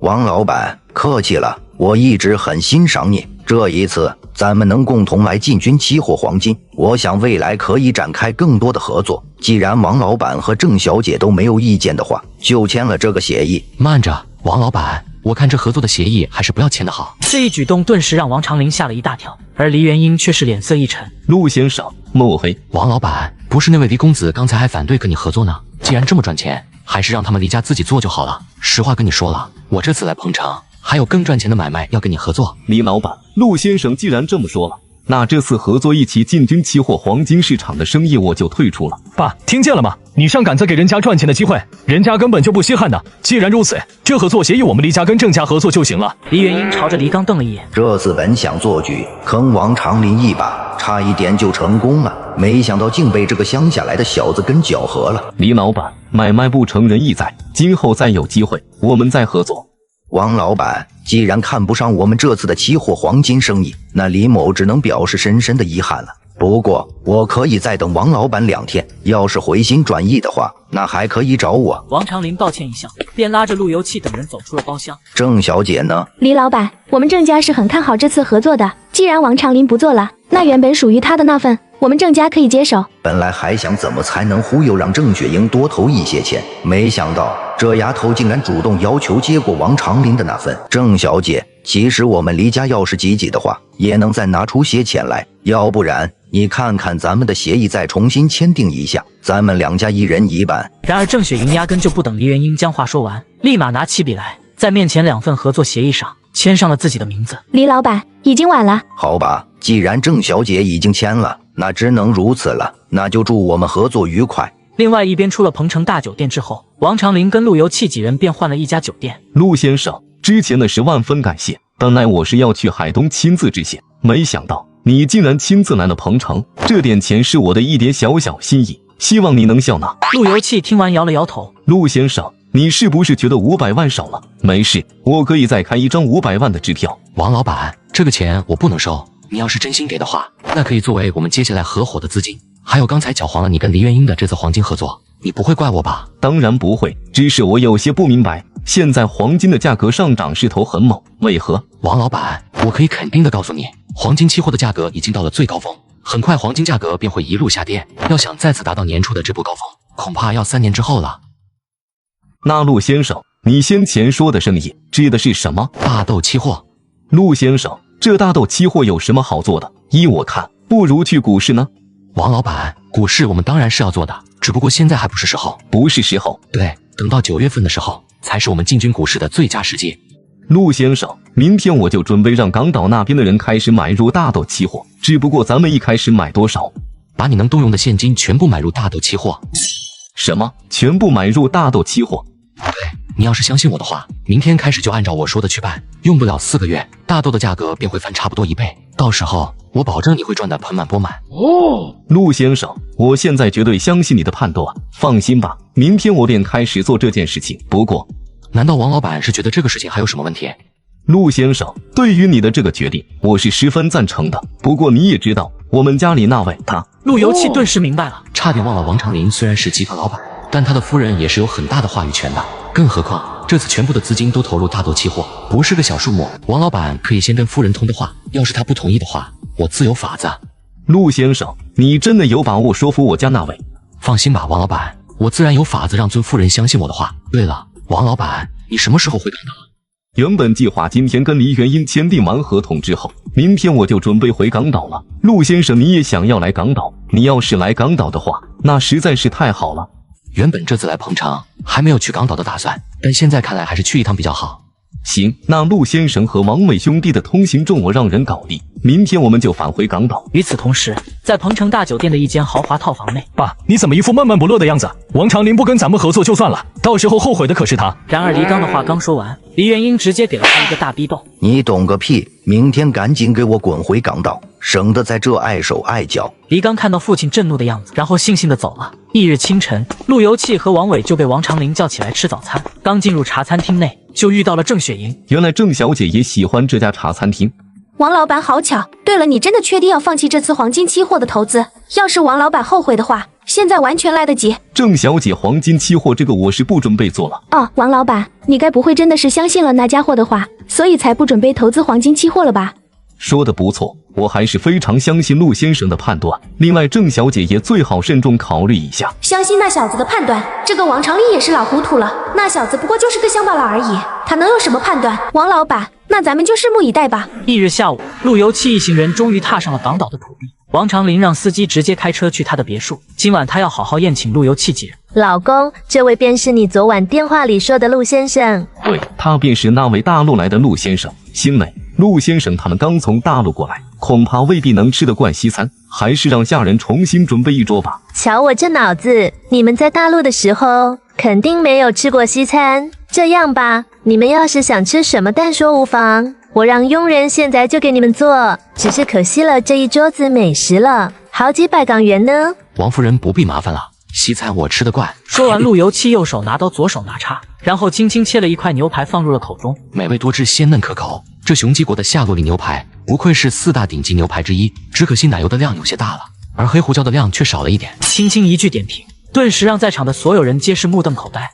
陆先生看样子西餐没少吃啊，竟然一口便尝出了这夏洛里牛排的黑胡椒放少了。没有，这辈子第一次吃。龚新磊和王长林又一次对视一眼，他觉得陆游气在说谎。陆先生，尝尝这瓶红酒。我知道大陆都是喜欢喝那种高度的白酒，但在我们港岛还是喜欢喝红酒。陆游气轻轻地抿了一口，说道：“这红酒的确不错。”哦，这么看来，陆先生似乎也喝过这种红酒了。那不知道陆先生尝出是什么酒来了吗？新美，你这不是为难陆先生吗？大陆那边又不喜欢红酒，况且这瓶红酒很稀有，陆先生怎么会？这酒具有浓浓的烟熏和烘烤的气味，口感浓郁而饱满，同时又不失柔和与细腻。雄鸡的拉图红酒果然不错，但是相比拉菲的话，还是差那么一丢丢。这番话一说完，顿时王长林和龚新磊再次惊得张大了嘴巴。陆先生，你该不会是从海外回来的吧？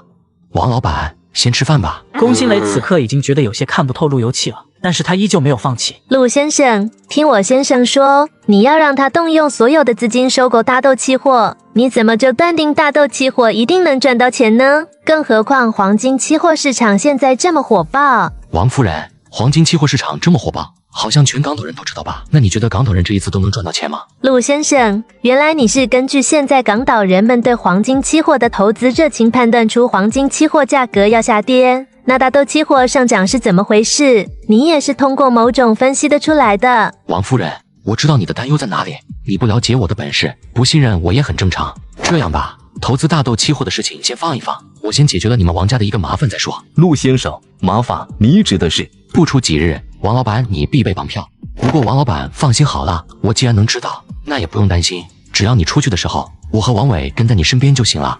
那就多谢陆先生和王伟老弟了。对了，陆先生，你看我用不用雇佣几个保镖？可以，不过这几天最好让他们暗中跟着。而龚新磊自始至终却没有说话，只是一直盯着路由器。我倒要看看这个路由器真的有他们说的那样厉害。翌日上午，海东省城，韩雪飞和赵秀楠从省城供销总社走了出来。雪飞，怎么回事？供销总社一夜之间怎么把咱们的产品换成一家山寨产品了？我已经找过省城供销总社的主任马国良了，这个老狐狸说他也没办法，说是消费者对那家产品的呼声很高，然后供销总社领导层要把咱们的产品换下来了。咱们再去省城其他供销社看看什么情况了。省城供销总社撤了咱们产品，我估计整个省城其他供销社也差不多。就在韩雪飞和赵秀楠两人准备去省城的其他供销社转转时，突然一辆黑色的小汽车行驶。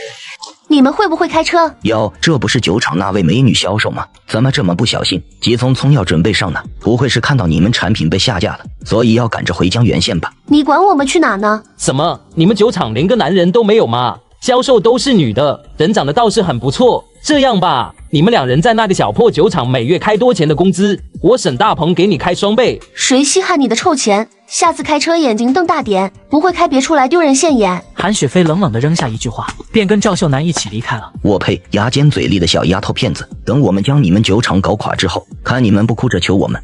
不出3个月，我就让那2个丫头见面亲切的喊我一声沈经理。对了，我交代你的事情办好了吗？沈经理，我办事你放心，我已经按照要求找好人了。很好，只要事情一出，必定会引起轩然大波，到时候我就看他们产品还怎么卖。嘿嗨，沈经理果然好手段，在下佩服佩服。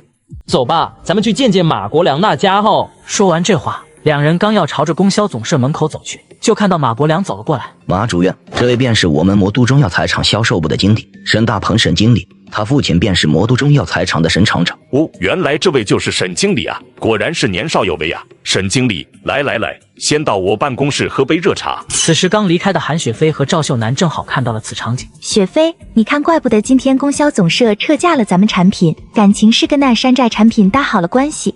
哼，那马国良肯定是吃了人家不少好处，我必须要赶紧给胡厂长打个电话。现在看起来，他们来者不善，整不好省城的市场全都要被抢走了。时间就在这看似风平浪静的生活中又向前推进了3天，港岛这边龚新磊彻底按耐不住了。陆先生，你不是说长林近期会得绑票吗？现在都过去好几天了，怎么一点动静都没有？你不会是忽悠我们家长林的吧？新来，你说什么呢？再说了，这世上哪里有100%的事情呢？王夫人恐怕要让你失望了，我的猜测还从来没有失过手，不用着急劫匪，应该也就是这几天了。就在龚新磊还想说什么时，一辆货车突然挡在了他们前面。你们想活命的话，就老老实实待在车里，要不然大爷我手中的这把刀可是不长眼。然而就在他的话刚说完，路由器猛然用力推开了车门，车门重重地撞在绑匪的肚子上。香蕉你个巴拉，敢还手！兄弟们，给我废了他！王老板，你们躲在车里就行，一会帽子叔叔就到了，他们一个都跑不了。而当这帮劫匪听到帽子叔叔马上就到时，直接蒙圈了。老大，什么情况？咱们这次绑架计划做得很保密，他们是怎么知道的？真晦气，兄弟们有内鬼，计划有变，先撤！就在他们刚准备要跑，这时一辆黑色轿车也冲了过来。王长林看到自己的4个保镖到了，顿时有了底气。给我追，一个都不能放过！居然敢打老子的主意，弄死这些混蛋！不一会，几名保镖便把4名绑匪抓了回来。陆先生，你看这些人该怎么处理？现在先报警吧，刚才咱们人少，我是骗他们的，根本没报警。好，没问题。半小时后，一辆警车行驶了过来。王老板，一听到你出事了，我是饭也不吃了，立马就赶了过来。原来是钟警长啊，这么晚麻烦你，不好意思哈。王老板客气了，一点都不麻烦，得亏你安全防卫意识做得好，要不然今天晚上被这几个王八蛋给得逞了，那就麻烦了。钟警长，你是不知道，这次多亏了这位陆先生。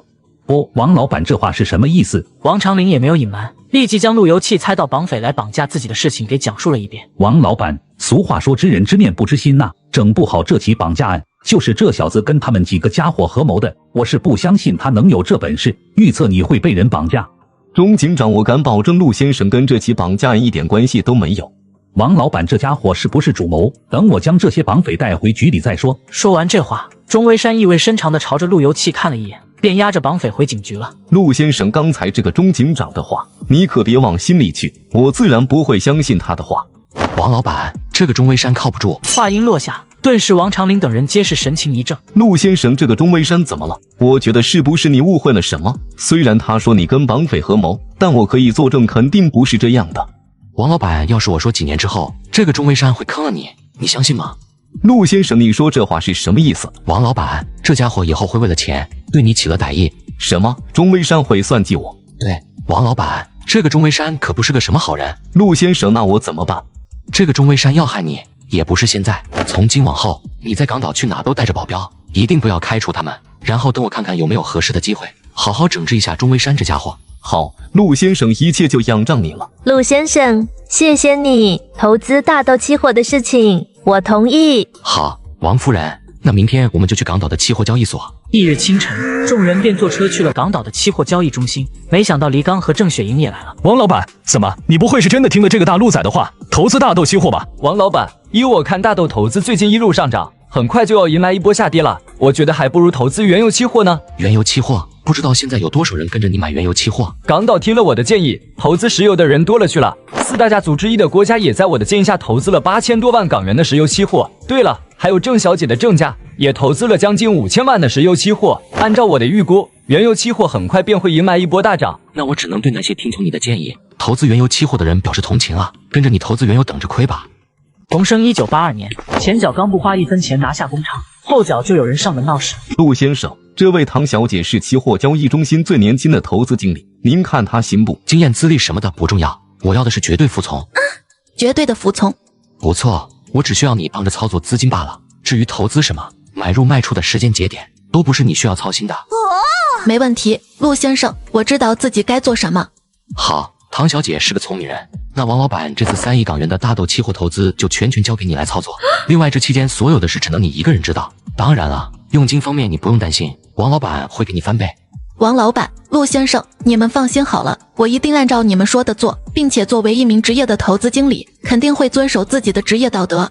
好，那希望我们合作愉快。安排好一切以后，陆由器等人便离开了唐心如的办公室。离开的时候，黎刚和郑雪莹还没有走。哼，一个乡巴佬还敢质疑我的专业？我敢保证原油期货接下来肯定会迎来一波大涨，投资原油期货绝对能大赚一笔。张经理跟那个乡巴佬这些什么？他懂个锤子，还投资大豆期货，也就王长林相信他。等着吧，王长林这次哭都找不着地方。黎少说的对，还不找我操盘，我还不稀罕呢。大豆期货肯定亏，黎少你们交给我就放1万个心，到时候肯定让你赚得盆满钵满。我自然是相信张经理的，那咱们合作愉快。与此同时，海东省电视台大门口，此刻正乱成了一锅粥。乡亲们呐，这个江源酒厂生产的化成力酒有问题啊！我爹今天中午喝了2杯，便口吐白沫，昏迷不醒，吓得我立马就将他往医院送，可没想到途中就……乡亲们，化成力酒喝死人了，一定不能买啊！电视台的谭台长来了，你们海东电视台就是胡乱打广告，什么要喝就喝化成力酒，全是假的，我爹就是被你们害死的，我不管，你们电视台一定要给个说法。对，既然你们电视台给化成力酒打广告，就要负责任，化成力酒都喝死人了，质量肯定有问题，以后大伙都不要买这酒。同志，我就是化成力酒省城地区的销售负责人，你父亲是真的因为喝了我们化成力酒死亡的吗？你个小丫头片子，说的是什么话？合着我故意陷害你们是不？我告诉你，我爹就是中午喝了你们的化成力酒，下午就不行了。小姑娘还真行啊，化成力酒喝死了人不认账，太黑心了，大家千万不要买这破酒。各位，这件事情我们一定会查清楚的，要真是因为喝了我们的化成力酒，那我们酒厂肯定不会推卸责任。然而韩雪飞的话还未说完，人群中不知道谁把烂菜叶丢了出来。黑心的酒厂，别听他胡说八道，就是他们化成力酒的责任，必须要赔钱。少说了也要1万块。见此情形，谭正强怒了，给我报警，让警叔叔来处理，还敢动手打人，翻了天了！一听到报警，原先嘈杂的人群瞬间变得安静下来。他们不过就是些游手好闲的家伙罢了，只是收了100块钱来海东省电视台门口帮忙造势的。这天也不早了，先将我爹尸体给抬回去，等明天再来讨个公道。说完，这家伙便带着一行人慌忙离开了。谭台长，今天的事情给你们电视台添麻烦了，不过请你相信我，我们产品绝对没问题，这件事情我们一定会查个水落石出。这件事情你要赶紧通知你们陆厂长。虽然不知道什么原因导致那老头的死亡，但刚才人群中还有好几个报社的家伙，看样子是来者不善。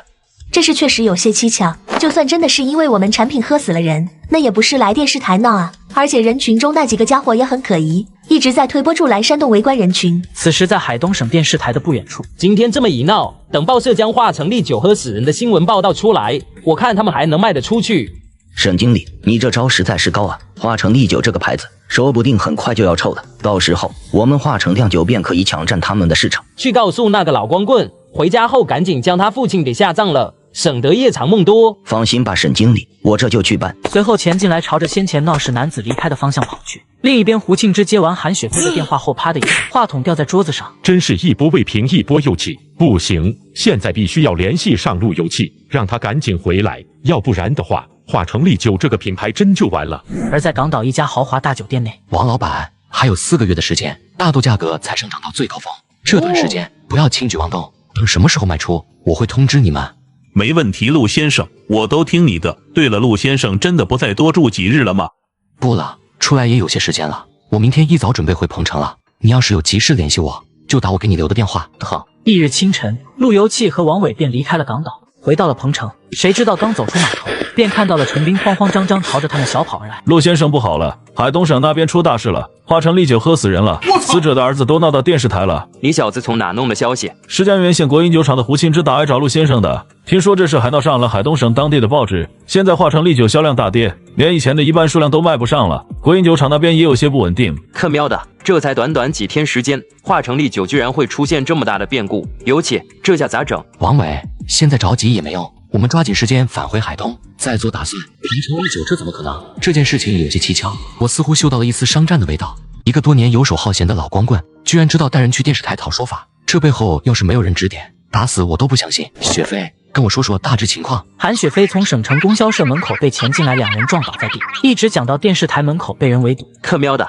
那个魔都药材厂的家伙居然敢用车故意撞你们，我现在就去找他们，非把他们打到趴地上找牙不可。站住，不准去！尤其你看看雪飞和秀楠都被欺负成什么样子了，这口气咱们难道要这么忍着？自然不能忍着，但就算你去找那2个家伙，揍他们一顿就解气了，说不定他们要是报警的话，还会把你抓进去。那咱们应该怎么办？总不能吃了这么大的亏，一句屁都不敢放吧？当然不能饶了他们，他们不是想要跟我们争市场吗？那我们就让他们一瓶都卖不出去。可是现在省城和周边几个城市的供销社几乎全都大肆售华城酿酒，恐怕既然供销社不售卖咱们产品，那咱们以后还不稀罕让他卖呢？咱们自己开直营店卖。王伟和韩雪飞听到直营店这个新的名称，立马愣住了，2人面面相觑。于是陆游气便简单将直营店讲述了一遍。国营酒店自己开设门市，销售华城丽酒，那样的话，顾客想要购买华城丽酒，只要去直营专门店就可以了。听起来的确很可行。我一会就去给老胡打电话，通知他开设直营专卖店的事情。你们2人下午就去找繁华的地界，我们前期目标是家直营专卖店。安排好一切后，王伟和韩雪飞便立即行动起来。与此同时，胡庆之的办公室内闯进来20多名员工。胡厂长，酒厂凭什么要放假？放假了，我们公司怎么办？陶大勇，你抽什么风？工厂现在销售出了点问题，库房里积压的酒水太多了，大伙先休息2天，等销量回暖了再重新开工。胡厂长，你唬谁呢？现在供销社根本不卖咱们的产品，难道你打算一直给我们放假？我们大家伙喝西北风吗？家里老婆孩子怎么办？对，产品卖不出去，那是你们的问题。我们现在就要求复工，要是复工不了的话，就给我们正常发工资。对，今天你们领导必须给我们个说法，要不然的话，这事不算完。胡厂长，是不是厂子不行了，马上就要倒闭了？我看连这个月的工资都快要发不下来了吧？陶大勇，你胡说什么？现在厂子只是遇到了一时的困难，怎么就要倒闭了？胡厂长别再画大饼了，仓库里的酒这2天压根就没车来了，我看厂子马上就要倒闭了。要是倒闭的话，赶紧将这月的工资发给我们，1分都不能少。对，大勇，依我看咱们去通知旗下工人，一起讨要工资。走，我们去厂里找其他人，一起讨要工资。陶大勇说完，便带着一群人离开了。看着离开的众人，胡庆之叹了一口气，整个人看起来比先前老了好几岁。而此时，在省城的一家招待所里，沈经理，现在华城丽酒销量大跌，而且我按照您的吩咐，让人去江源县鼓动他们酒厂的人闹事的。这样一来，江源酒厂肯定会乱成一锅粥。好，按照我的目标，1个月内就整垮江源酒厂，到时候咱们华城酿酒便会彻底占领市场。原本我还以为江源酒厂的管理者很牛呢，现在看来也不过如此。那个家伙不过就是个乡巴佬，怎么能跟您比？您对付他，不就跟捏死一只蚂蚁一样简单？另一边，胡庆之办公室的电话铃声响了起来。喂，你好，那位老胡，是我，陆游气。一听这声音，胡庆之激动的浑身控制不住的颤抖了起来。陆先生，终于联系上你了，不好了，厂子出大事了。事情我都知道了，不就是有人故意造谣咱们华城丽酒喝死人了吗？没什么大事，你放心，天塌不了。陆先生，还有供销社下架华城丽酒，也很头疼。酒厂这边还有小部分员工正在闹事。刚出负面新闻，工厂就有人闹事，这也太过巧合了吧？胡厂长，找个可靠的员工，打探一下这些闹事工人的口风，看看是不是有人幕后搞鬼。好，我这就安排人去打听。另外，我打算自己建立直营专卖店，我一会大致跟你说说直营专卖店的具体模式，你让销售科立即通知其他城市的销售人员，全部按照这个模式走。说完，陆游气接着将直营专卖店的模式讲述了一遍。听完陆游气的话后，胡庆之已经兴奋的不知道应该说什么好了。你这个想法简直太好了！要是各个城市都开设咱们的直营专卖店后，那销售渠道肯定不用愁了。陆先生，那新闻的事情，那个新闻的事情你不用管，我这2天就会将这件事给搞定。是想要跟咱们玩阴的吗？那好，我就好好跟他们玩。不过陆先生，现在酒厂要是大规模开专卖店的话，资金方面可不是一笔小数目。现在销量大跌，生产的大批量华城丽酒都囤积在库房里，恐怕钱的事不要担心，我自然有办法。胡厂长，对于闹事的工人，先不用管他们，一切等我明天上午回去再说。陆游气说完便挂了电话，紧接着拨通了远在彭城程斌的电话。程斌，我现在急需一笔钱，替我跟王长林借1000万，另外以最快的速度帮我在港岛成立一家新的投资公司。明白，陆先生，我马上去办。交代完程斌之后，陆游气便开着车找齐义国去了。小陆啊，自从年前见了一面，就再没见到你小子了。齐局长，我这次来可是有事求你，是为了华城丽酒的事。是，齐局长，华城丽酒喝死人的这事，肯定是子虚乌有，有人故意栽赃陷害的。故意栽赃陷害？小陆，你说的这事有证据吗？齐局长，直接证据我现在没有，所以我才请你来帮我这个忙。没有证据，那我怎么帮你？只需要你让人将那受害者带来亲自审问一下就行了。当然了，让他来并非是威胁他，只是问他究竟有没有人指使，到时候我必让他说实话。好，我现在就安排人将那名受害者带过来。陆先生，你是怎么把牛大宁搞定的？魔都中药材厂想用1000块堵住牛大宁的嘴，未免也太简单了。我答应只要他把事实说出来，事后我给他1万块。多少？1万块？这一下就成万元户了，怪不得牛大宁抵抗不住。进去吧，咱们今天主要是跟田书记谈合作的事，别让他等太久了。很快，陆游气等人便到了田爱军的办公室。小陆，我已经听胡庆之说你们要开500多家直营专卖店的事了。可是要建这么多直营专卖店的话，应该要不少资金吧？前期门店的租赁、装修加上人工的费用，大约要600万左右。多少？600万？田书记，江源酒厂现在的情况不容乐观啊，不能再往里投钱了。再说了，耗费那么多的资金来设直营专卖店，完全是没有必要的。田书记放心便是了。至于华城丽酒的口碑，我有法子将其扭转过来。要是真的能将华城丽酒的口碑给逆转了，再配合上直营专卖店，那销量肯定大涨啊。可是这600万，田书记，我倒是有个法子，既能解决江源酒厂的资金问题，而且对江源酒厂未来的发展也有很大的帮助。小陆，你快说说你有什么法子？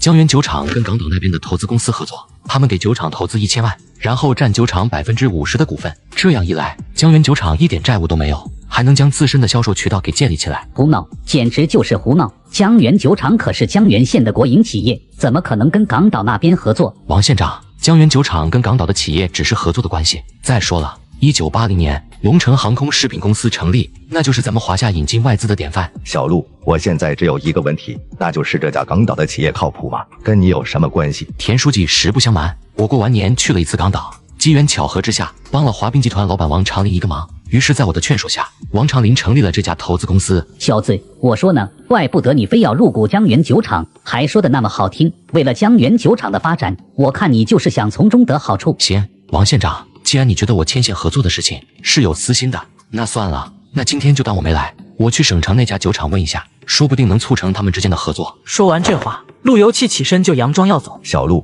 你先等一下。王副县长，那你现在有别的法子解决江源酒厂的问题吗？你要是有，那现在就让小陆走。瞬间，王彦涛愣住了。泼冷水第一，真正要让你拿出个法子来，却哑巴了是吧？胡厂长，你是江源酒厂的负责人，你觉得到底江源酒厂需不需要跟港岛那边合作？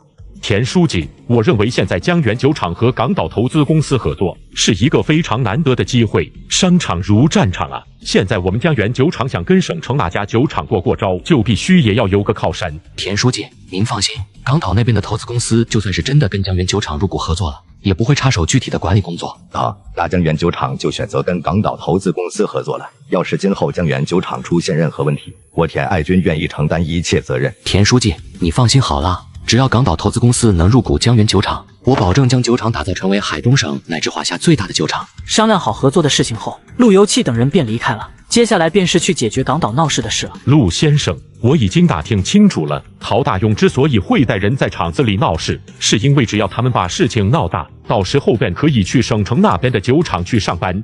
看来魔都中药材厂还真是卑鄙无耻，在省城诬陷我们华城利酒还不算，居然还派人来搞乱我们酒厂的日常工作。陆先生，那我们现在怎么办？用不用先单独找陶大勇这小子谈谈？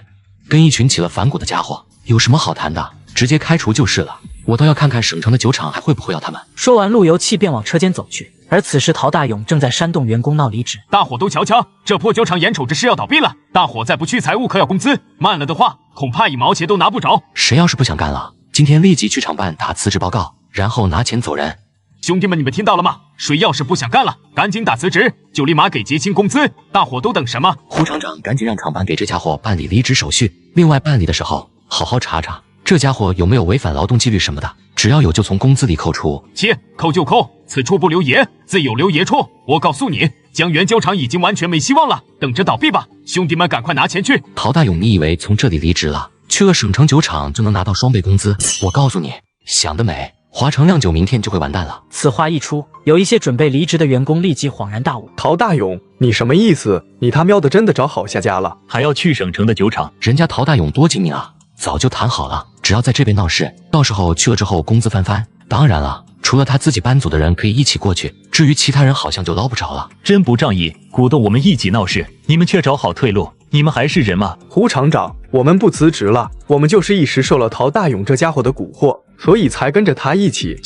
都是他们那些家伙鼓动我们一起，我们现在知道错了，不闹了。不好意思啊，既然你们想走，那就不要再回来了。你们应该去问问陶大勇，他能鼓动你们闹事，肯定也会帮忙的。胡厂长，立即给他们办理辞职手续。都还愣着干什么？赶紧去办理离职手续去。很快，厂办就给陶大勇等人办理了离职手续。正当这些家伙准备离开时，陆游气立即喊道：各位，现在咱们厂已经跟港岛那边的一家投资公司达成了合作协议，很快就会有1000万打过来，所以请各位放心，咱们厂绝对倒不了。果不其然，员工们听到陆游气讲完后，一个个激动地欢呼了起来。另外，今天晚上家里有电视的，一定要打开海东电视台的新闻30分，到时候咱们华城利酒喝死人的事情便会有相关的报道。我敢保证，到时候咱们的口碑会更上一层楼。另外，咱们会开启直营专卖店模式，会增加绩效奖金，每位员工根据表现进行考核。1等绩效奖金每月50块，2等绩效奖金每月30块，3等绩效奖金每月10块。呜呼，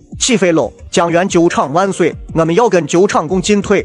今日我以酒厂为傲，明日酒厂以我为荣。呵，吹吧！就算上新闻30分又怎么了？我就不信已经臭了的口碑还能逆转了。这算怎么回事？就为了这10几块钱的工资，连人家1个月的2等绩效奖金都比不上，就把这么好的工给辞了。你们还站在这干什么？都已经不是江源酒厂的员工了，快出！